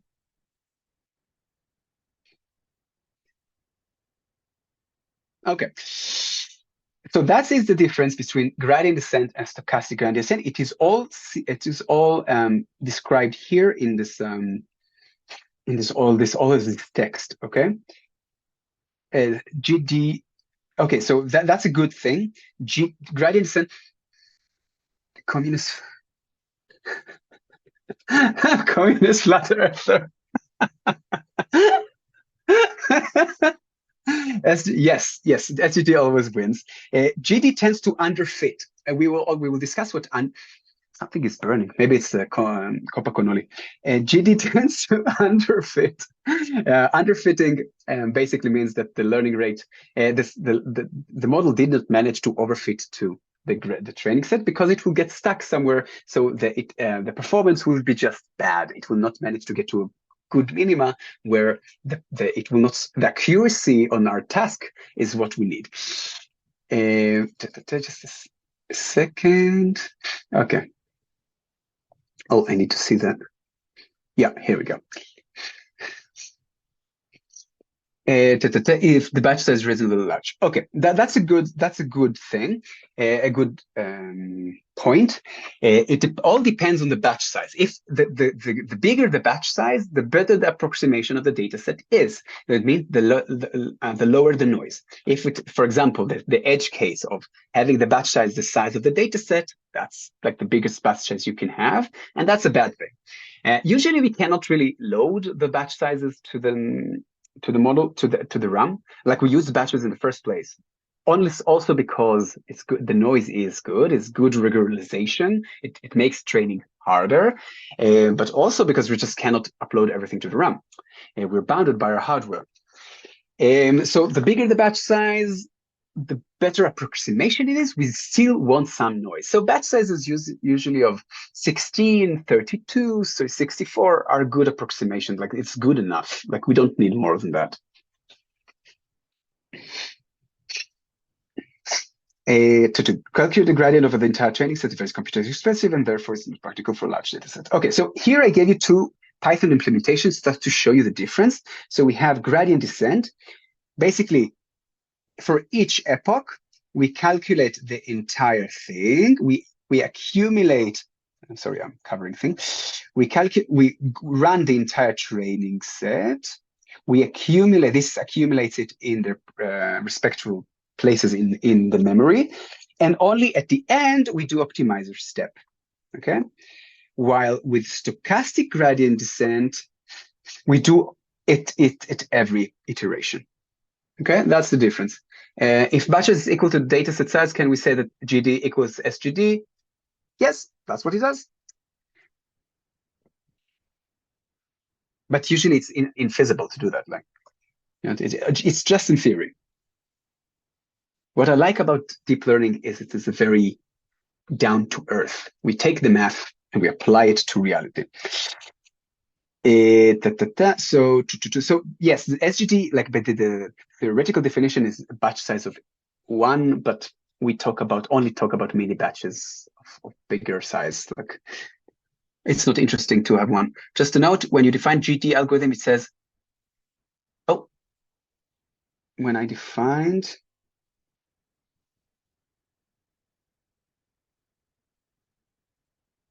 In your code sample, when you go back to the code, scroll down. Yes. Def SGD. Entschuldigung. Thank you. I will not remember to correct that. Why is it loss and loss?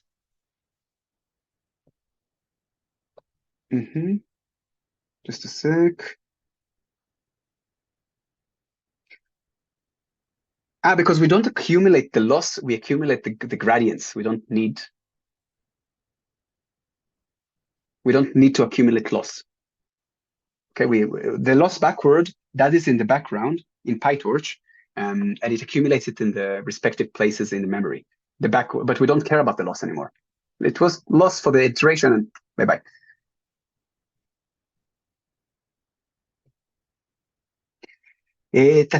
Okay, SGD with momentum. So the idea here with SGD of momentum is to add this physical notation of speed. So if we go down the hill, we accumulate speed really, really quickly, right? If we go in the right direction, we accumulate. If we, on the other side, go up the hill or the wrong direction, we will slow down.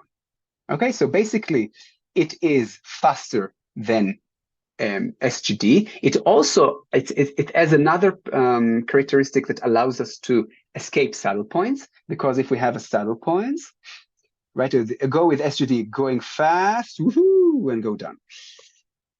Okay, over the cliff. Basically, it's just better than SGD. It will converge faster, although around the minima it will overshoot a little bit until it will converge. Okay, so whip, whip, whip, whip. Of course, there are better algorithms than that.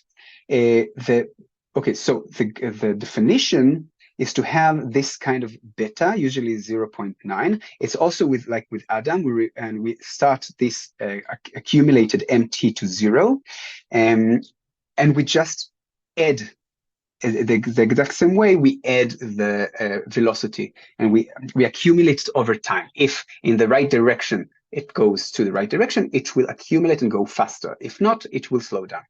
So, but it will require more computation, right? As its drawback, a little bit more, yes. But the conversion time, in total, imagine that with SGD you will have to do more steps, more computations. So if you converge faster, you might actually do less computations in total.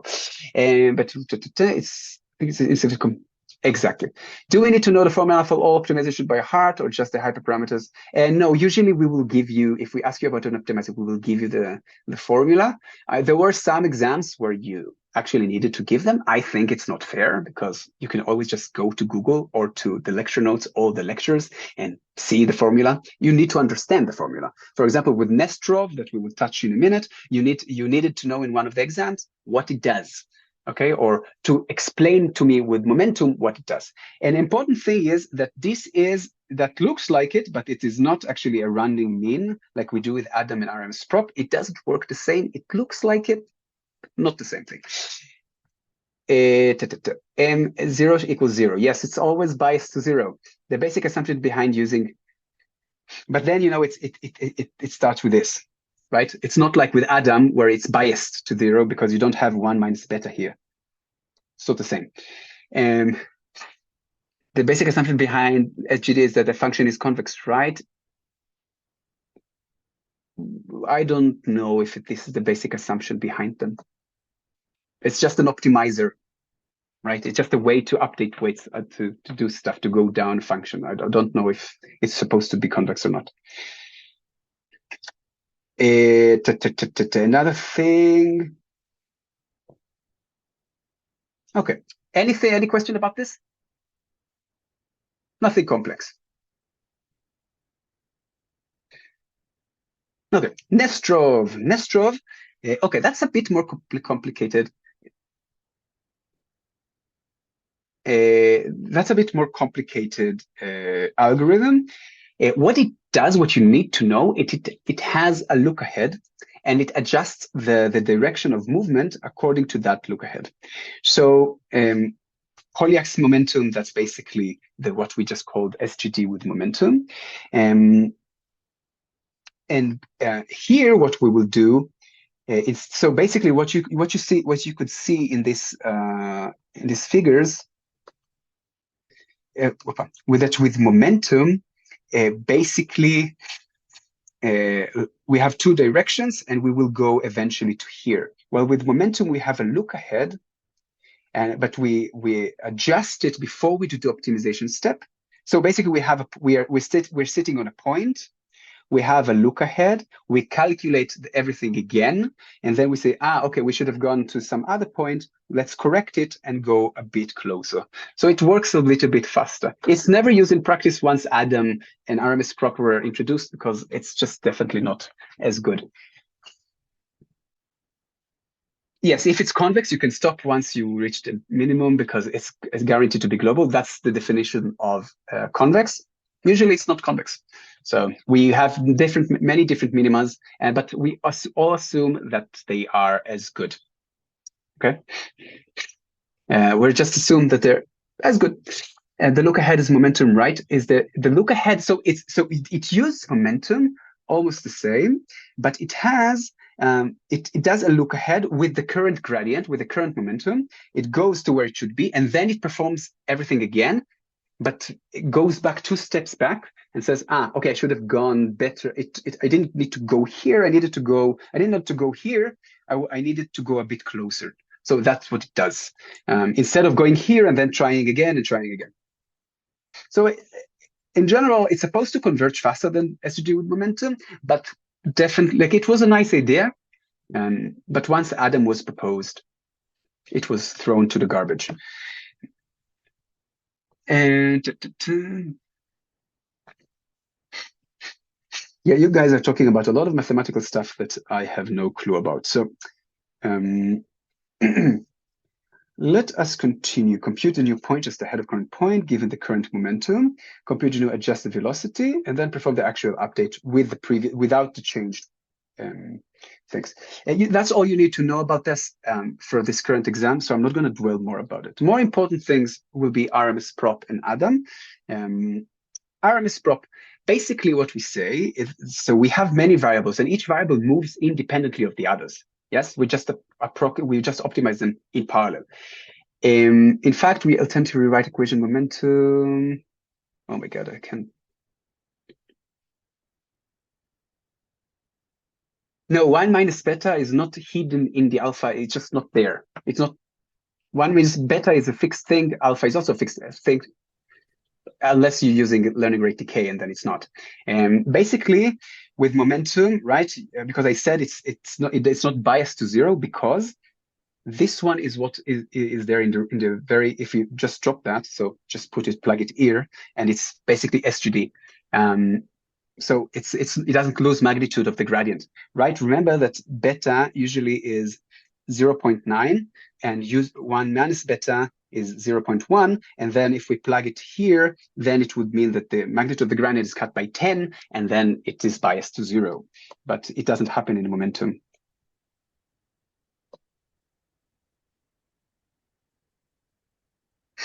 Nestrov uses a look ahead to adjust the current step to be more accurate to the minima. That's all you need to know. Nestrov, not really. You need to just describe this look ahead step. But about RMS prop in Adam, that is important. So basically, as I said, we try to update the weights independently. Each weight is done independently. Some of them will have huge gradients, some of them will have less. The problem is that they don't care. They just go in their direction, but it does matter for the model that needs to take them all into consideration to go to the minima, right? So what we say, if your step is bigger than 1, we're gonna normalize it to be closer to 1. And if your step size is smaller than 1, we're going to normalize it to be closer to 1. So this will go smaller, this will go bigger, and will go faster towards the minima. That's what it does by calculating the approximation of the variance of the gradients. The still first moment, and we'll talk about it in a sec. What we meant. First moment is the mean, basically, of the gradients, and the variant. Sorry. So it's the first. Like this first moment is the first gradient, but we're taking the variance of the first thingy. That's what's called second order optimizer, because it takes the variance of the first gradient. Later on, we'll see Gauss-Newton that takes the second derivatives, which also gives it the name for second order optimizers. I know it's confusing. It is what it is. Scheiße about the literature.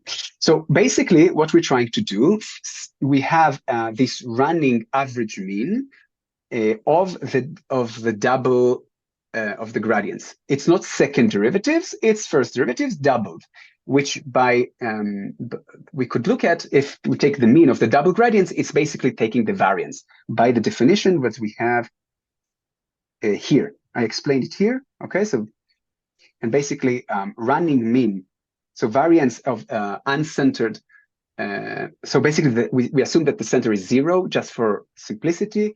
So the mean of the gradients, double gradients, is basically what we have here, and that's what we're trying to approximate. So basically, imagine, but see that here we do have the 1 minus beta. I will answer all the questions in a sec. Here we do have the 1 minus beta. It means that because this is initialized to 0, this is biased to 0, because that is usually 0. I think for this one is 0.99. So this is 0.01, and that's very small. That means the magnitude of the gradient that is taken is super small, and it's biased in the very first iterations. And this is supposed to be the entire thing. And we basically normalize, we dampen the oscillations, as we like saying. Okay, just let's see the chat. Do we need to know about that? How would we describe it quickly? Okay, Nestrov momentum. Perfect. Any question about RMS pop? That's all you need to know, that it dampened the oscillations in the gradients directions, in the weights directions or the gradients. Normalizes them to be more. So second order refers to squared gradients. So this, here it does, yes. But in Gauss-Newton, it refers to the second derivative. Here it because it's the second moment, which is the variance, and there it's the second derivatives. Both called second gradients optimizers, second order gradients, optimizers, sorry.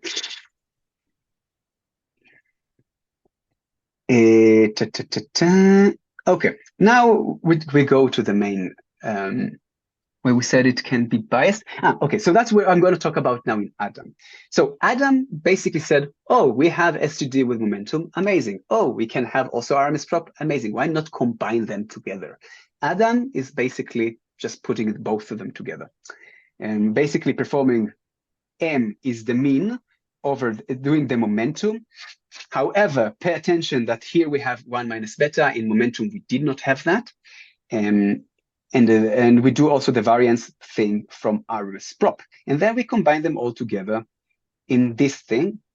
However, then they figured, the authors of Adam figured that because M0 and V0, these ones, are initialized to be 0.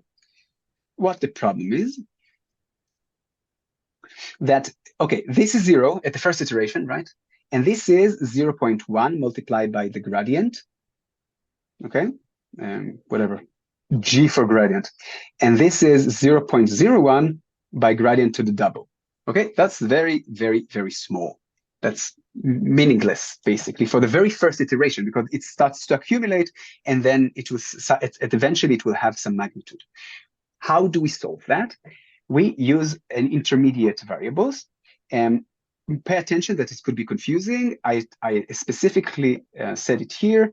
This is an index, and this is the exponent, okay? And basically, as the iterations go, with this one going to diminish. This one is smaller than 0, right? As the exponentials go, as the iterations go, t grows, so the exponential grows. Values that are lower than 1, as multiplied by themselves more and more and more, are going smaller and smaller. Eventually, we will have this will be only 1, and we will also only have this as we wanted in the first place. How do we explain that mathematically? Well, let's take this one, beta 1 mt, like we do this, plus 1 minus beta 1 over L, okay? And then we take 1 minus beta 1, okay? Right, and this is 1 at the first iteration. This one is 0, so bye-bye. Now this one is just divided by here, and we're left with the full magnitude of the gradient. So bias solved. Sorry, did someone say something?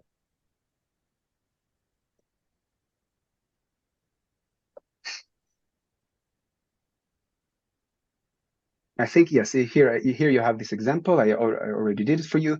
The bias correction is important. You need to know how to explain that, especially that. What I just explained. Why isn't it shown in RMS prop? Beta T. What do you mean beta 1 T computed? Is basically taking beta 1 and applying it with exponential. Why don't we do that in RMS prop?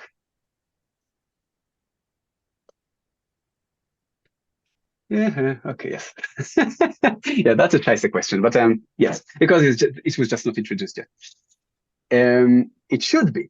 So bias correction is not a must. They both Adam with bias correction and without will converge to the same minimum eventually, but without it will be just slower. You don't need to remember that. You do need to understand what's going on there. So M for mean, V for variance, and of course the bias correction, which is important, is also second order, because sometimes in the multiple choice questions we like to ask what of the following optimizer is a second order optimizer. Okay, and then you have Nestrov, SGD, GD, and Adam.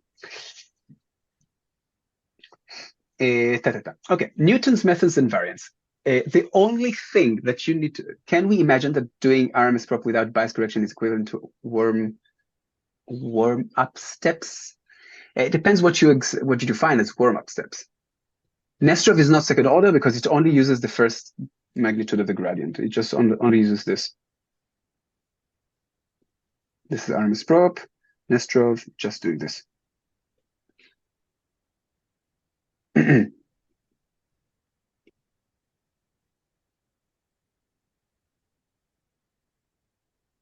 So that's a nice point that you're bringing up. Basically, RMS prop and Adam are called adaptive optimizers because we adapt the learning rate for each one of the weights independently. We have a fixed, let's say we have a fixed learning rate for all of them together. But then we adapt the gradient size. And so it's like adapts the learning rate. So you say, can we imagine doing RMS prop without bias correction as equivalent to warm-up steps?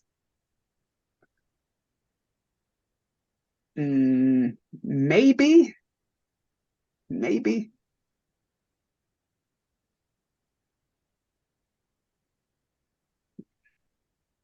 We're just simply giving it a push. I missed why isn't there a bias correction for RMS prop? Just because it wasn't invented yet. You could do it in RMS prop.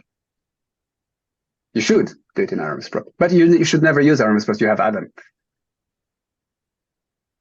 Like in very, very rare cases, you know, and people say, I use RMS prop, it worked better, but usually not. Okay, so Newton methods and its variance. Now, Newton method is a great thing, is a great idea, and it has a lot of potential. Problem is, we cannot use it in deep learning. And why is that? So Newton method follows the Newton-Raphson method. I really like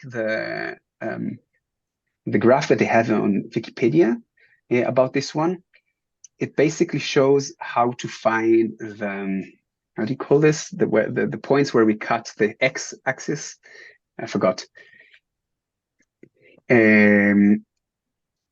So basically, it doesn't need, it neglects the need of a learning rate because it gives so nullpunkt. I'm not sure. There's some definition in English. Anyway, it knows the right direction to the minimum. So it's very, very good.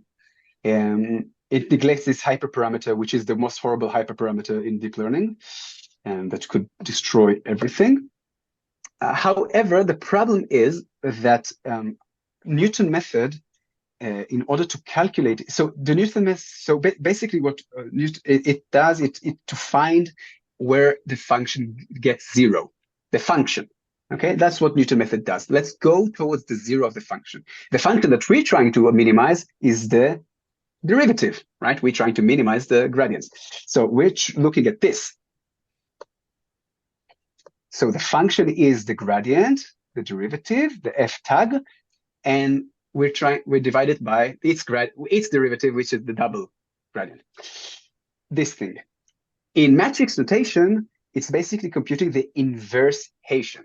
And that, my friends, super, super, super duper expensive to compute and very, very hard and bound to numerical instabilities. And so first of all, that's one reason we don't use it.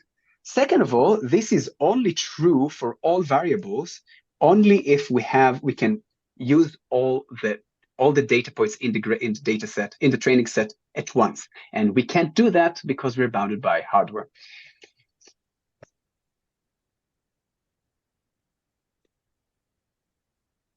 So there are better variations. Lucas, for your question, there are better variations for this Gauss-Newton. For example, do I talk about them here? For example, LFBAGS and whatever. But they also require the entire data set to be uploaded to the RAM. So it solved the problem with the Haitian, with the inverse Haitian metrics, but still we cannot upload all the data set to the RAM, and it doesn't work well without it.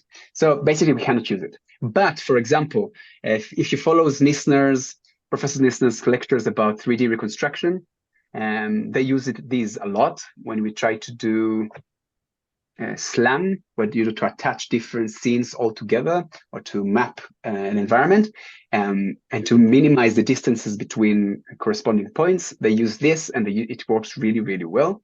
But unfortunately, we cannot do this with 1 billion or 1 million images. If we adapt the learning rate efficiently with RMS prop and Adam, why would we even use learning rate decay on top of it? So it's not enough. Like, yes, they do change, but they change it to around 1. So basically, you will get stuck if you don't learn. If the learning rate is still the same fixed number, it will still not be able to get to the minima. It will go faster towards the minima, but it will still at some point overshoot. Learning rate decay, if you don't use it, first of all, I will slap you in the face and just stop whatever you're doing, do something else with your life. Yes, we discussed it, but it's an ambiguity in the literature. I'll answer that. So it's ambiguity in the literature. Second order could refer to the second derivative of the Newton's Gauss-Newton method, or the second moment, which is the variance, both in RMS prop and Adam. Sorry for that, but it is what it is. Another question. What should we know about Newton method? Both of the things. So one question wanted you to describe this in scalar notation. So this is scalar notation. This is matrix notation. That we cannot update. We cannot really calculate it. It's super expensive to calculate the inverse Haitian matrix. I hope I'm pronouncing it right. And because we need to load the entire data set into the RAM, and we can't do that. So basically, we cannot use these algorithms, unfortunately, because they are much better than SGD and its variants.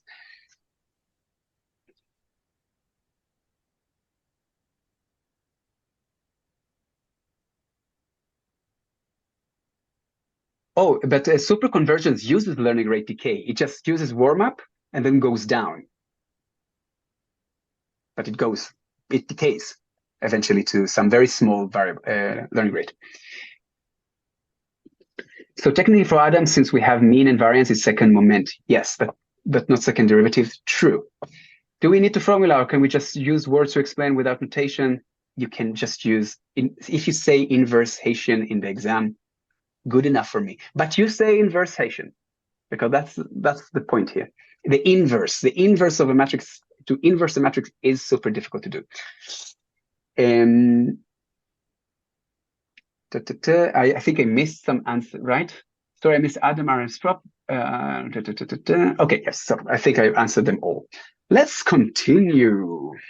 Optimization problem. Okay, underfit. Also, what happens if the Haitian is not invertible? We have like approximation for invertibles. Usually, that's what we do with the other variants. We approximate the Hessian, the inverse Hessian. It is a to compute the Hessian and the approximates inverting the matrix is too expensive. Yes. Yes, ambiguity in literature. Ambiguity in deep learning literature is something that is gonna follow us everywhere we go, unfortunately, which makes our lives harder, makes our learning harder. Basically, it's regularization technique. Do you have to learn this? No, you don't have to learn. You don't need to know this about Gauss-Newton. It's not the course to know that. It's the statement to say, why don't you use these amazing algorithms? But we don't, because we're not using them, we don't need you to know them properly. Like, we're not using them. Why is the denouement not second order? Because it uses only the mean, the first moment.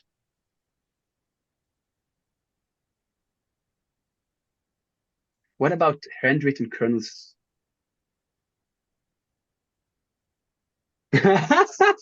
Now I got it. What about the handwritten kernels, man?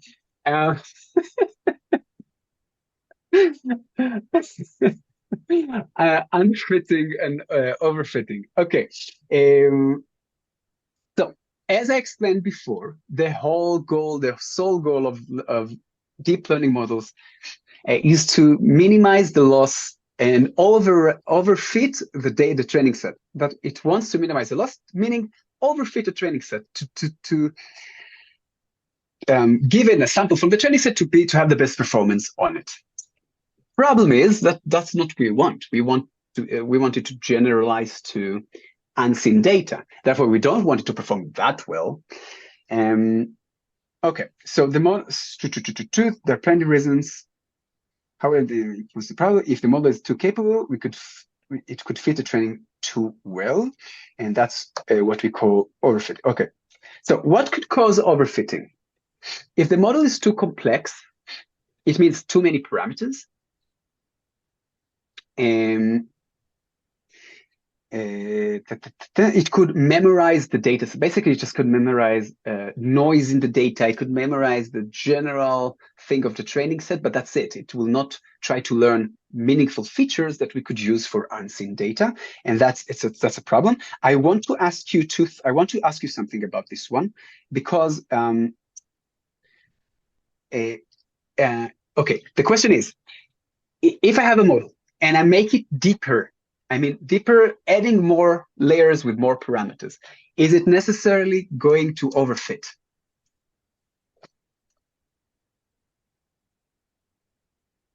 No. Okay, no, and why?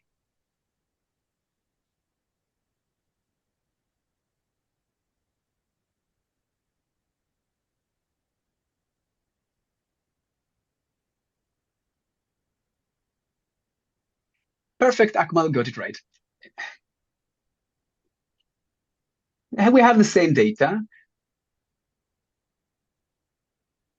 So basically, the problem with deeper networks, we can get the vanishing gradient, and then we just don't. Then we will underfit and not just overfit, because we won't get to the minimum. But theoretically, if we underfit, for example, we see that but we will talk about what underfitting is. If we underfit, we could increase the capacity of the model. But but if we do it factor-wise, like going width-wise and not deep-wise, because deeper means could lead to vanishing gradient. The little data, okay, too little data. So basically, that's very easy to learn. There's not much variety there, so it's very easy to memorize and just overfit to. And it doesn't need to learn general patterns. So that's a big problem if the data set is too small. For example, 1,000 samples could lead to overfitting. That's something we need to take care of. Not stopping early enough. So basically what will happen, what you see here, and that we go down, we learn some meaningful features, and then, we started to learn the noise in the data, or just learn something that is related only to the training set because it has seen it so many times. I already know what to do here, yes. But then it will, the validation, the unseen data loss will start going down. So we could stop it. What we call early stopping, but very, very crucial. I do not allow you in the exam in any way to say that early stopping is a regularization term, because it does not make training harder. It simply prevents overfitting if you don't keep checkpoints. Like if you saw in the exercise 11, Julius implemented for you, you can keep checkpoints. You could load your model weight trained models already. So basically, if you every time you start the model, you start from scratch, and you wanted to stop at the right point, then you could use early stopping. If you keep checkpoints, you definitely don't care about that, because you can just take the checkpoint that did not overfit. Because early stopping could be bad for you, because it could go a little bit up and then go down. So you just stopped. So early stopping is a good method if you don't keep checkpoints. It is not a regularization term.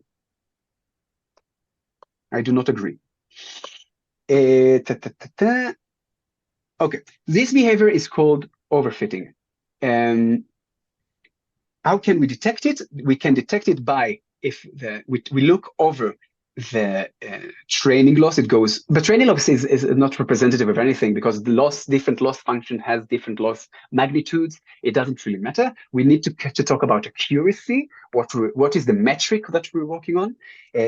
So overfitting with a metric on what we test is either we see the loss functions of the validation going up. That's why we have the validation set, or we the metric on the validation set is also very bad.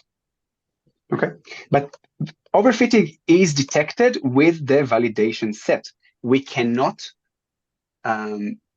drop the validation set, otherwise we will not have that. Like, imagine that we didn't have that. And we see only this. Look, oh, amazing, my model works amazingly well, but it doesn't generalize, and we cannot estimate that. So assess that. So the generalization gap is what we call here. The generalization gap grows, becoming bigger and bigger. That is overfitting. What was okay. Solutions. So increasing the size of the training set, it depends, really, really, really depends. Usually when you're given the data set, I gave you MNIST to work on. Can you increase the size of MNIST? No, you can't. Okay, you cannot create more data. So this is not a valid solution. Data augmentation, however, is a valid solution, because it creates a more varied training set. Okay, that's a difference. If in the exam you will write to me that how I can solve overfitting by increasing the data set, not a good solution.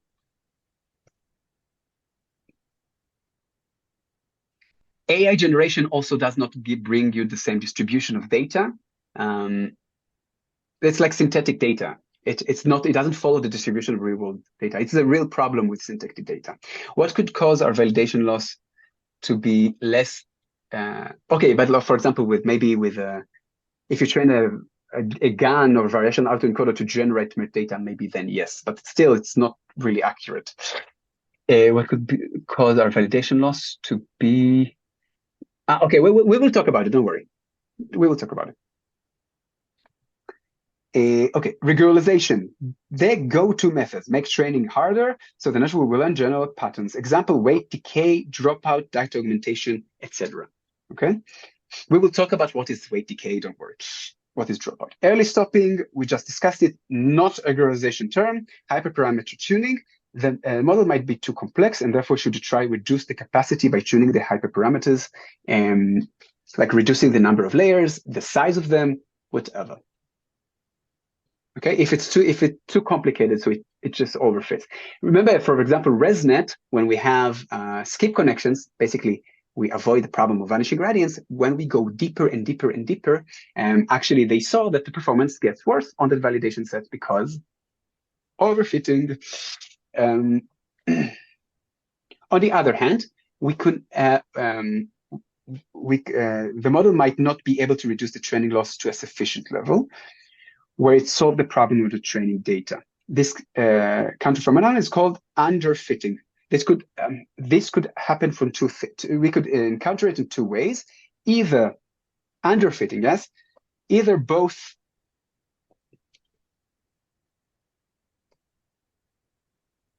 training and validation loss just converge to very high loss, or we could evaluate on the, you could see that in the training, or you could evaluate them on your metric, like accuracy, for example, and then you see that it's not good on the training. You only need to do it to validate on the training. It just doesn't manage to accomplish its task to overfit to the data. So it underfits. It's either underfits or overfits, or this very, very specific point in time where it doesn't both. Or we can say that we see both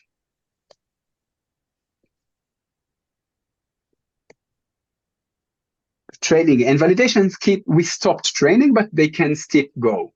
Okay, so we basically didn't converge it and we underfitted. Okay, let's see, question. You can, well, if you have access to more data, it can be solution, but it depends on if. If you have access to more data, if you haven't used it in the first place, question is why. So that's what I just don't like to, people just throw out there, increase the data set. No, you can't really do that. It's not a valid solution. There are other ways to do it with data augmentation, for example, but that doesn't increase the data set size or the training set. It doesn't increase the validation set, right? Because we don't apply it to the validation set, etc. Okay, solutions for underfitting: increase the model capacity, use learning rate decay. For example, this problem here, what we have, it just converged to a very high loss. Instead, if we use a different learning rate, it could go even down.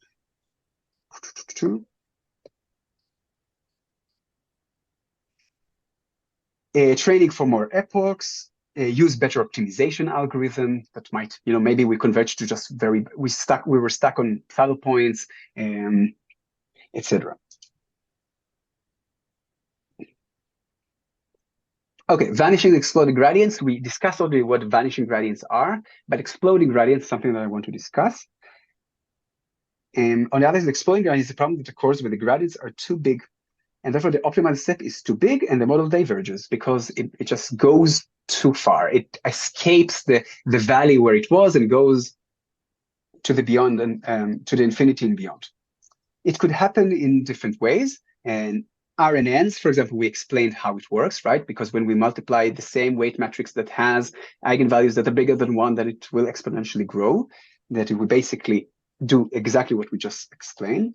No normalization. So if we don't normalize the weights and they're not initialized well enough, they could just be too big and explode. Or if we don't normalize the data before that and we use values between 0 and 255, imagine that the weight, if the loss value, if the learning rate is not small enough, then the update to the weight will be with a value of 255, which represents something. It doesn't need to represent a magnitude of something. It just represents a bin, right? And then it will just explode. So we have to normalize, to use normalization, bad initialization. Okay, solutions, gradient clipping. If the gradients are too big, just clip their norm.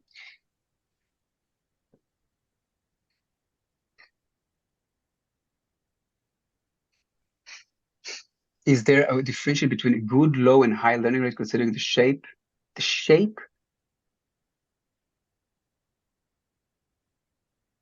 It's all about experimenting and using a good learning rate scheduler. So basically, if you use, for example, the super convergent ones, it goes high, it goes down, it tries them all. You could see where it stops learning, by the way, at some point, or where it's too high and you could adjust it.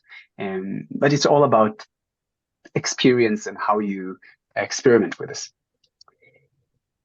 You don't, pick one and that's it, you're gone. That's it. That's not how it works. Solution gradient clipping, we clip the magnitude of the gradients so they will be smaller, or not too small. We can also bring them up. Use normalization. layers like batch norm or layer norm, whatever, weight initialization, like savior and K-mean initialization. Basically, they're following some meaningful Gaussian distributions with meaningful mean in STD. I feel like the third and fourth solution for underfitter are slight contradictions. There are 4. You mean these two? What am I? Sorry.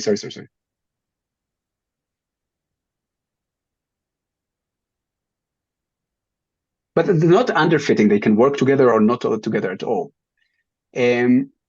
I feel like third is the solution for underfitting is like condition. If you're in a plateau saddle point, would you prefer a bigger learning rate? Yes. So basically, that's what I said. Use the learning rate scheduler. There are amazing schedulers that also use what we call warm-up steps. We didn't touch it in this course. Making the learning rate really high, which also presents some kind of regularization, and then go down when it gets to the right. It goes down gradually when it gets to the right valley. Very, very, very nice. I really recommend to go and see the super convergence paper if you're interested. That's I use that in all of my implementations, whatever. That's amazing. An optimizer could help you also escape saddle points. Because, for example, Adam is an adaptive optimizer that adapts the learning rate. So even if it's too small, it could take us further away. But of course, too small of a learning rate, like some of you saw in exercise 11 that they used a learning rate of e to the minus 7, but they didn't learn anything. Well, they just couldn't move. Okay, learning rate scheduling, that's what I just described. If you don't implement this crucial technique, stop doing deep learning and go do something else with your life. That's, I think, the most important thing from this part, because you will never get to the minima if you don't do that. Setting the learning rate is the most crucial hyperparameter. If we use Gauss-Newton, for example, that's an exam question, for example, how could we avoid doing that? But we can't. If we could use the Gauss-Newton, then we wouldn't even have to worry about this. Don't worry, we're getting to initialization in a sec. Don't worry, we'll get there. Learning rate scheduling is learning rate decay. Yes, it's the abbreviation for both, because it decays. Thank you, Benjamin. So for strictly convex, we mean, for example, the x to the power of 2. This one will guarantee if we have infinity steps to go into the minima. You don't need to know that, but you do need to know that learning rate decay is a great solution for underfitting. And you should always, in whatever you do, when you go to if you go to the advanced deep learning after you've crush this exam and you do your projects, you always implement learning rate decay. Otherwise, you were just wasting your time.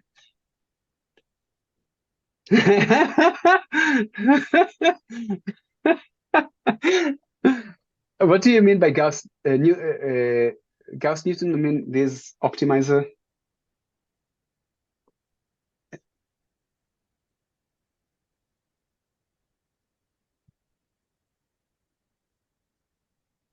It's also called Gauss-Newton. Okay. We don't have much time left. Let's continue. Regularization. Okay. So if I ask you in the exam, what is the definition of regularization?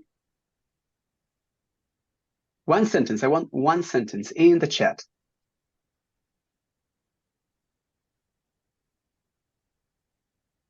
A technique to make training harder to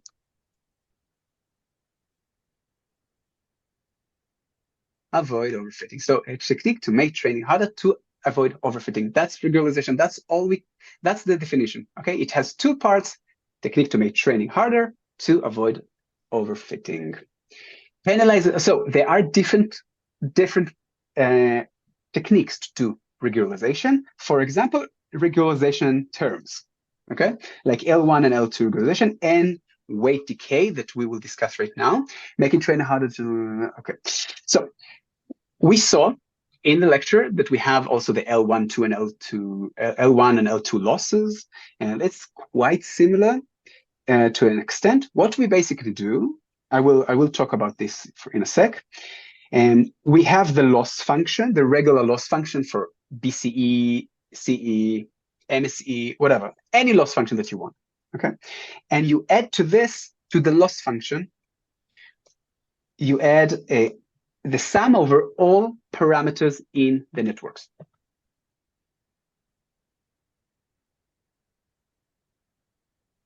It could be that I have a typo, like I might have a lot of typos as we saw. If someone collects it somehow, then I could fix it, or I will never. I need to write it down somewhere that I will remember. Anyway, we take all the weights and we add them to the loss function. Okay, and what it means basically that when we do the derivative according, for example, so let's say we do L2 just for simplicity. So we do the derivative of L over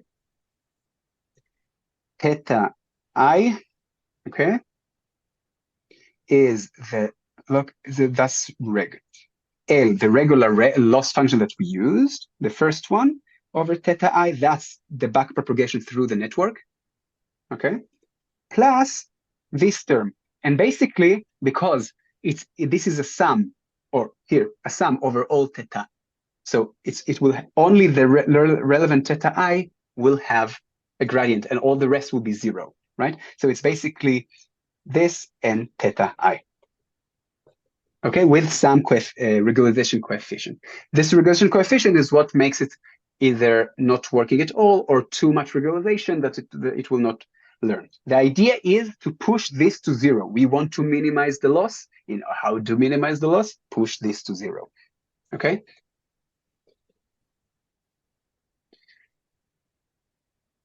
Thank you, Matthias. Amazing. I will need to keep that down. Can you post it on Piazza, please?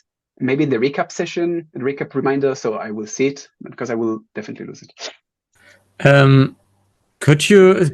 I'm a bit confused about the weight decaying part. Like, what's the? Yeah, we'll get there. We'll get what is weight decay. I know it's confusing. It all definitely confused me, and I went and learned it for you. We will get to what is weight decay. How is it complete? How is it different? Does it make sense to normalize L2 loss by number of parameters? No, it doesn't, because that's what we want to do is to actually want to minimize the loss. What normalizes it is this coefficient. Okay.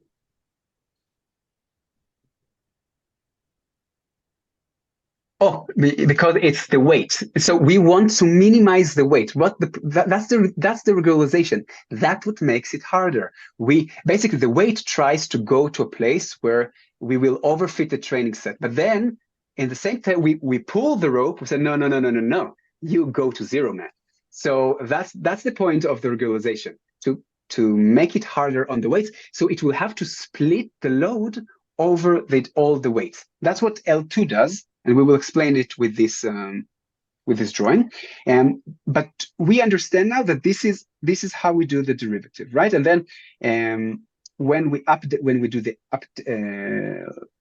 update step, yeah, the update step of this one is gonna be that's of t. Okay, qi at time t plus 1 equals qi at time t minus alpha plus all these things. So qi plus this and qi. Okay, that's the update step with the regularization. The regularization. I will get to a weight decay and explain the difference between them. Okay. Now the properties of L1 and L2. Just before I'm missing something.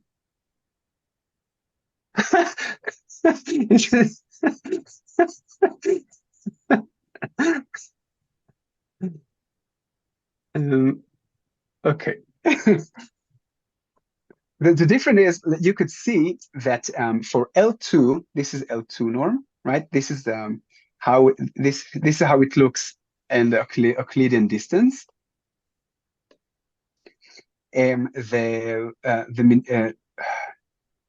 This is the actual gradient. This is the gradient norm penalty of all the norms. And you could see that in order to minimize the distance between them is somewhere here. So it will make W2 a little bit smaller, W1 really smaller. For example, for the L1, it pushes one of them to 0, and one of them keeps completely. Basically, that's what we said. This is like feature selection. Basically, it will send some of them to 0. That's what you see. You will see sparse weight metrics, and the rest will keep their magnitude. That's just the mathematical explanation why this happens. You could, of course, dive more into it if you want. You don't need to. You just need to know that. Can you sum up? We need to know for the QIs, formulas, and derivatives. And I didn't quite follow, to be honest. Already melted brain. You need to know this.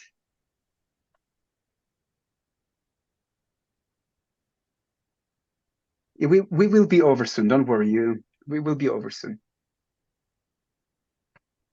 Okay, now let's go and talk about. We just talked about it, right? The sparsity and sharing the weights, blah, blah, blah, blah. It's either to compute, and that's more common in practice. Okay, weight decay. What is weight decay? Weight decay is a term that was introduced with Adam W., Adam weight decay, as long as there are kernels. And basically, it changes. We do not add the weight parameter, the decaying part to the loss. Like we don't add the regularization as we did here. Okay, it's not happening. We add that at every step of the optimizer step. We take the weight and decay it. So, if you remember correctly, I said, look, another typo. If you can edit, Matthias, that would be great.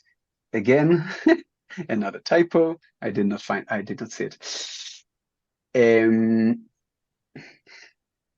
Basically, at time t, okay, that's like theta at time t.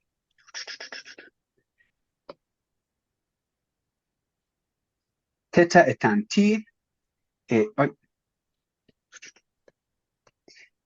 So that's what we saw earlier, right? When I derived the L2 thingy, regularization, we saw that this is the optimization step. So that is exactly the same for SGD optimizer. It's weight decay when applying it only at the optimizer step or doing it the loss function, eventually leads to the exact same optimizer step. For SGD optimizer, for Adam, however, it is done here, and that is different. So when we use Adam,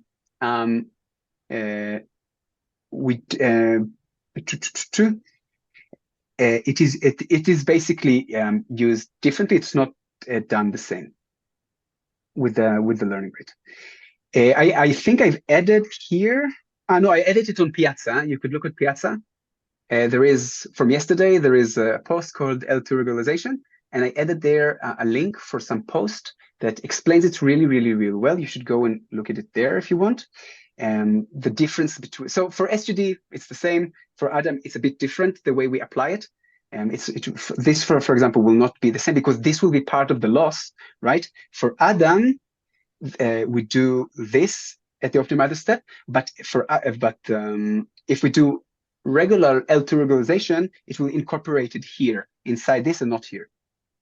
Okay, so it's a bit different, and this is more commonly used.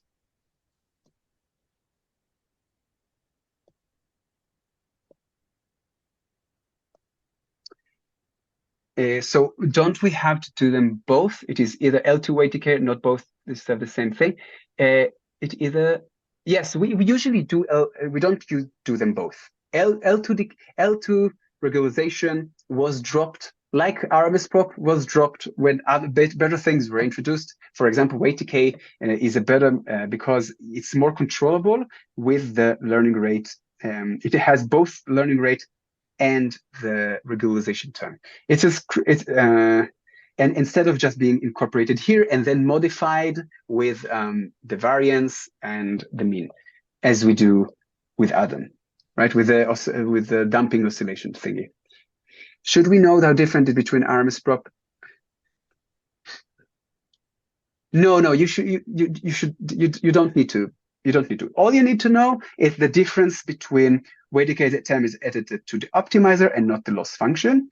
And the magnitude of regularization is now controlled by the learning rate and not by some other things. I think that's even negligible because it's the same thing for both of them. I could drop this thing.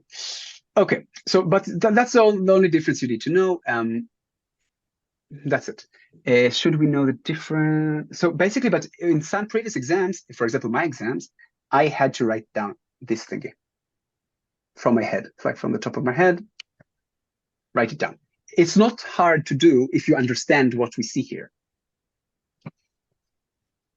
I did not understand back then what it is, and I did not get the points there. Okay. In what context, like were you asked to just describe weight decay? Yes, they say, okay, given weight decay, write down the optimizer step with L2. Damn. Well, if you look at summer semester 2021, it will be there.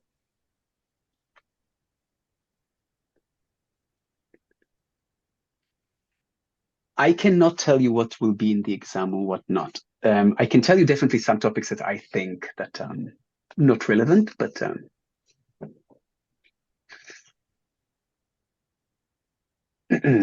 but maybe you could guess from what I say.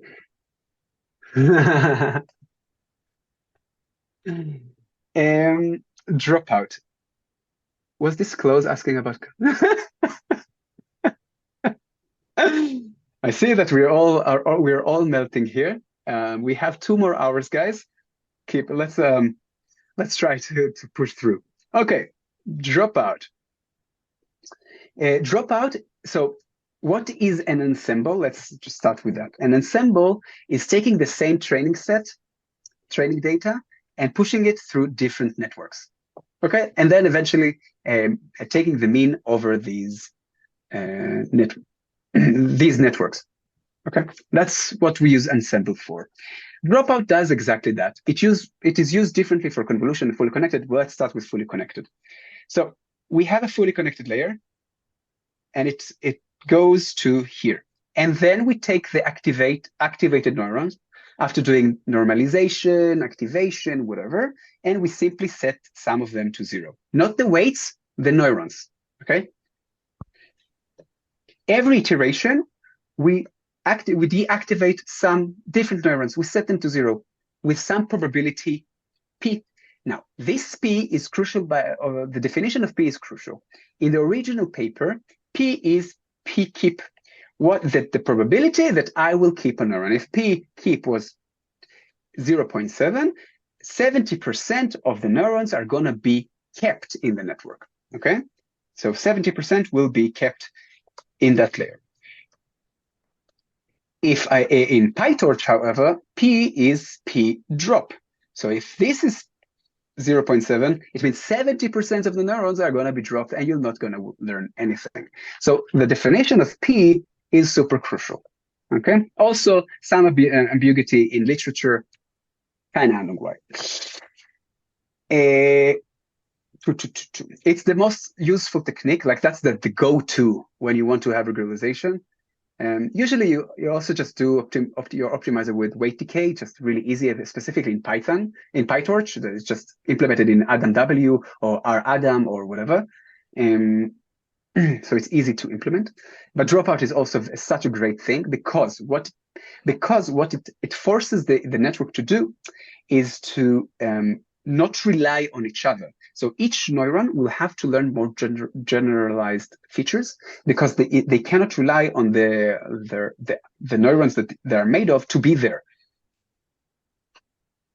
making training harder and therefore avoiding. So how high should P be? if P is too big, like 0.5, it's really big, you will drop half of the neurons. This will really make it hard. Especially with batch normalization, it was shown, not mathematically, it was shown that you can have a very small P, like for P drop, like to drop 10%. Okay, dropout layers, the original dropout works only, drops stuff only during training. So this happens only during training, but during inference or testing time, we don't drop them. So, but the problem is that if, for example, I dropped 50% of neurons, just for the sake of the example, or for example, 60% here, okay, it means that now when during inference, when I put in some input into that layer or into that layer, it's going to have full magnitude, much different than what it used to during training, right? So we have to scale them down. Scale down, not scale up. Scale them down. So we have to x star, it's like the new x, is x multiplied by p to p keep. Okay, if we kept only 40%, we need to do 4/10 or 2/5, whatever. We have to normalize, we have to scale them down. Very important. That's the difference between trading and sorry, yes. Well, that scared me. Yeah. Do we have to scale them down during training, Pedro? Right? No, during inference. During testing. I'm getting to a point where we do inverse dropout, where we do it already during training, but in a sec. Okay.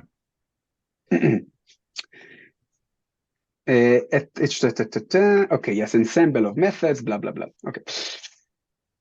It's usually being applied last one, because after the activation and normalization and blah, blah, blah. Okay, that is important. That is from, this is from Stanford, if you want to have a look at that link here.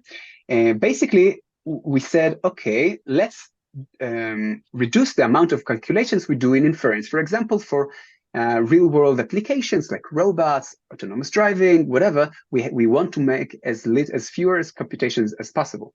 And doing this scaling is more computations during inference or testing. And therefore, we could already do it during training. We drop the neurons, right? We drop them, and then we scale them up. So 1/p keep. We scale them up to have full magnitude in that layer. And then during testing, we don't do anything. It's like an identity function.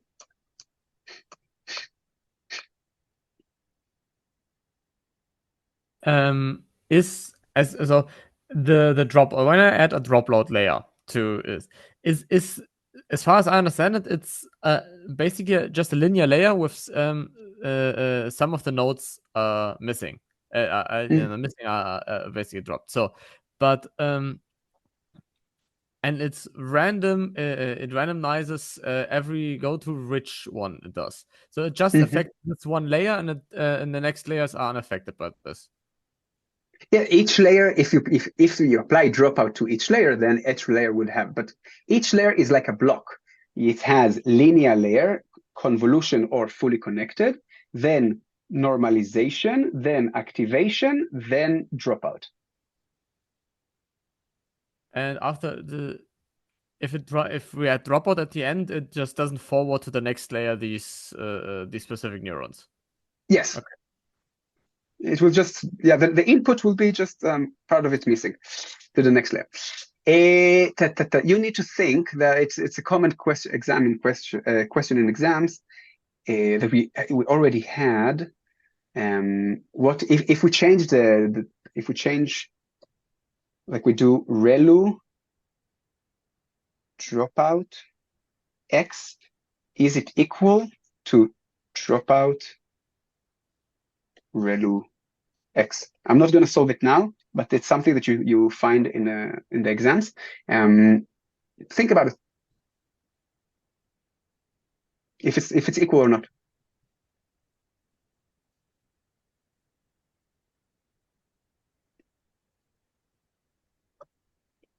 Or you want me to solve it? Do we consider dropout to be an efficient regularization technique? The best regularization technique. I think it was an exam question at some point. If it is efficient, I don't know. For me, the link in inverse dropout doesn't work. Oof. Okay, so I'll have to fix it. Matthias, can I employ you to put that in some, like to have the note eventually with all the bugs that we have? You'll get a beer or eternal fame. And you know, I'm already doing that. Stimmt. Well, thank you very much. Okay, so should I solve ReLU D? I called it D, okay, because I don't want to write dropout. But I want you to think. That's the point. I want you to think of yourself. Let's do it together. Okay. So for that, the trick to do here is to just put numbers from all possible ranges. So let's put -1, 0, and 1.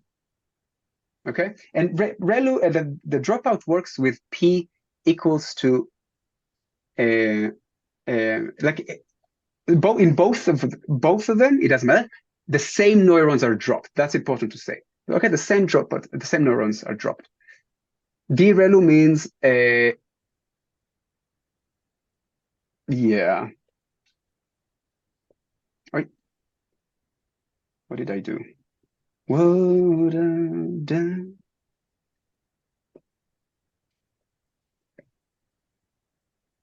Sorry for that. You could see that my brain is also melted already. Okay, so let's just put them all here. The same neurons are dropped. Okay, so let's say X is 1 neuron. Okay, is -1. Let's say it's dropped or not. Let's -1. Let's say it's not dropped. ReLU sends this to 0. ReLU sends to 0, and it's not dropped. The same. Okay, both of them the 0. 0, 0, 0. It doesn't matter. It's still like currently it's not dropping, right? So it's just ReLU. Let's say it drops. Okay, so it sets to 0. D basically sets X to 0. Doesn't matter.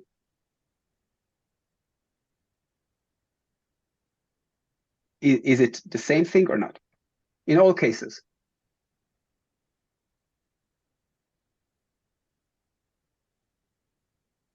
Should be the same, yeah. Even if it's -1, which is the worst case here, yeah. Both like it should both omit the same thing. So there is exam, I think 2022, something like that, that has 4 different of them, and you need to think. But just this is how you need to solve them. You just approach them with, let's input some stuff inside. Could you make kind of a P-drop scheduler during training to, for example, start with? But the problem is that the network will have to adjust to this, you know? So you basically, changing them doesn't make much sense. We don't want to decrease it, because once you decrease it, the network immediately will say, it's easier now, I'm stronger, let's overfit. You know, the entire point of dropout is to don't allow it to do it. If you allow it to overfit, it will go there. Be sure that it will. Yeah, from my experience, I can tell you that which is scheiße. Okay, we're continuing. And we will have many questions soon, so don't worry. Okay, yes. So dropout for convolutions. It's quite similar, but instead of dropping single neurons, random neurons, we're dropping the feature maps, complete feature maps. And that basically allows us to, because the convolutions learn the relations between the feature maps as they work, it basically means to learn less similar feature maps. It basically learn different features. That it's actually a very good thing.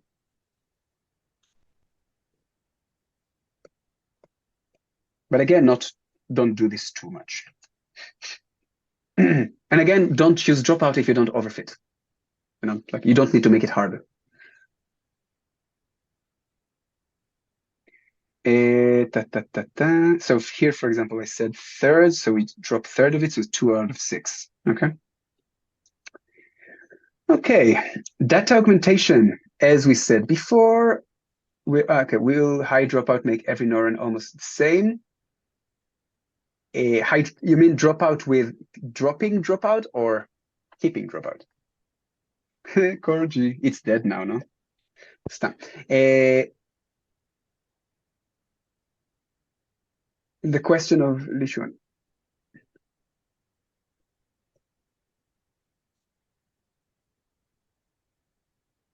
Oh, okay, to drop, you mean?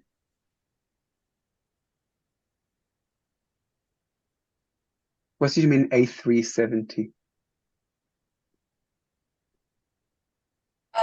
Never mind. It's just like we might be in the same building. Okay. What did you say? Just I didn't clearly.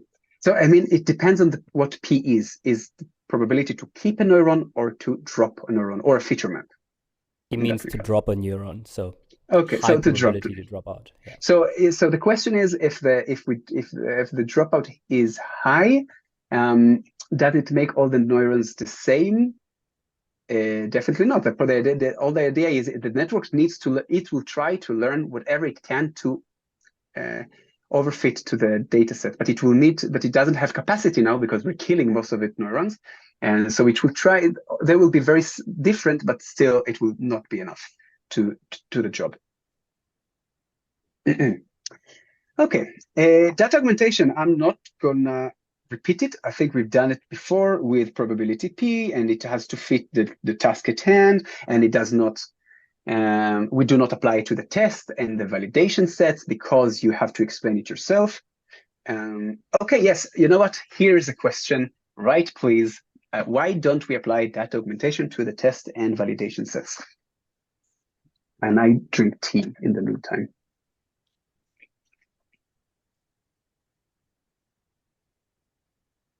Like the spitting Brit.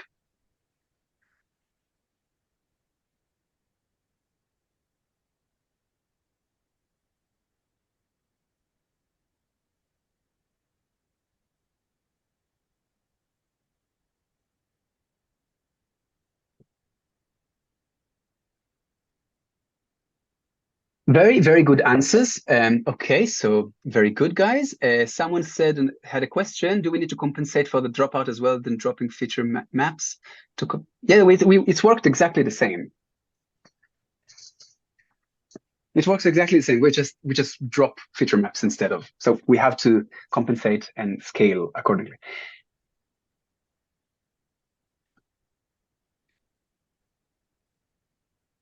Yes, it doesn't give the benefits from having more training data. It would, on the other, okay, first of all, it's not, if we do that also, it's not comparable to other models, right? Because we have different tests now. And the error will be higher because the more varied it is, the more difficult it is.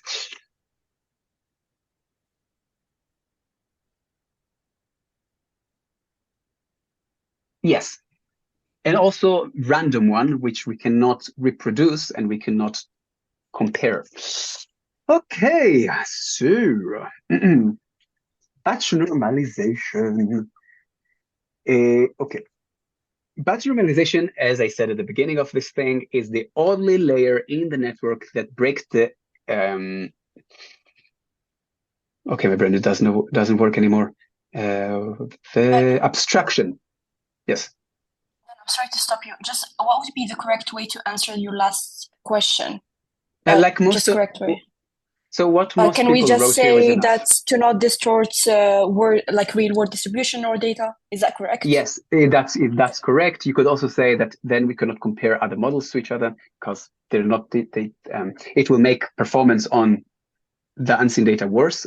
But that's just the byproduct. Yes, because it distorts the objective, the target data that we try to solve, basically. Okay. Because the target data, the test set is the world data, that we don't assume that there is a world outside. For us, the test data is all the world is.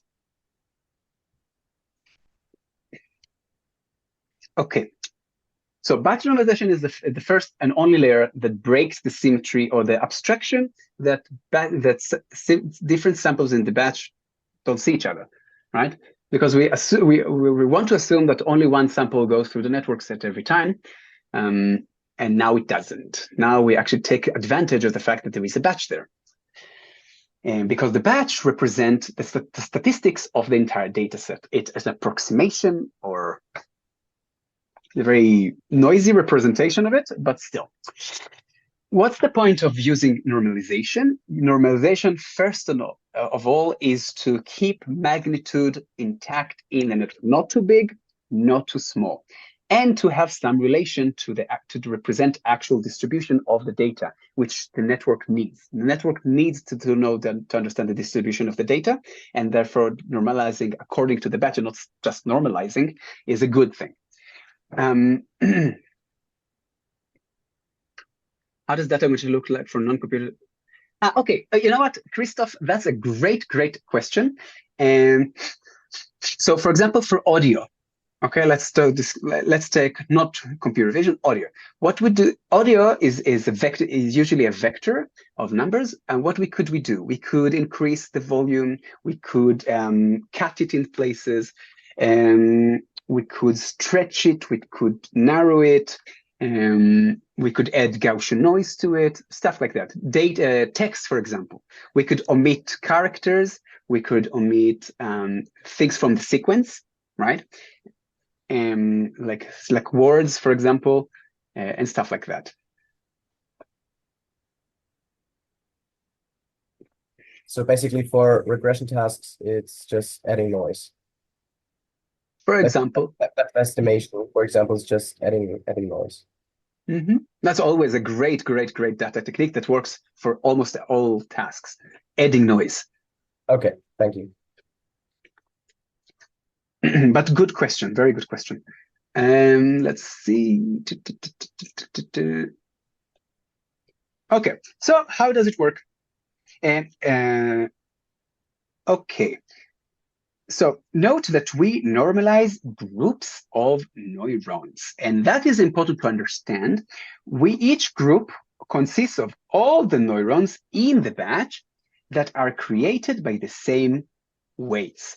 Remember that the batch instances are sharing the weights. They're using the same weights to solve the problem for themselves. And so, for example, in fully connected layer,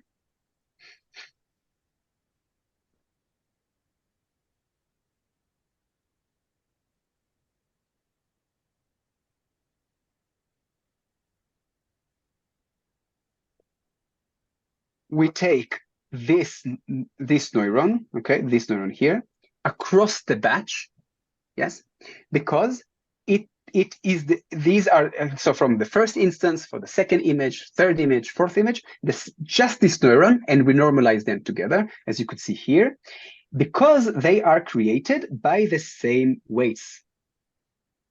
They are the only ones that are created by this set of weights. Okay. In convolutions later on, we'll see that is exactly the same. We take whole feature maps because these feature maps are created by the same weights.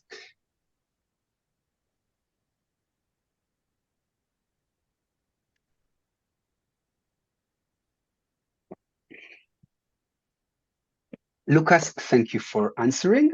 Okay, so for fully connected, so basically what we do, we take this is the group. This is not the input, this is the group of the neurons. We take the mean and we divide by their STD. Okay, we take mean, STD, and we divide by it. It's not even calculated, like it's not estimating it, it's simply calculating it over them. And we also, after we're doing that, we take that here, the X norm, the X hat, whatever, and we apply some parameters on it so we could stretch it and translate it or move it around. Okay, so it's not fixed on 0 mean and STD of 1. That's what it does here. But who says that this is actually what the distribution should be? It should be flexible. That's why we have these parameters. We will talk about their sizes in a sec. what are the sizes? Okay.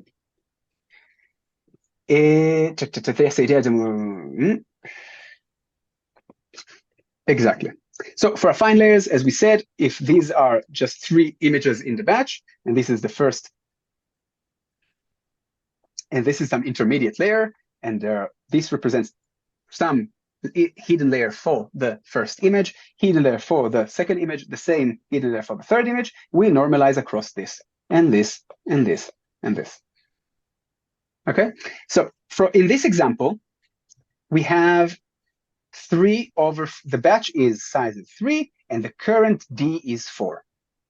I'm not sure I understand, we need an epsilon term. Yes, because if the just numerical instability, if this was 0 for some reason, bam, not working. Division or doing a square root on 0, although it should just, I guess, 0. No, sure.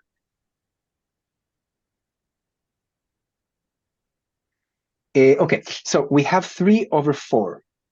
Okay, what are the shapes of gamma on beta? Sorry. What is, yes? But for the term to under the division line be 0, mustn't the variance be 0 also? So that would mean that all input terms would have the same size, right? Isn't that like almost It's an edge case. It's an edge case, but we don't want that to happen. Okay. You know? Like you have so many variables in the network that things could go wrong in your model, and you don't want that to keep you awake for 3 days in a row. Okay. But don't worry, PyTorch took care of it anyway for you. 2, but we are the next developers of the next framework, aren't we? Okay. So gamma and beta. Okay, gamma and beta. What are their sizes? What is the size of the mean and the STD?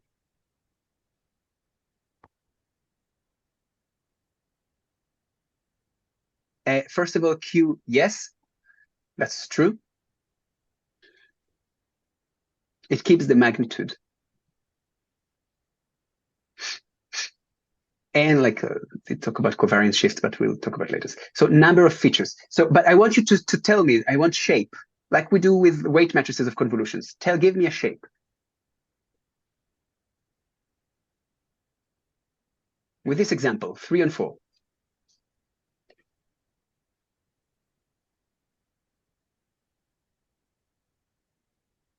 Perfect, 1 and 4, very nice. Okay. Remember that we have both of them, right? So we have the number of parameters in batch normalization in this layer. Question is, what is the shape of beta and gamma? And what is the number of parameters then in this specific batch normalization layer that we have here? 8, very good. It's double their size. Very good. Okay, and not to break the abstraction, blah, blah, blah, blah. Okay, how do we do that is with convolutions, and then we'll talk about what we do doing inference and training. In convolutions, I try to create this sketch for you. I hope it helps.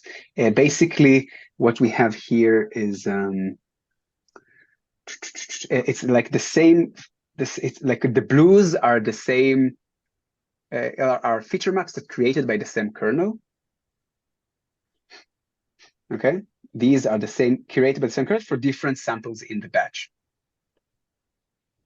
Okay, and the red ones, of course, the same. So basically, what we do in order to calculate. So remember that all of these are created by the same set of weights. So we want to normalize across all of them. What we do, we flatten them together. And now look, it looks exactly like the fully connected batch normalization thing, right? We just normalize across them. What is then if in the batch normalization here, what is the number of parameters? What is the shape of beta and gamma?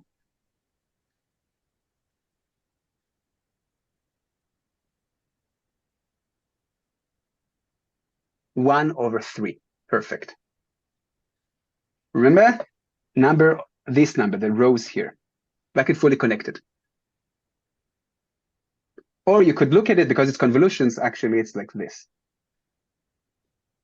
Okay, but yes, that 1/3 is enough. And the number of parameters, I'm sorry, Jose, that you're burnt, but it is what it is. And you come from, no, but it's getting scorching hot in here. And we should go to the ice bath, not do that.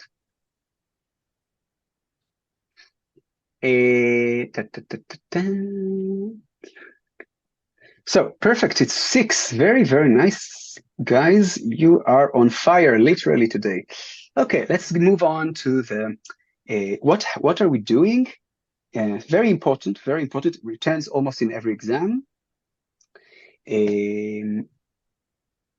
Number parameters of like the convolutions. How is just times 2? Yes, because we have beta and gamma, so it's time 2. I really am on fire. Temperature. Yeah, no. Instead of doing computer science, we should just start a company that brings air conditioning to Germany and become rich.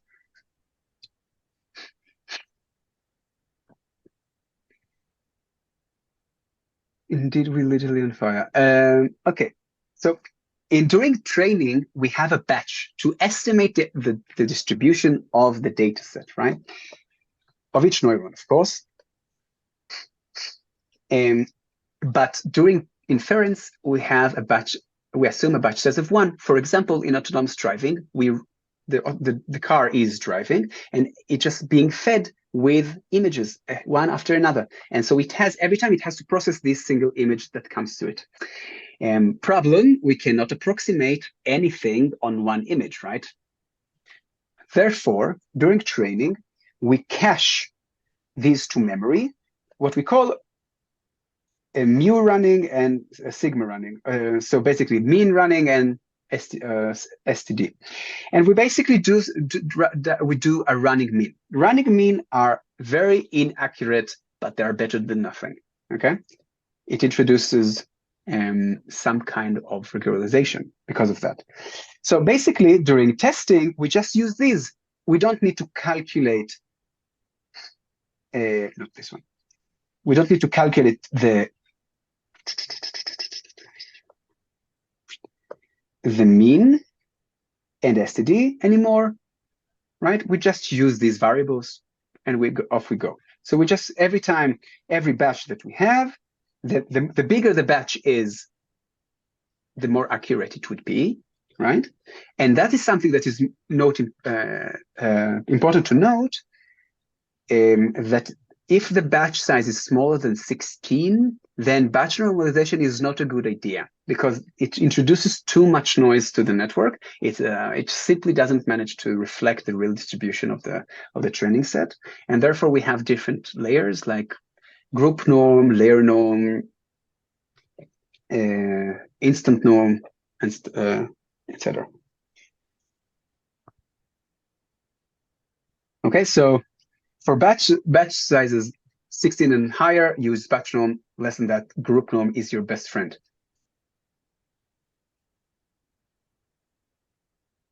It really depends. It doesn't really matter. Like if you calculate the variance and you do it and then you use it as the variance and take the square root of it, great. If you don't, if you do the STD, you don't have to do the square root at the end. It depends on your implementation. But you could say running variance, running STD, it's the same. You could also, of course, yeah. For convol, okay, so let's see. Okay, well, we just talked about it, right? I just did this with you. Small batch size, that's a problem. Since statistics are only okay, yeah. Since the statistics are only approximation, doing that is very inaccurate, and therefore batch normalization is sometimes referred as regularization term. Okay, if I ask you in the exam, why can I call batch normalization a somewhat regularization term. That's because it uses statistics that only approximate the real data, which introduces noise, makes training harder, avoid whatever. I think we are simply going through the script. So yes, I know it doesn't have to do anything with what you're discussing now, but are you going to do also popular architecture, iron and interest? Yes, that's the point. And we have 1 hour and 40 minutes, and we're on the way there. Don't worry, we're getting there. Hyperparameter tuning is nothing that you should concern you too much. It's basically a stage that we do every time before we want to start training the model. You train the model. You're supposed to do it at the beginning with smaller data set, but eventually what happens is that you train the model, oh, didn't work, let's try different layers, or learning rate wasn't that good, oh, let's change that. It just happens all the time. The interesting thing is that if at the very, very, very, very beginning, in theory, we could use grid search and random search to try to find the best or the optimal set of hyperparameters. The problem is that usually in our models, the search space is super big, like multidimensional, like learning rate, regularization term, size of all the network, all the layers, which is crazy, et cetera, et cetera, et cetera. So it's really hard to find a set. Grid search would iterate over all possible possibilities, which is horrible because it will take forever. It was shown that random search takes samples random of them and it converges to a meaningful set much faster than random search. That's all a grid search. That's all you need to know. Do you have to derive BN for convolute? Derive, like to find the derivatives? I did give you, I think, a question like that later on. Yes, you should. It's really easy. It's basically a fully connected layer. Like it's on a fine layer. It's the same thing.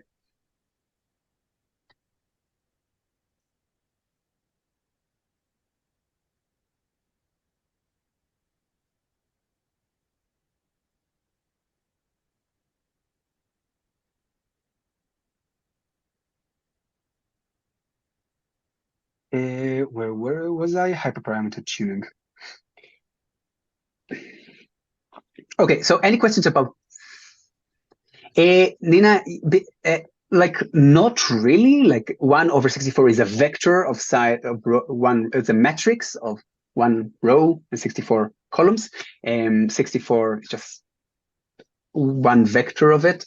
But in the exam, it's the same. Like if you write both of them, it's acceptable, unless it's super important for us that you understand the metrics. But I don't think it's going to matter in any way.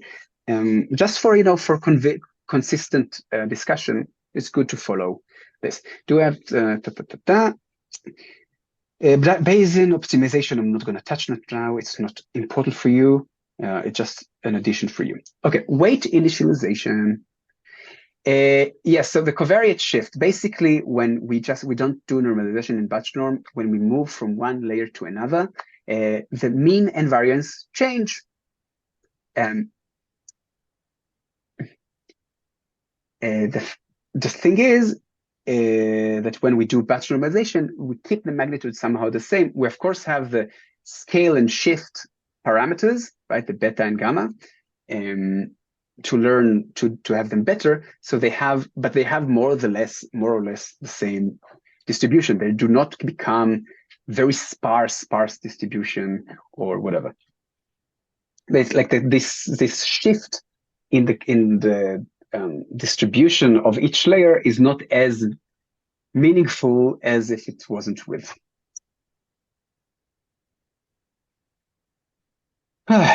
Okay, weight initialization. For this exam, the previous exams had really weird questions with that. Like for example, you had to calculate what needs to be the n or the distribution that we calculate with. I think it's not a fair question, especially if we don't practice it at all. We use random grid. We would random. Grid is just too expensive. And we would experiences. Yes, that's usually what we do. So what we need to know that we have Xavier initialization and we have K-mean initialization. Both of them can be done with the Gaussian distribution or normal distribution or the uniform distribution. The point is that we have y equals xw. We want var y to be equal to var x. Okay, for that, after some calculation that you have here, we find that we need that for that we need var w to have 1/n, where n is basically d. When x is n over d, that's n. Okay, that's what you need to know. Why is it though? You can, of course, look at this mathematical derivation. You don't need to know that. You just need to know that.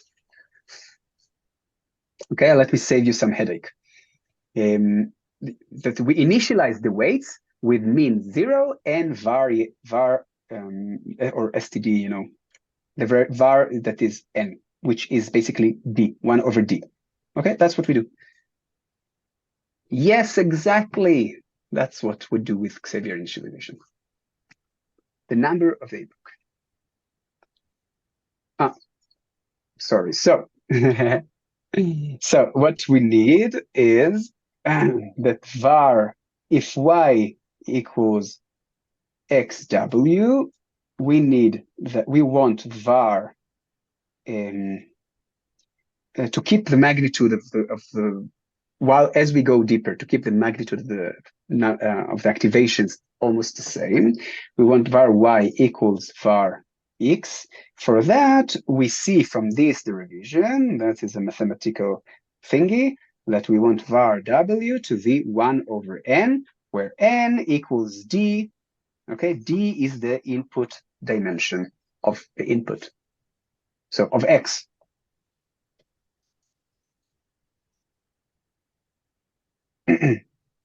That's the Xavier initializations. That's all you need to know. And Xavier initialization is applied with tan h and sigmoid. So what it will do basically, remember that both of them, I will not go back there now, but this is it, right? So this is 0, right? This is 1.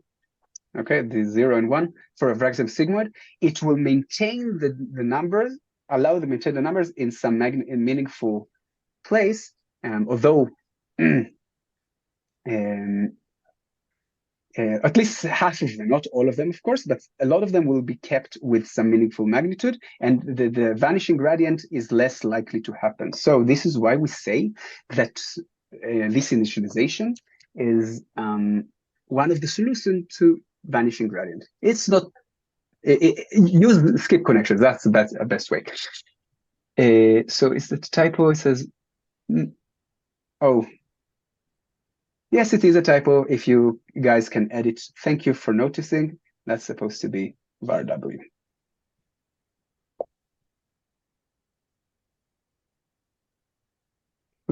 So it depends on the definition. What you need to care about is the number of input features. There are, like in PyTorch, they use both. But we care about one of them, because that's the original description. Okay, so and then comes K-mean, not Xavier or Javier or whatever you call it,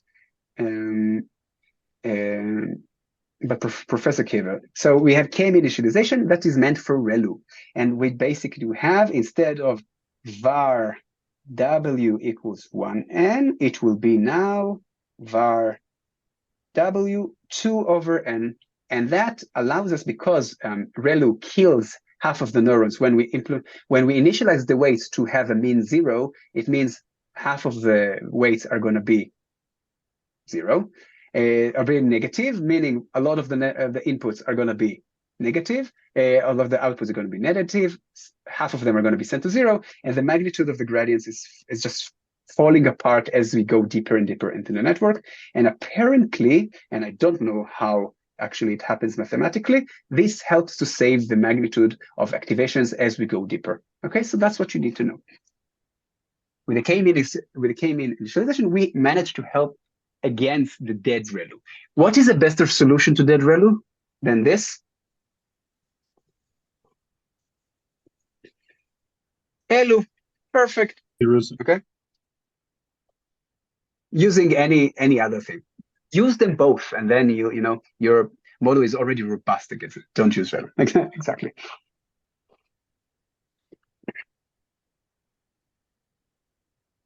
Okay.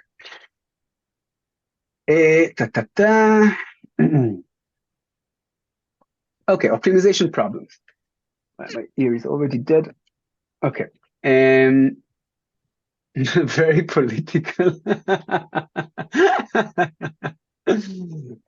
Okay. Optimization problems. Let's start with the first mismatch of mismatch of distributions. Okay, so basically we train the validation, we train on the training set, and the validation is from completely different distribution for different cameras. For example, this is from a DSLR, and this is from some security camera. Basically, not the same distribution. The model does not know what to do with it, and it basically, you will see just being bad. It could be either going a little bit down, a little bit up, a little bit down. It doesn't know what to do. Maybe it could use a little bit of the low-level features that the model extracts, like edges or whatever, but still not good enough because even edges are dependent on the lighting scenarios of the camera, whatever. So mismatch of distribution. Is K-mean not the best with ELU or leaky ReLU? It's good with all ReLU activations. That's what is used today.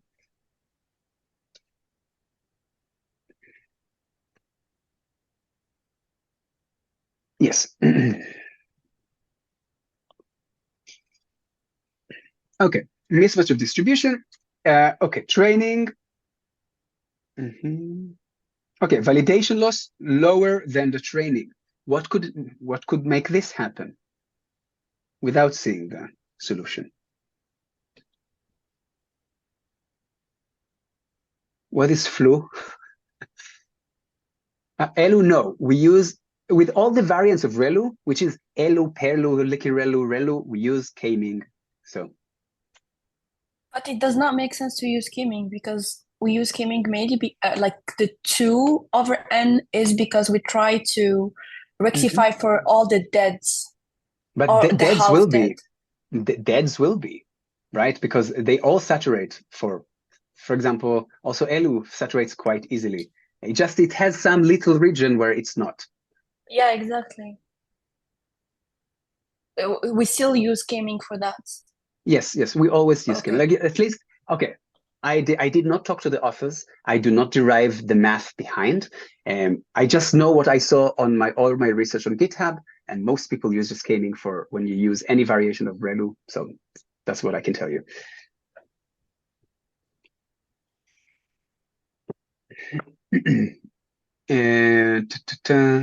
Okay, so bug validation or data is easier. Good.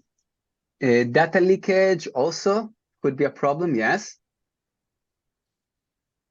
Data leakage is a great possibility. Data validation is easier. What could be, for example, easier could be when the training set is both daytime and nighttime images, and validation is just daytime, and that it's much easier than the nighttime. It will go down faster, or be just lower. It all is very, very, very common at the beginning of the training to see validation lower because the training is harder than the validation. Strong data augmentation, so training set is harder than validation. For example, also good example, used strong dropout on training, and that will just not generalize well. So I'm not sure because we will just not be able to learn anything. Also for data, like too strong regularization like data augmentation, it could lead it to not this specific solution. Data leakage is good because then we learn the validation, and of course we will perform very good on this. Data leakage is a great one. Leakage mean, which we train on the validation set. It just by mistake, and it happened to me in my one of my projects that I used code from someone else that he used to load the data, and every time I load the data, it basically shuffled everything. And so I trained, and I did transfer learning from previous models that I trained, and basically I had data leakage. So it's very crucial not to make sure that it doesn't happen. And what we have here, underfitting. Very nice discussion, guys. Transfer learning. Oh, we're not done yet with this. Okay, questions. Whew. Okay, transfer learning is something that it's very, very nice. Where did we see transfer learning in exercises? State where we did transfer learning. Autoencoder, yes. Where else? Image segmentation, perfect. Okay, so we did both in autoencoder and image segmentation. We will discuss them both, don't worry. Transfer learning is very, very good when basically the tasks are similar. So for example, and so we could take AlexNet that trained on ImageNet, and which is a huge data set. So basically, it's quite good for extracting features. At least it's feature extractor part, and we could use it on a very small data set because you already have a network that knows what to do. It trained on a bigger data set to extract features. So it's very, very good. Also, if we have, for example, we have a network that trained on classifying cars, binary classification, car, not car, okay? And then we want to move it to a classification on dogs. Can we use transfer learning? Is it a good idea?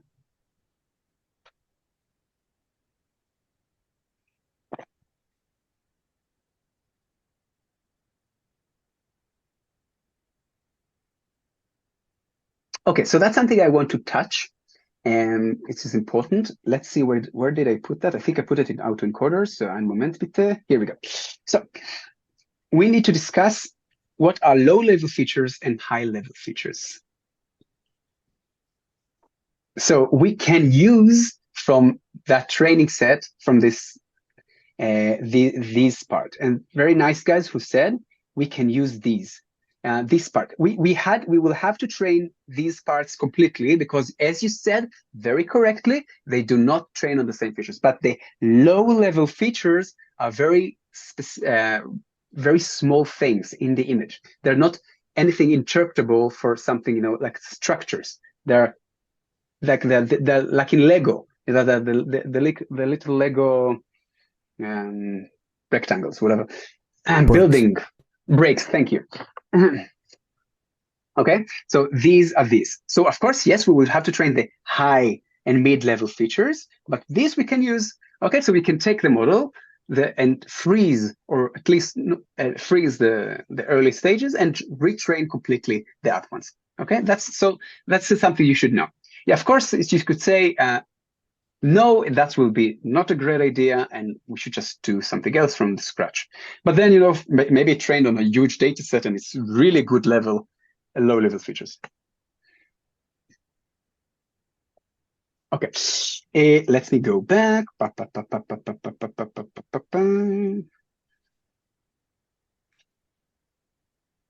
Just a quick question on understanding where to cut off, like in terms of at what depth we can sort of think of the segmentation between low-level features, mid-level features, high-level features, a typical architecture.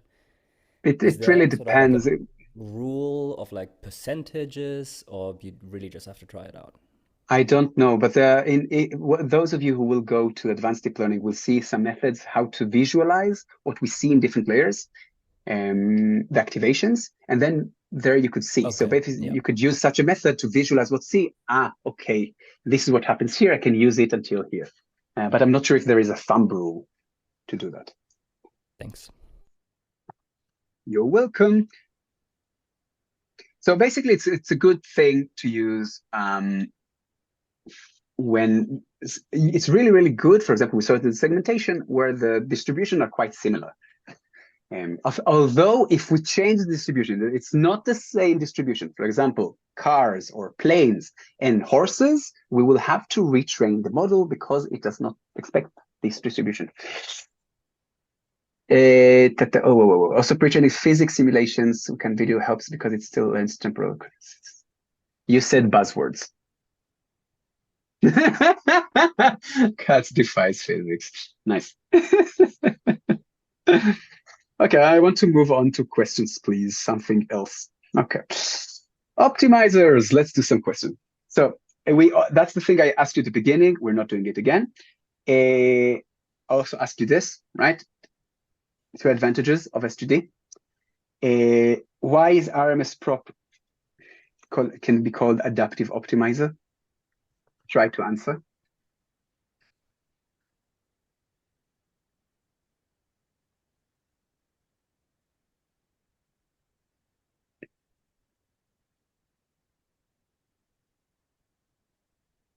Variance in the gradients.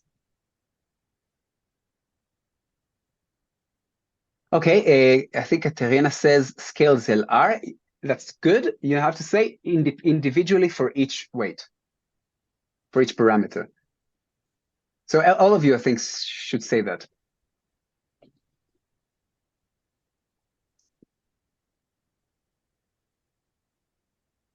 Yes, but you should just add that it does it individually for each scale. So it's basically each weight has a different learning rate.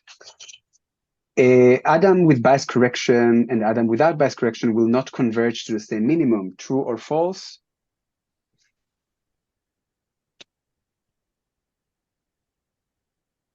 Very good.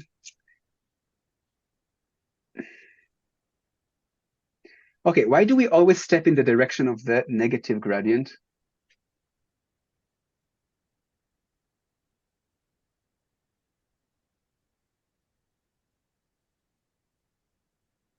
Yeah, for visualization, so t plus 1 equals qt, like it's supposed to be theta, whatever.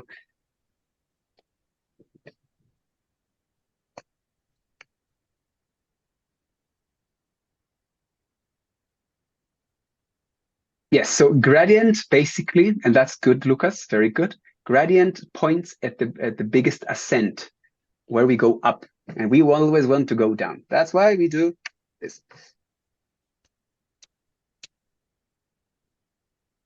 Very good answers, guys. Right.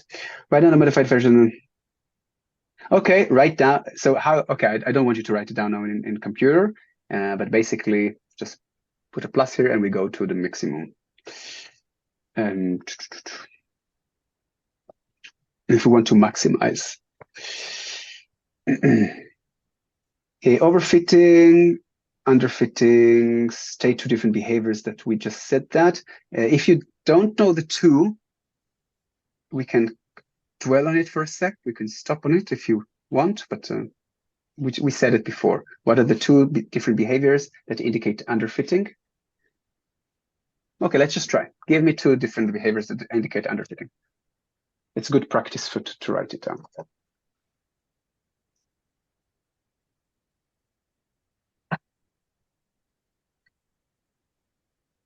So validation loss lower than training loss, that's not good answer.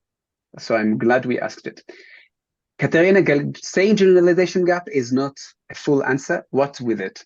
You have to give more. What the model, when the model just does not perform, on what doesn't it perform on? Big generalization gap, okay, better. Model doesn't predict well. Predict well on what? That's important because underfitting relies only on the training set. We don't care about validation now, only because the task is to do training, right? And if it doesn't do on the training, we don't even care about what happens in validation. So big generalization gap model doesn't predict well on training set. Of course, it will not also do on validation. Training cost still decreasing when stop training and training loss not as good as expected. So that's what I wanted to say earlier. Training loss is not representative of anything. Different losses have different magnitude of loss. So MSE, like the X2 one, right? The L2 NOR could have a loss at the magnitude of e to the minus 8 and MAE e to the minus 3, for example. And both of them have the same performance, like more or less, but really different magnitudes because one of them, it just puts stuff to the power of 2. So not training loss, but maybe accuracy. The train and val curve down at the end of the training. Good. Train and val converge to high values. Okay, but that's the thing. Again, we don't know what high values are. Like, we don't know if it going to zero, basically not. Like, of course, if you're very, very high, more than like e to the -3, usually, usually it's too high, but it's not a great metric to us. You need to find the metric to assess how good it is. So not to train val losses, but on the metrics. More training improves, train loss doesn't decrease, is very high. Validation loss and training loss both high, and both did converge to a minimum value yet. Again, so I just fixed it for you. Training loss hasn't converged when we stop training. Okay, no convergence. High training loss. High training error. Okay, that's a better one. No, loss and error is basically the same. But very also an O curve. I don't know what AOC curve is. So, you guys are throwing buzzwords at me. And we have theory to expect.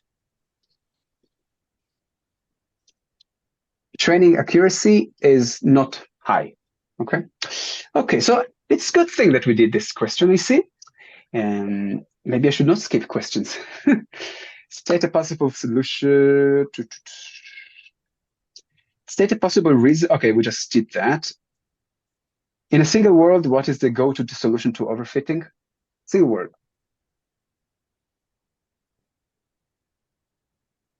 Regularization. Very good. Okay.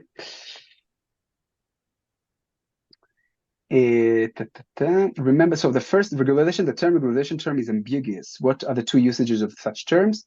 So first of all, is just regularization term like L2, L1 or weight decay, and the other is extra secondary loss functions that constrain the activity of the network. Effect of L1 and L2 on the weights. Okay. That's all we already said, right? What L1 does. What L1 does to the weights. What do we expect to see in the weights matrix?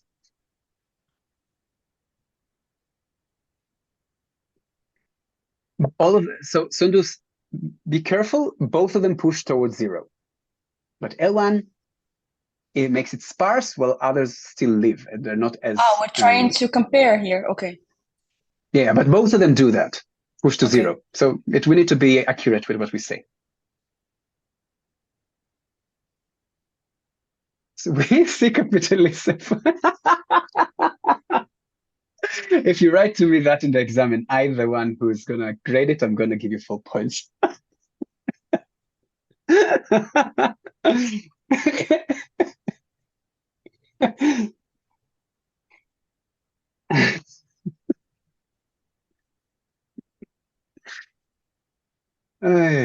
Nice. I needed that. Okay. How can we avoid computational head of dropout during inference? What did we see?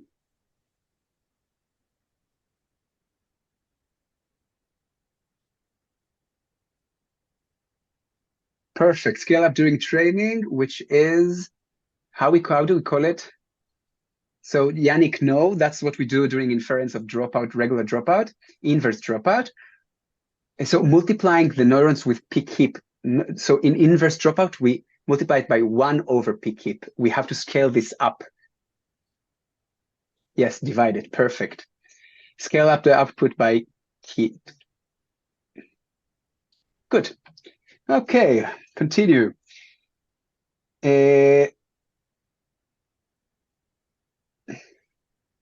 Batchnum.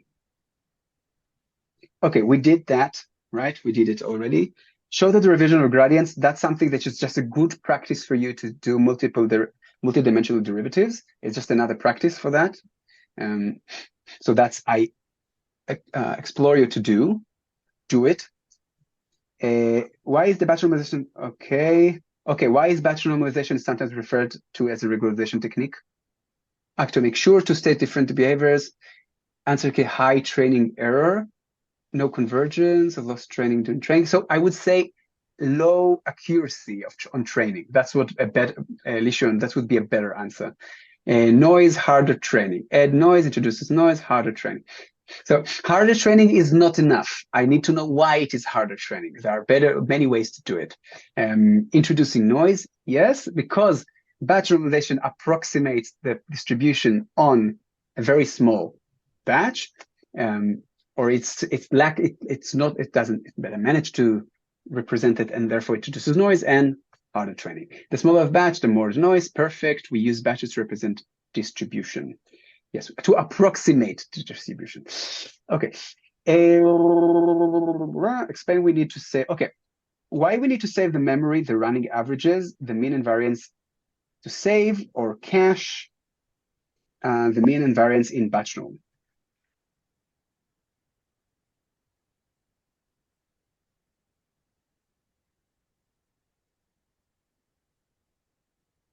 To use in inference, why do we have to do that? Explain that, please.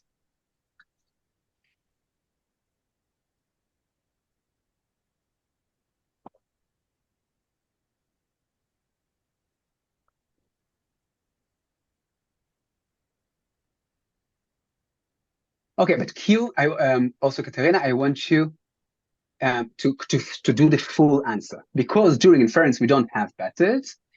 We cannot approximate the data distribution over a single sample.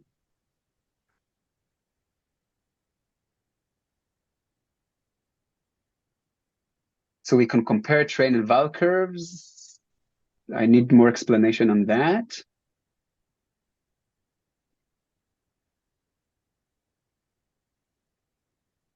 To normalize values based on these params.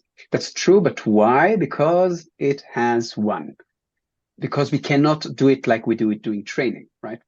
We don't have a batch to approximate over.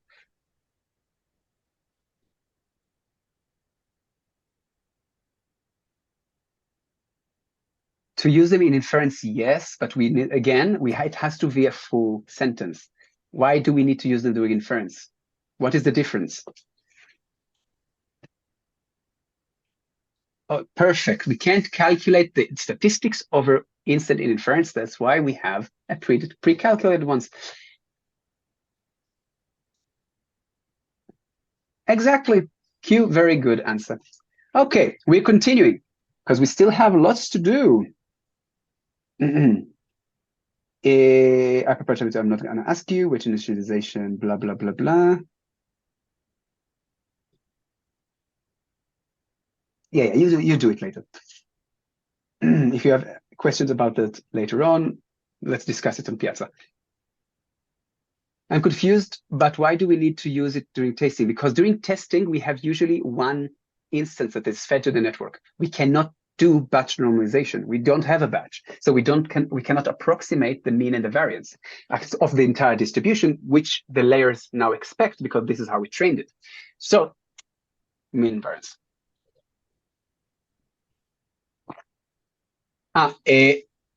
We don't have the time. That's true. Would 5 minutes work? 7 minutes? I don't know.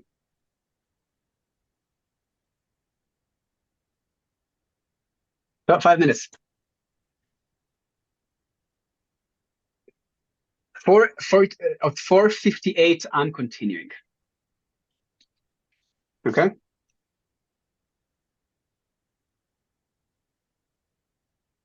But don't worry, we don't have much left. We have this and RNNs and transformers. Okay. That's all. We've already gone through most of it. Yeah. If we hurry, we can do it. On this section, there isn't much. So mostly we will discuss autoencoder and variational autoencoder, GAN, how it works.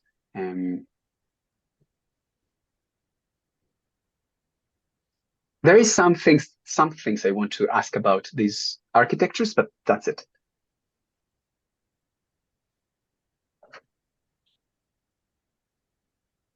Yeah, graph neural network is irrelevant. We need to, you guys need to know variational autoencoder, the basics of GAN.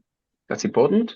There are some slides on the diffusion, and you need to know, not to understand the mathematics behind it, just to understand what does it mean, diffusion, basically denoising images. Markov chain, no. The resource learning is out of the question. We don't do it here.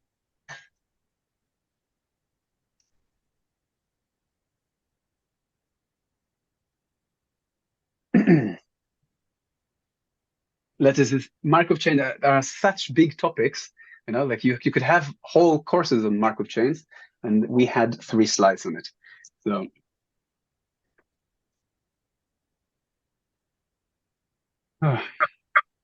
Worst. I need a beer.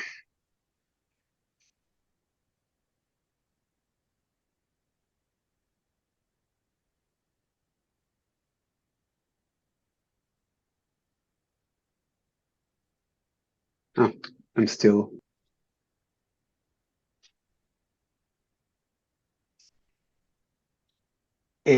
Auf geht's. Okay, so all the architectures that we're going to see here were meant to deal on the same benchmark, to compete on the ImageNet benchmark of classification 1000 classes. Or at least not AILNet, but the rest, I guess.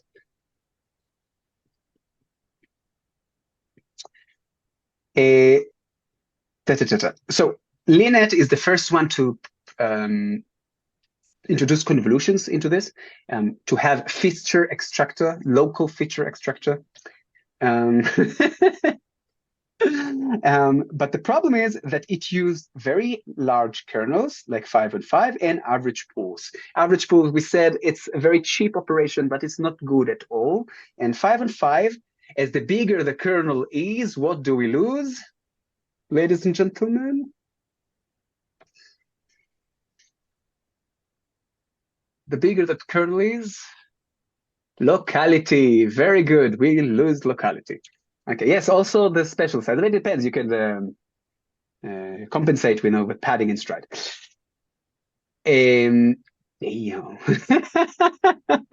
Yes, definitely. So it was, and also remember that doing things on big images with big kernels is very, very, very expensive computationally. Oh, I see you, Lucas, you're taking the place of Maximilian here today. Okay, thank you for that.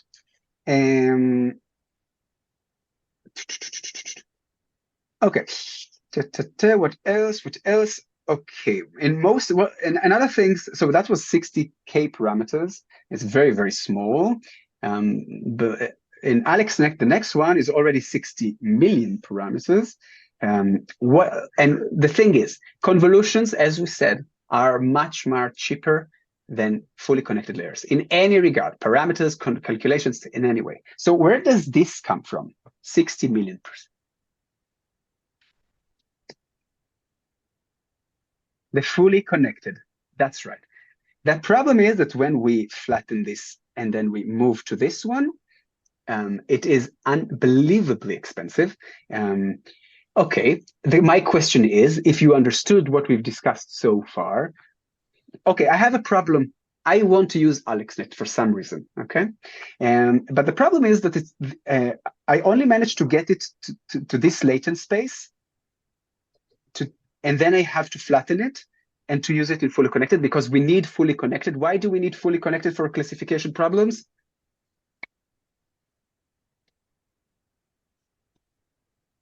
We need global infos. Perfect. Okay, and I want to mitigate that problem. Therefore, I decide to go deeper. Okay, I want to say to have a more convolutional, and to reduce the number of channels, and also the special size to, let's say, 3 on 3 and 100. Okay, so it will be easier. So the fully connected layer will be cheaper. I know this one is not much, but what is the problem that we face with going deeper? Why don't we just do that?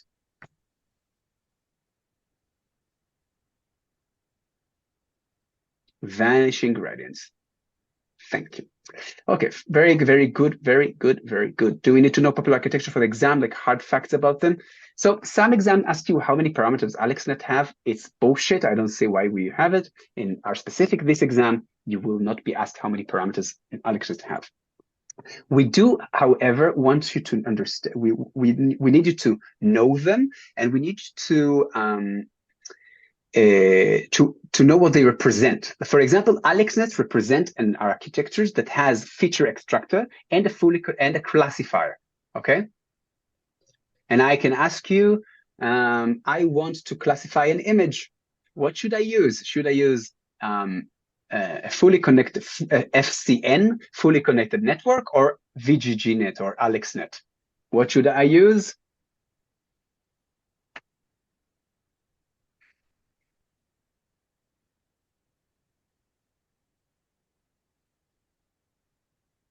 The question was, what should I use for classification? AlexNet or some fully connected network that has only fully connected layers?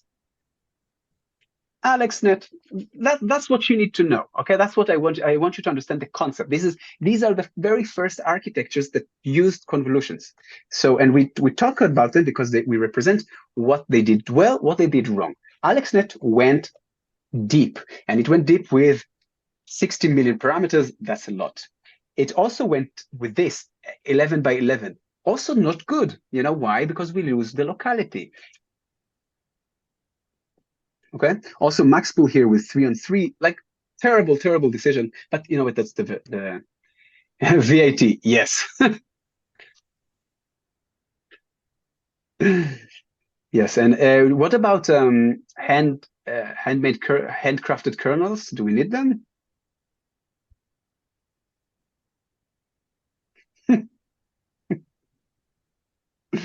Okay, so VGG was the first one to actually take it properly. Max pool also, that's true. We said what are the problems with max pool, but it's still okay. Did it with 3 on 3 convolutions. It did it with 3 on 3 with stride 1, padding 1, so it kept the special size. Okay, and it went really deep.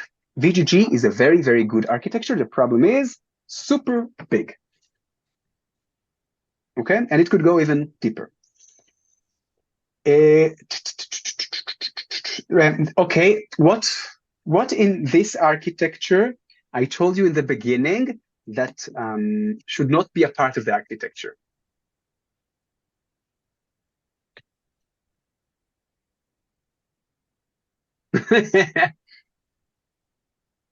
So Jessica was right. Again, what in this architecture did I tell you in the very beginning that should not be a part of the architecture?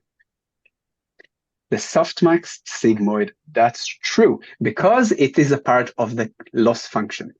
Okay, because we can take this architecture and plug it to something else, use it for semantic segmentation later on, you know, and use it just as the backbone. Or of course, just take this without the fully connected, because we don't need the global information, and there's so many parameters that they represent. This one is 60 million parameters.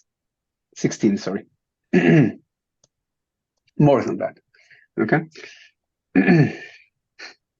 So we do understand the differences between fully connected layers and kernel and convolutions, and why we want to use what and when, their context in the image, what they're looking for, why they use different things. We understand now. Yes? Yes.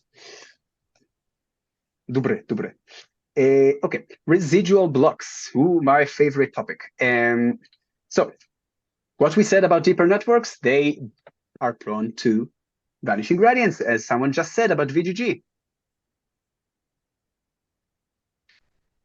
Yes, we do, but we also backprop through the loss function, right?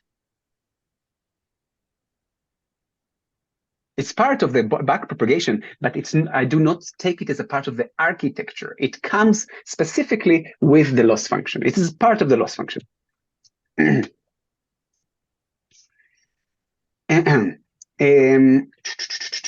Okay. Residual blocks. Residual blocks are the best thing ever. This is like black magic, and because they cost nothing and give us so much power. Okay, and the idea here is to present the highway of gradients. Basically, from xl1 minus 1, we can go to this part, and the gradient that comes from here just crosses here. Okay? Instead of being diminishing over these two blocks, it goes, and then it goes from here to here and here, etc., etc. So basically, the shallower layers will have meaningful gradients, right? We will not have the vanishing gradient anymore. and so that's basically the main purpose. Then comes so I have a highway of gradients for you here, basically given some I think this example, how to show that the highways of gradients mathematically. We do the chain rule, basically, right? We do xl1. I want to find L over, okay, I just have it here, I don't need to write it again, L over xl minus 1. And then I write, so basically it's this L x without we neglect now that the fact that we have, I have L here for, never mind. We neglect any activations because it just adds some more layers to go through. But basically, we just go through this addition, and we can show that we have this. So we have this part to go to L1, which this is the original way it used to go, and go with diminishing gradient. And we have this one part. This is the full magnitude gradient that comes from above, from down the stream. And this is the highway gradients. If I tell you in the exam to show me mathematically that to the given question, the highway of gradients, that's what you're supposed to look for. We had it, I think, in the previous exam, that you had to do exactly this: show the one how it brings the full magnitude. The highway of gradients, the explanation is that we allow the gradient to flow with full magnitude through the network.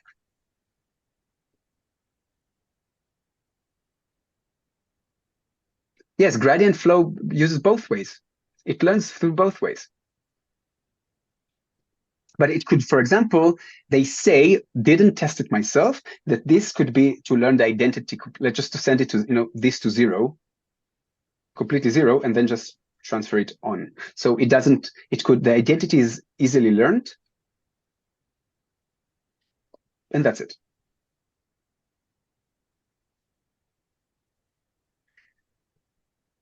Oh, okay. It is important to note when we're doing residual skip connections that the spatial sizes have to be the same. Like the dimensions have to fit, right? When we do this plus, they have to fit. Each entry, all the entries to it, all the entries. If we do it with concatenation, we only need all dimensions have to fit. But if we do concatenation between, like we do in UNet, only the spatial size and batch dimension have to fit.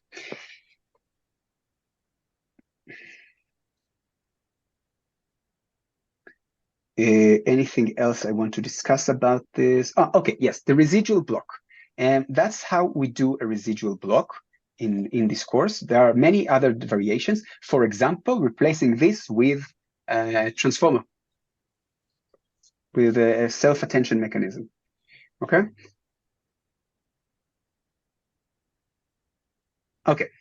So it's a good thing that you stopped me. I want you to show me mathematically the highway of gradients in the skip connection, in the residual block.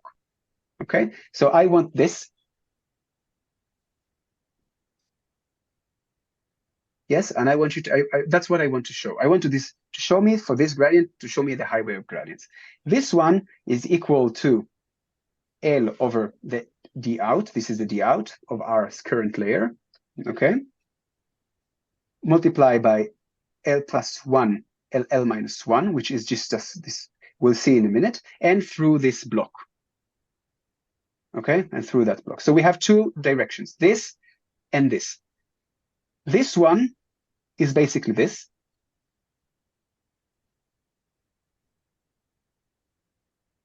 Okay, because L plus 1, we could I could write it down if it's easier for you. It's LXL plus FXL.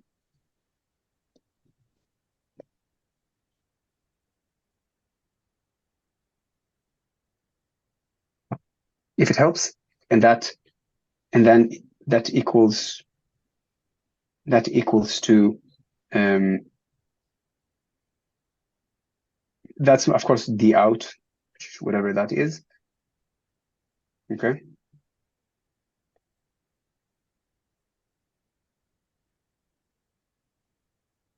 That's what we see here. So that becomes 1. This is the out. That's the derivative of this. That's what we show here.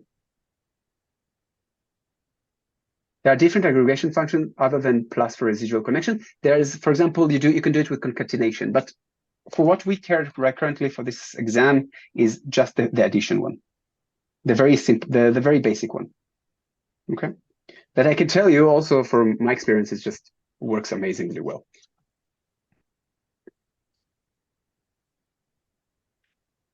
Okay.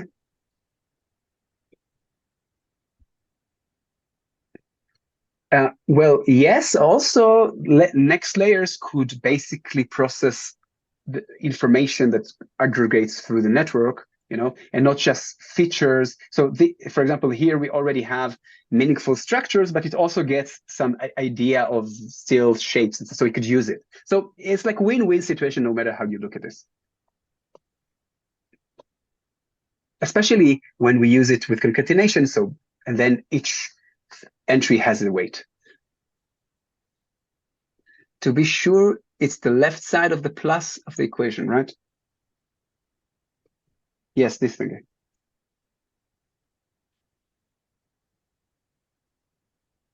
Yes, example of concatenation would be unit.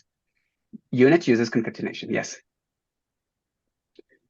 And that's a skip connection with concatenation. It's more powerful because each entry has now a weight, not like they're not after the addition a single weight for each entry, but it's of course more expensive.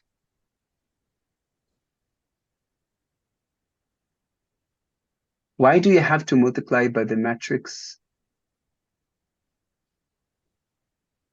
It's to show that this is the magnitude of the gradient, that it does not diminish through that block.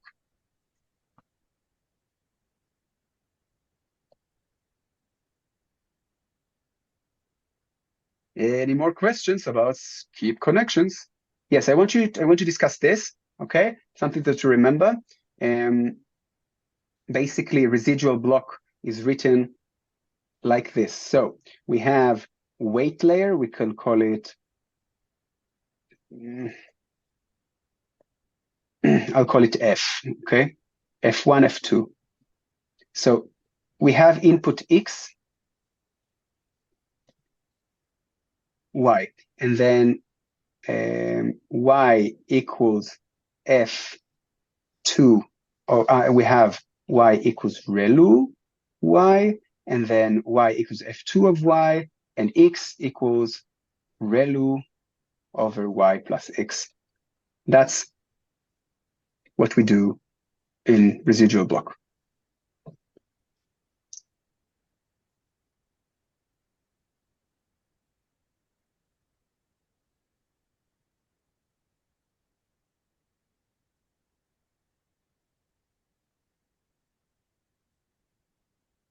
Okay, pay attention that we don't apply relu on the second one. We apply it only after the addition.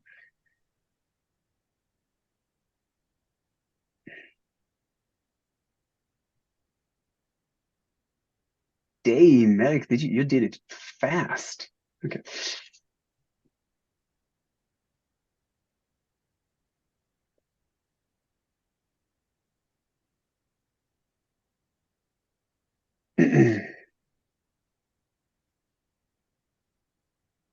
Okay, so let's continue. Let's continue the TUM. Okay, we have to move. So residual nets. ResNet, basically one of the most common used today networks, basically uses res chains that change with dimensionality here, right? So you cannot really do skip connections when you remove the special size because you can't add them. So it is what it is, but the gradient does flow in these chains completely. So it does not diminish completely. If we just kept the spatial size completely, the gradient could flow from here all the way here, but it can't because we reduce the dimensional size.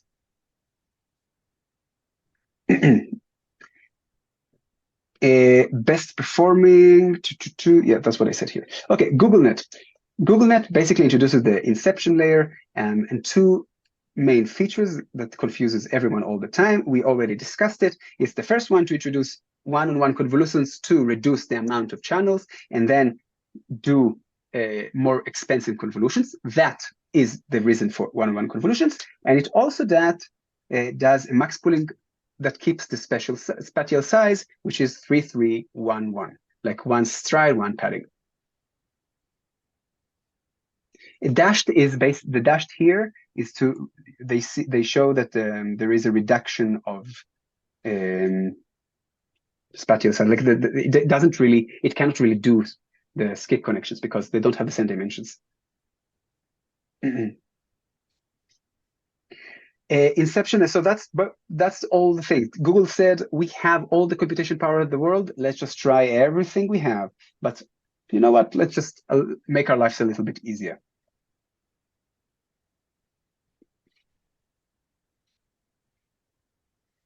Okay, moving on to any questions about that. By the way, it's not. There is nothing more, nothing else that you need to know. Okay, autoencoder, one of the most used architectures in computer vision, in any task actually. And why? Because as we said earlier, autoencoders do non-linear feature extraction by encoding the input, this original input, into a low-dimensional latent space. This latent space is very, very, very flexible. It could represent anything you want, basically. That, of course, is bounded by this latent space, this input layer. It could represent a manifold of so many different things. Well, these, for example, is an RGB image that is very stupid and has nothing in it. This one could represent and could be attached and stretched and used to do different things. For example, in my physics, I try to minimize distance between nested spaces of two complete different distributions,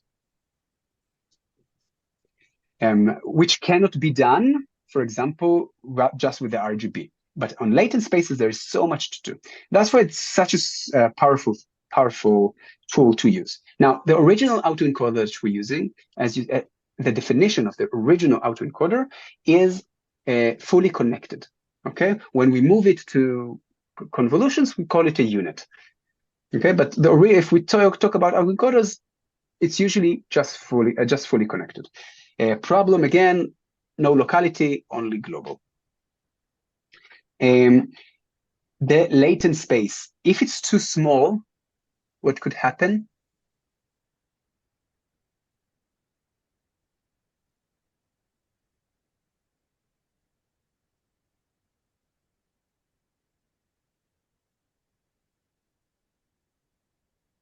We lose feature anyway. Yeah, features we lose anyway.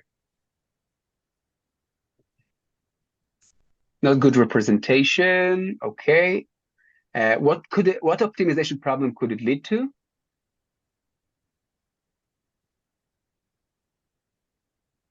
Underfitting. Perfect. What if it's too big?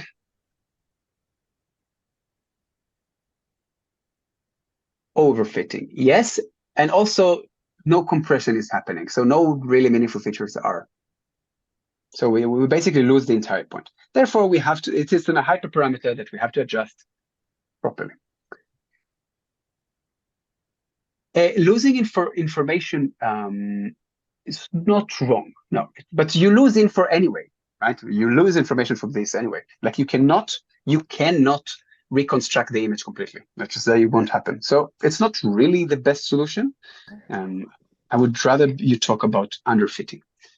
Yes, Anders. So we can just say that we're not able to reconstruct the image or whatever we have if our latent space is too small. Again, you won't in any latent space you won't be able to reconstruct the image completely. So because you lose information, this is a lossy method. You lose information on the way. Then what is the correct answer of what happens if the latent space is very small? If latent space is very small, as you got said,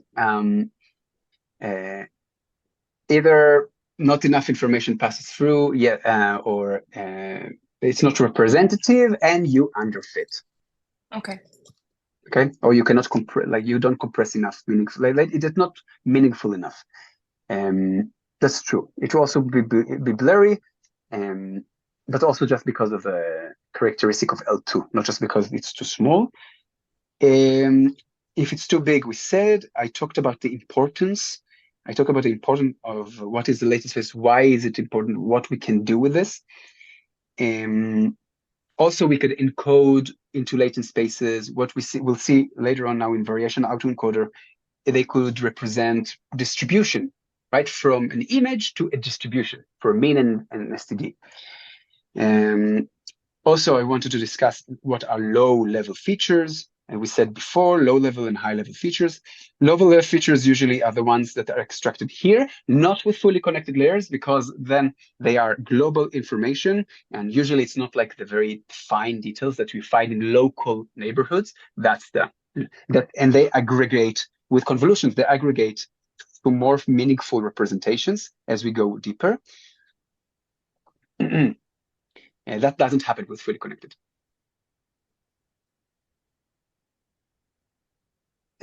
Because I'm planning to write a paper about this that could change the world, but it doesn't work. Okay, never mind. We don't have time for this. Calculation, but nice spotting. Calculations are usually much cheaper to perform. Yes, if you do it on the smaller. If you do calculations on the latent space, it is much cheaper and they're much more flexible. It is much better to try to reduce as fast as possible to a lower dimensionality, do all your calculations there, and then decode back. Because doing calculations here are less meaningful and are much more expensive. So without nonlinearities, it is very similar to PCA, basically just linear lossy compression. Okay, so now you remember what we did with autoencoder. What is the main purpose of autoencoder of this thingy? From what I understand, although it's based on filter, it still works with local feature. From what I understand, although it's based, it can still work on local features. It's some of it, but it will never it will not extract edges in the image. It can't. It will gather local information, maybe some low-level information that will later aggregate, but it's not meaningful as those little local features that convolutions extract. So you remember in exercise 8 what we did? We first trained an autoencoder on an unlabeled big data set to train an encoder to become a feature extractor. And then we used transfer learning. We took the decoder and threw it away, and then plugged in a classifier to train on a smaller data set that is labeled to train the classifier. Because if we just try to do it on a smaller classifier, on the smaller data set without training before, the network would not learn how to extract meaningful features from this distribution. And it will just overfit immediately to that small data set. So we use autoencoder to train in unsupervised manner feature extractors. Okay, very important. It returns in every exam.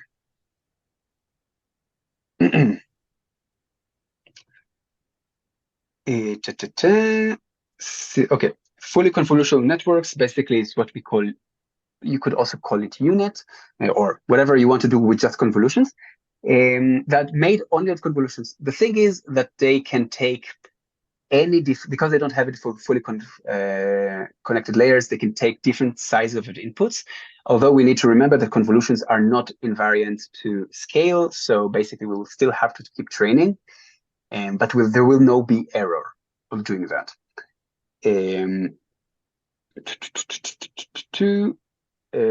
What else do I want to say here? They're much more capable. They're much more efficient in any way. And that's it. I do already. Can someone please write down the important question? I have missed it. What question was it?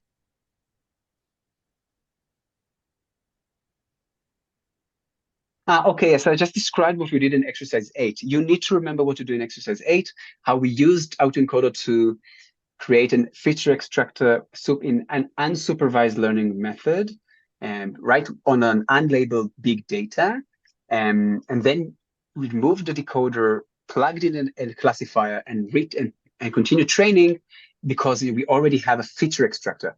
If we just use it on the smaller data set that is labeled, we wouldn't be able to extract meaningful features and we would just overfit.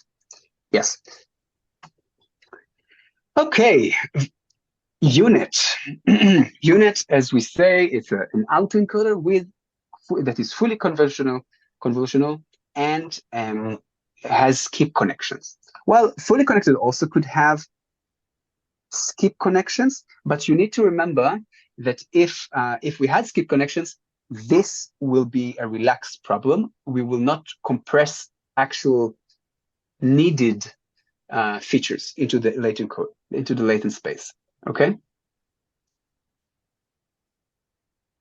It is good, but if you only want to create latent spaces using fully connected, the skip connections is not good.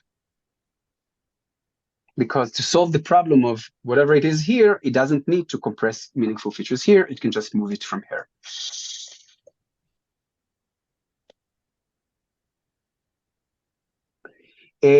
Okay, so we have highway of gradients, that usage of to move fine-grained features from here to the encoder, and not just from here that are compressed and lossy. So it will have more information and of all stages and scales. Okay, we'll also remember that as we go down, as we go down with the spatial size, we increase the number of channels. Why? Because when we, for example, drop the spatial size each dimension by 2, basically we drop it by 4, and for example, from 64 to 16 immediately, or 32 or 32, but it basically drops the number of pixels by 4. And we lose a lot of information. So for that, to mitigate that, we create more channels and to learn more meaningful features out of it and have more space in memory to incorporate the data that will not be lost. What is the use of to train? Okay. That is important about. And then we go up here, we can reduce the number of channels to because we have more memory in the spatial size, and we don't want to make, if we keep the number of channels, it will be very, very expensive computationally, and we don't want that. And not necessarily need that, we might actually learn very similar feature maps if we have too many channels. The latent space is of size B, C, H, and W, which is just the compressed sizes, okay? Not the original ones. It's not like one vector anymore, like we had in autoencoders. Important to note.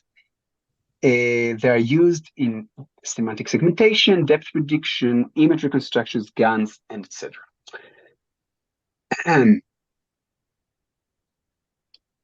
Okay.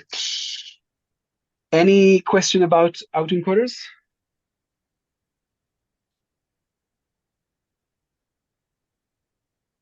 And units? All that you just said. why we make more channels, why and what is the high, like what do skip connections do there? What do they do there? And what is the problem with using skip connections in autoencoders? Okay.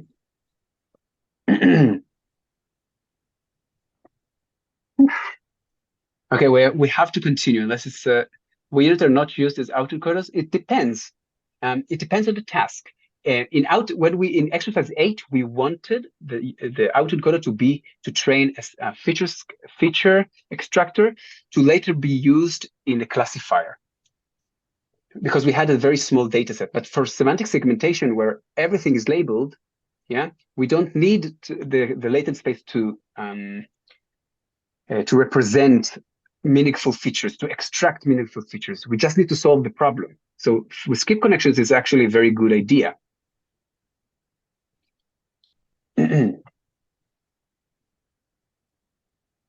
But if we just drop the skip connections, then the latent space would represent compressed features.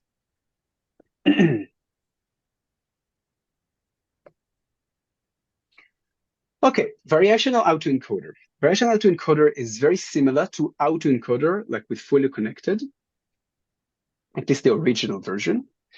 And the point here, the task here, is not to just reconstruct the image, is to also learn the distribution of the data of the training set, the location of the object in the latent space, the text objects. Honestly, I don't know. It could be. I have no idea what's going on in these black boxes. I just know what I know from my experience, that using skip connections really degraded my performance on trying to work with latent spaces.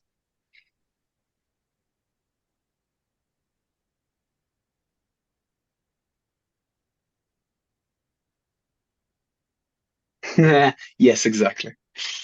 Okay, so basically, in variational autoencoders, we not only try to reconstruct, we try to learn the distribution of the training set. How do we do that? We decode. So, for example, if the latent space is dimension is supposed to be D, we learn at a latent space of dimension 2D, and then split it in two to represent the mean and the STD or variance of the log variance. Never mind, the log variance of the model of the training set. Then we sample noise from this Gaussian. How we sample it doesn't matter. We won't finish by. Maybe I will continue a little bit more, but I also have to go by 6. By 6:15, I have to go. Okay, so let's continue. Basically, we sample another latent space of Gaussian noise, basically just sampled from the Gaussian normal distribution, and we use the parameterization trick. Basically, we just shift and scale with our mean and data this Gaussian noise to have our distribution. We assume this is some kind of a Gaussian distribution. And we just do that to shift and scale to our distribution, and then take that Z and decode it to the output and try to reconstruct basically the original image. Okay, that's what variational autoencoders does. So it has two tasks, not just reconstruction, but also learn the distribution, the latent distribution of the data sets, of the training set, sorry. And it does that by incorporating another loss function. We still have the MAE, the reconstruction loss. Okay, the MAE or MSE to reconstruct, but also the KL divergence. You don't need to know this. You just need to know the name KL divergence, which is the additional loss function of the variational autoencoder that helps us to minimize the distance between the distributions. We can have the transformers RNN recap. Yes, we can have it in a different day. We can basically have it on my next office hour on Tuesday.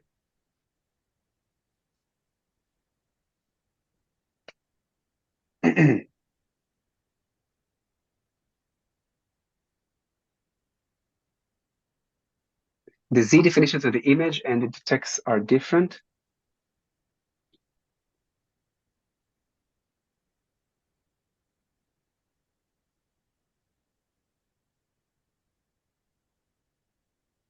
It is squared on the image? Where? You have this squared.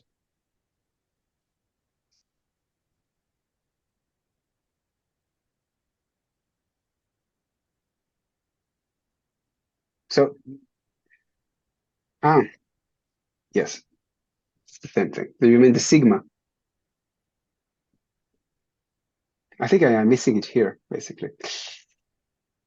Anyway, that's all you need to know. So you have another task and another loss function, and that's all you need to know.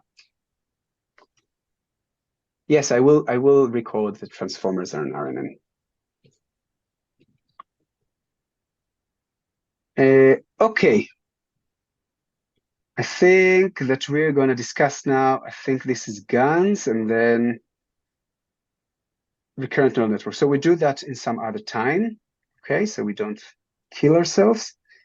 Let's just do a little bit of, so any question about that, it means we have a little bit more time. What does the distribution represent? It means the latent distribution of the training set. We feed, for example, all the MNIST of digits into it, and we want to generate. It is meant to generate a new image. So basically, doing training, we do this. Doing inference, doing testing, we omit this thing. Bye bye encoder. We don't need you anymore. We just have these learned distribution. The U and no. Okay, so we have so that the thing is we don't have them anymore. We don't have these, but we take sampling and then we can interpolate with them. So we give some mean, some scale and some shift, and we'll see how this changes the reconstructed image. So that's what you see, when you see the image, the faces changes. It's just taking sampling some noise from here and then shifting and scaling it with some parameters, and then you'll see it shifting. So it represents not the features, it represents the distribution, a mean and STD of the data.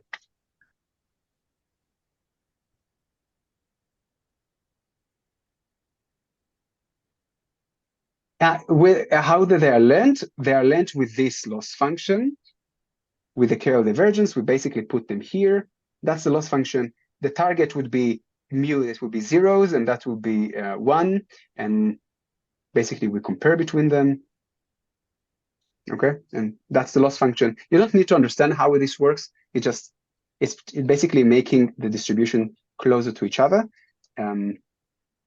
And that's what the decoder learns to take this noise with some noise, but with shift and scale, and denoise it into some image.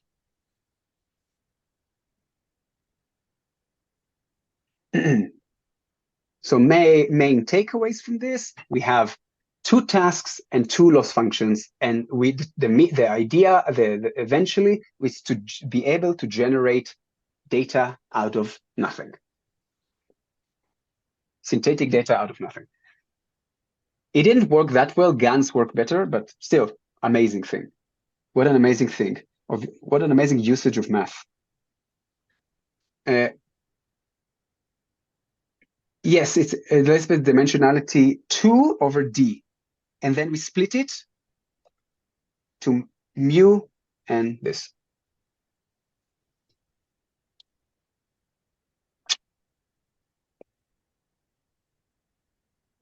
And of course, the noise is dimension D.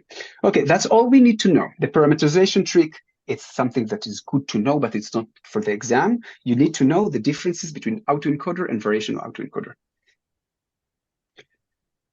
Oh, I'm also completely melted here. Let's do GANs, and that's it for today. And of course, questions, and that's it, okay? Whew.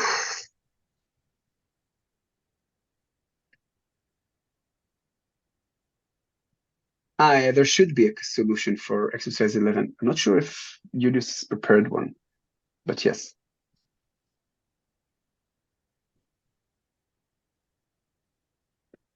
Okay. So what are GANs? GANs is another generative model that is quite different in the way it works from variation autoencoder.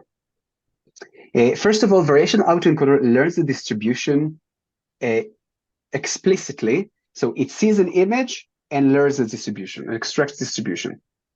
Okay. GANs do it implicitly. They do it quite differently. The way they work. Okay. What we do, so we have two parts of the network. It has a generator, which is a decoder, basically, and a discriminator, which is a classifier, a decoder with a classifier, an encoder with a classifier. Okay. Okay. What we're going to do is we're going to sample. Like Gaussian noise from something like that, basically enforcing the Gaussian model with Corgi generation, whatever that means. Okay. Anyway, we're going to sample Gaussian noise, decode it exactly like we did in variation autoencoder. So we will have some kind of a map. Okay. There will be some kind of a fake image. At the beginning, it will be nothing. It will just noise, right? Then we sample from the original data set, from the real one. We push them both to the separately. Yes, we push them to discriminator.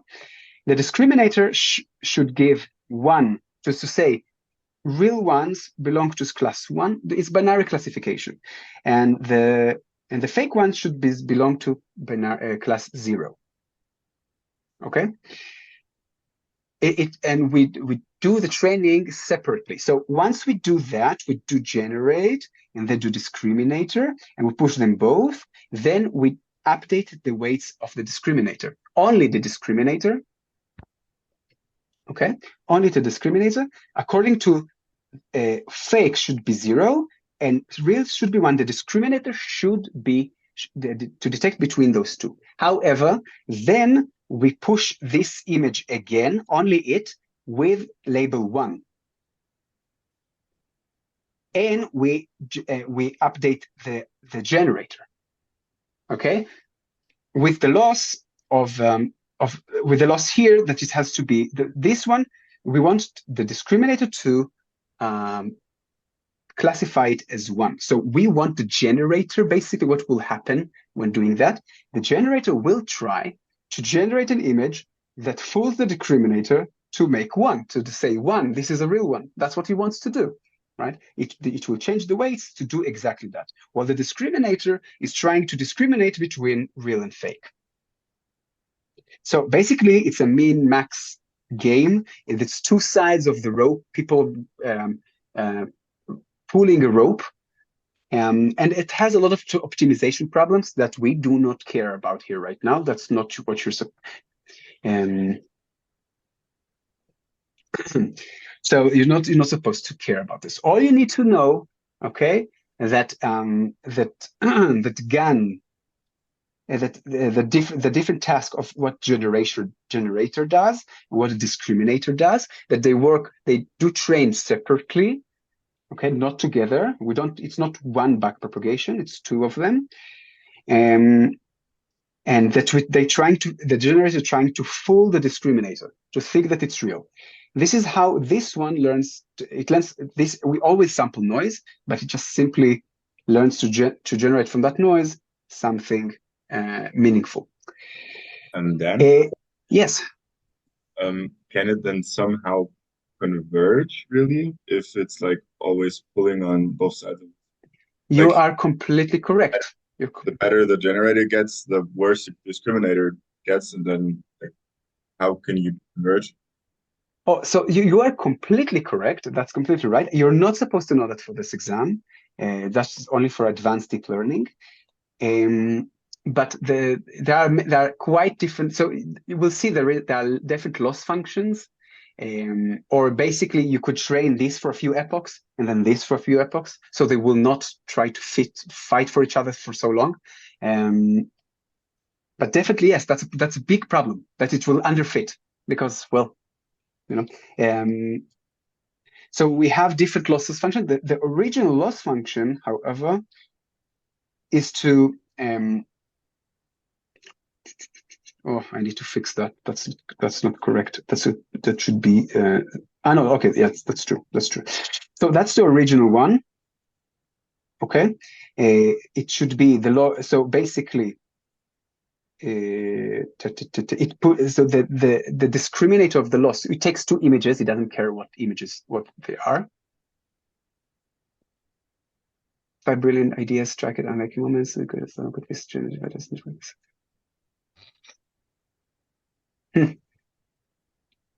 Become an alcoholic, yeah. So basically, this is the loss for the discriminator. It takes images and just uses the binary cross entropy on them, but the loss of the generator is 1 minus the probability of D. Why? Because D knows all it knows. Yes, sorry. I think there's a mistake in that statement. Where? There should be no 1 minus DG, that line. No, that's the loss of the generator. No, that's true. It should be, because really? Yes, it tries to minimize. This one tries to say GZ is bad, and we try to say as long as this is good, and we try to make it as good. I thought that we try to train the G of Z so that G of Z will fool the D, so that the output of the discriminator will be 1, and the log of 1 minus 1 is 0, and the log of 0 is infinity. So it's the other way around. It should be only log D of G. No, I'm pretty sure that this is correct, because that's how I've seen it for years. But let's just think about it again. Okay, so it generated. But I might be, of course, wrong. Yeah, I'm not. So so Z is generated, is sent to D. D is supposed to give. It's supposed to send it to have a small. Yeah, okay. It wants to have a small one. That's what it's supposed to have.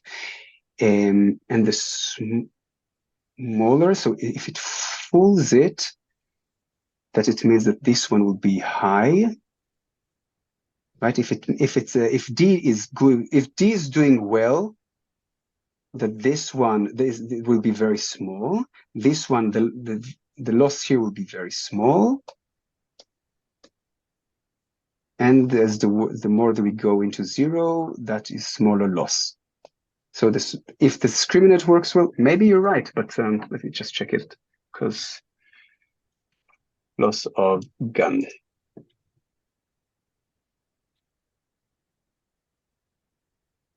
No, it's basically. I think it's because of the minus sign. Can it be? What?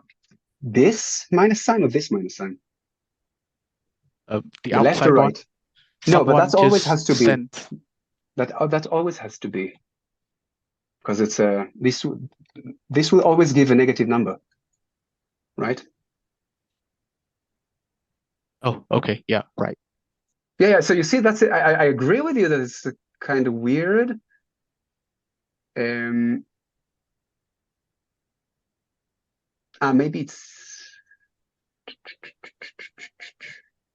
Maybe it's missing. No, it's okay. No, it's okay.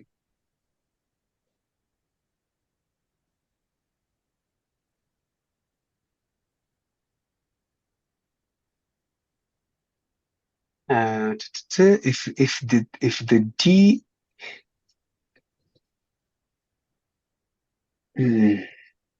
But we want D to bring a small number to.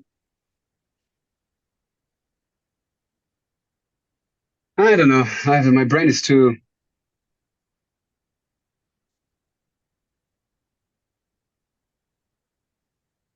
No, it shouldn't. So that's for the discriminator, right? And that's for the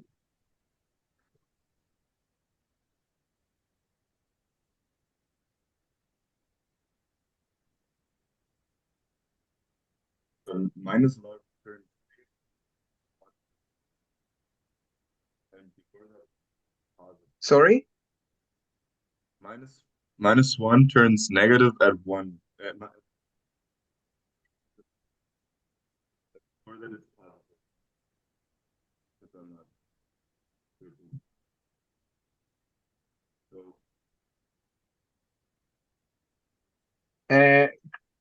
it should be right. Yeah, it's hard to hear you. And Oh, Sondos, that's basically learned the BCE. Like there's nothing new here.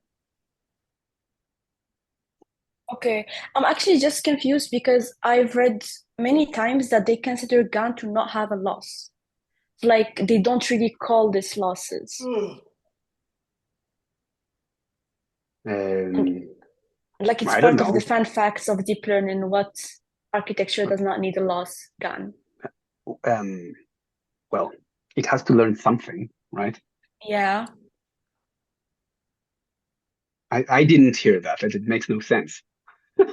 But okay, maybe there is I don't know. In the statement, more there are more to the statement than just this. Anyway, that's.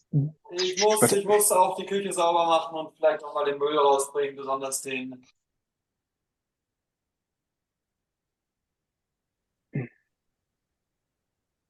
Yeah, that's the graph of the minus log. That's why we need it. But just it's also just weird to me that that is correct. That's also weird for me if the D gives a small score for GZ, for example 1.3, it means the log would be -7 here. It means a big loss. So it means that it wants we want, like if D is correct, then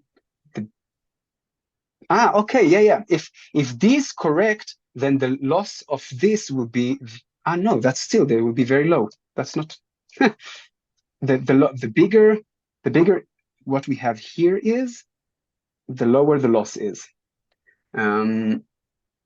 I think in this case, the generator is a maximizer. It's not a minimizer. So that's the reason why the minus, I think. Because it's a min-max game here. Yeah, min-max fashion. That's true, but still doesn't make any sense. But it still needs to go do SGD, right? Could it be that the DGZ should be 1 when like discriminator did it right, like it says that G is wrong, then it labels it 1, and then everything goes again instead of 0. Maybe. Yeah, maybe. Yeah, that's true. Like we want this to be basically 1, right? Yes. Yeah, you're completely right. Fuck. My brain is completely not here.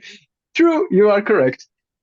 Definitely, because we want the D, the D to basically classify this as 1. So we want it will be only small if this will be closer to 1. No, that's not true, because No. if this is big, I've looked it up. exactly. Okay. I've looked it up. Most sources say that it's just minus log and then D, G, Z. Yeah? Yeah, that makes sense. That would make more sense, yes. Yeah, but why should the other sources say, I don't know, I've given up already. But that would make more sense than having 1 minus. Okay. So, questions about the architecture of GAN?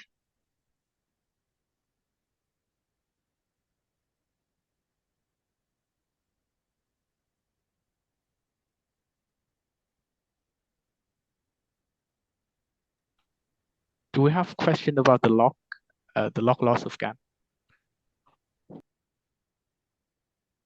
The log you have?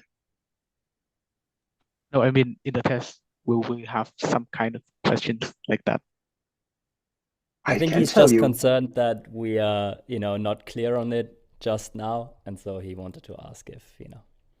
No. Like if there will be something like that, then this will be, I think, accepted. Either like if we don't take the minus here, then it will need it be a maximizing problem, yeah, and then we need to do the minus, yeah. So both will work. Either you do. So that's not correct. It's either minus log of dgz, or without the log of minus d gz, and that's going to be an optimization problem, but we don't want to use this because we use backpropagation and stochastic gradient descent, for example, as an optimizer which minimizes stuff, and so it will have to change everything. And so I think that for minimization we only want to use this thingy.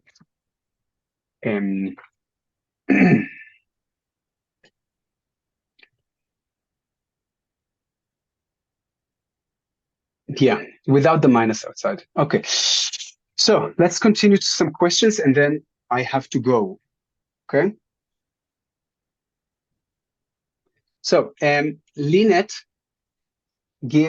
uses average pooling to reduce the spatial size. Give one advantage and one disadvantage of using average pooling over max pooling.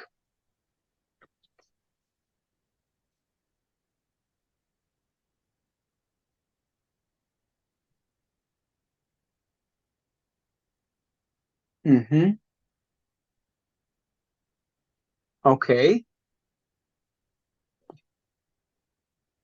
But over max pooling, both don't have non-learnable parameters. So no linearity. Great. Perfect. Alex, this uses ReLU instead of sigmoid tonnage. Okay, why Alex uses ReLU instead of tannage or sigmoid? Why does it help us going deeper when coupled with k-mean initialization?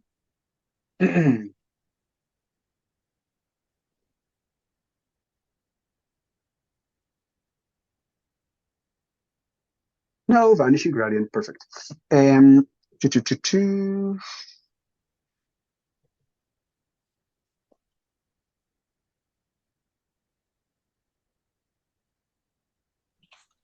Oh yeah, sorry. You just said that no vanishing gradient issue, but you also said that if we have like a really deep model, then vanishing gradient is still a problem. Why is No, that? but AlexNet could go deeper, not to the infinity and beyond, but could go deeper than LNet. LNet, if we remember, has 4 layers, right? Has this nothing. And here since we use ReLU as activation function, then how is it still a problem with vanishing gradient, but not with dead ReLU? So maybe not vanishing gradient, but optimization problems could definitely happen. Also because we have many more places for dead ReLU. Yeah. So it won't be the vanishing gradient as of the dead ReLU, but with the k-mean, we mitigate that problem. But it's not. You're right. It's not a vanishing gradient. It's a different problem. It's still no. I mean, is vanishing gradient a problem when using ReLU, or it just solves it completely?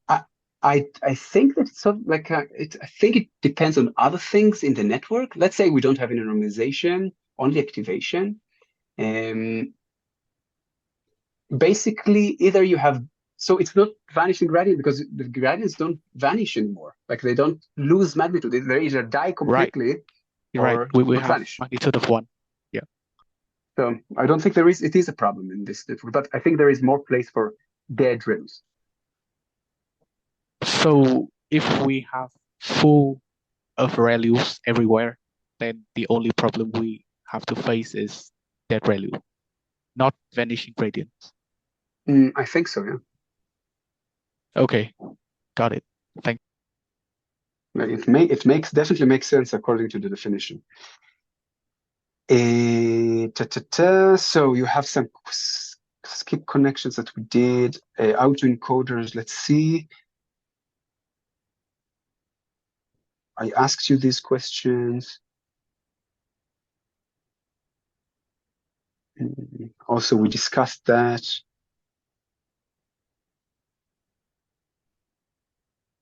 Oh, for the task of image reconstruction, does it make sense to use skip connections between encoder and decoder?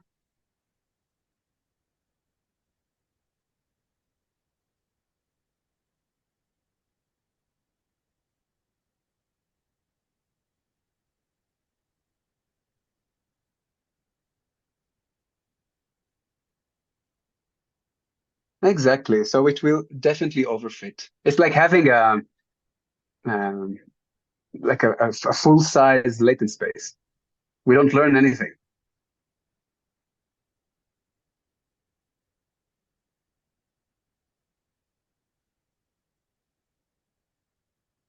But also, if it's just the image, but the thing is, the image reconstruction also for validation, do we care? If we just learn the identity function, it will work for everything, no? If the task is just image reconstruction is usually just made for like training an encoder. Because if we have any other task like depth estimation, denoising, like in diffusion or something else, then yes. But otherwise, it doesn't make any sense to reconstruct an image. Just take the image.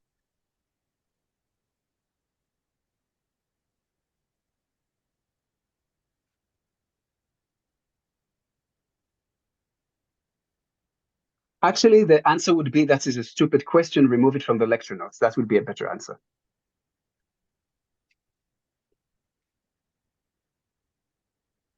Because there is no like, why would you do image reconstruction? Take the image, take the input here. You have the best version, you know.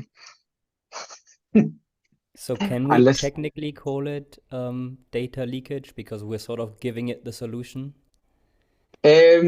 No, but okay. There is just no purpose here. There's no like unless you want to extract meaningful features for later on. You know, if we want to have validation, so that it's not data leakage. It just it doesn't make any sense. Okay. Generative networks.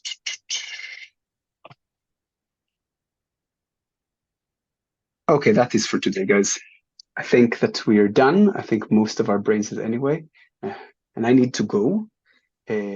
So vanishing array is only used when both sides are flat. In ReLU, it's just, so we call it dead ReLU. And yes, it's just a different. So dead ReLU, vanishing gradient is when it vanishes gradually over time as we propagate. Dead ReLU is immediately killing the gradient paths. So it's a different problem. Dan, should we focus on transformers RNN and RNN or not really much? No, you should know that. You should know that, definitely. Okay. But just high level stuff? I will go over next Tuesday in my office hour. We will do RNN and transformers, and then. Okay. And then we'll see. So office hours at 4 o'clock. Yeah, I think I speak for everyone here. Thanks a lot. We You're most welcome. Yeah.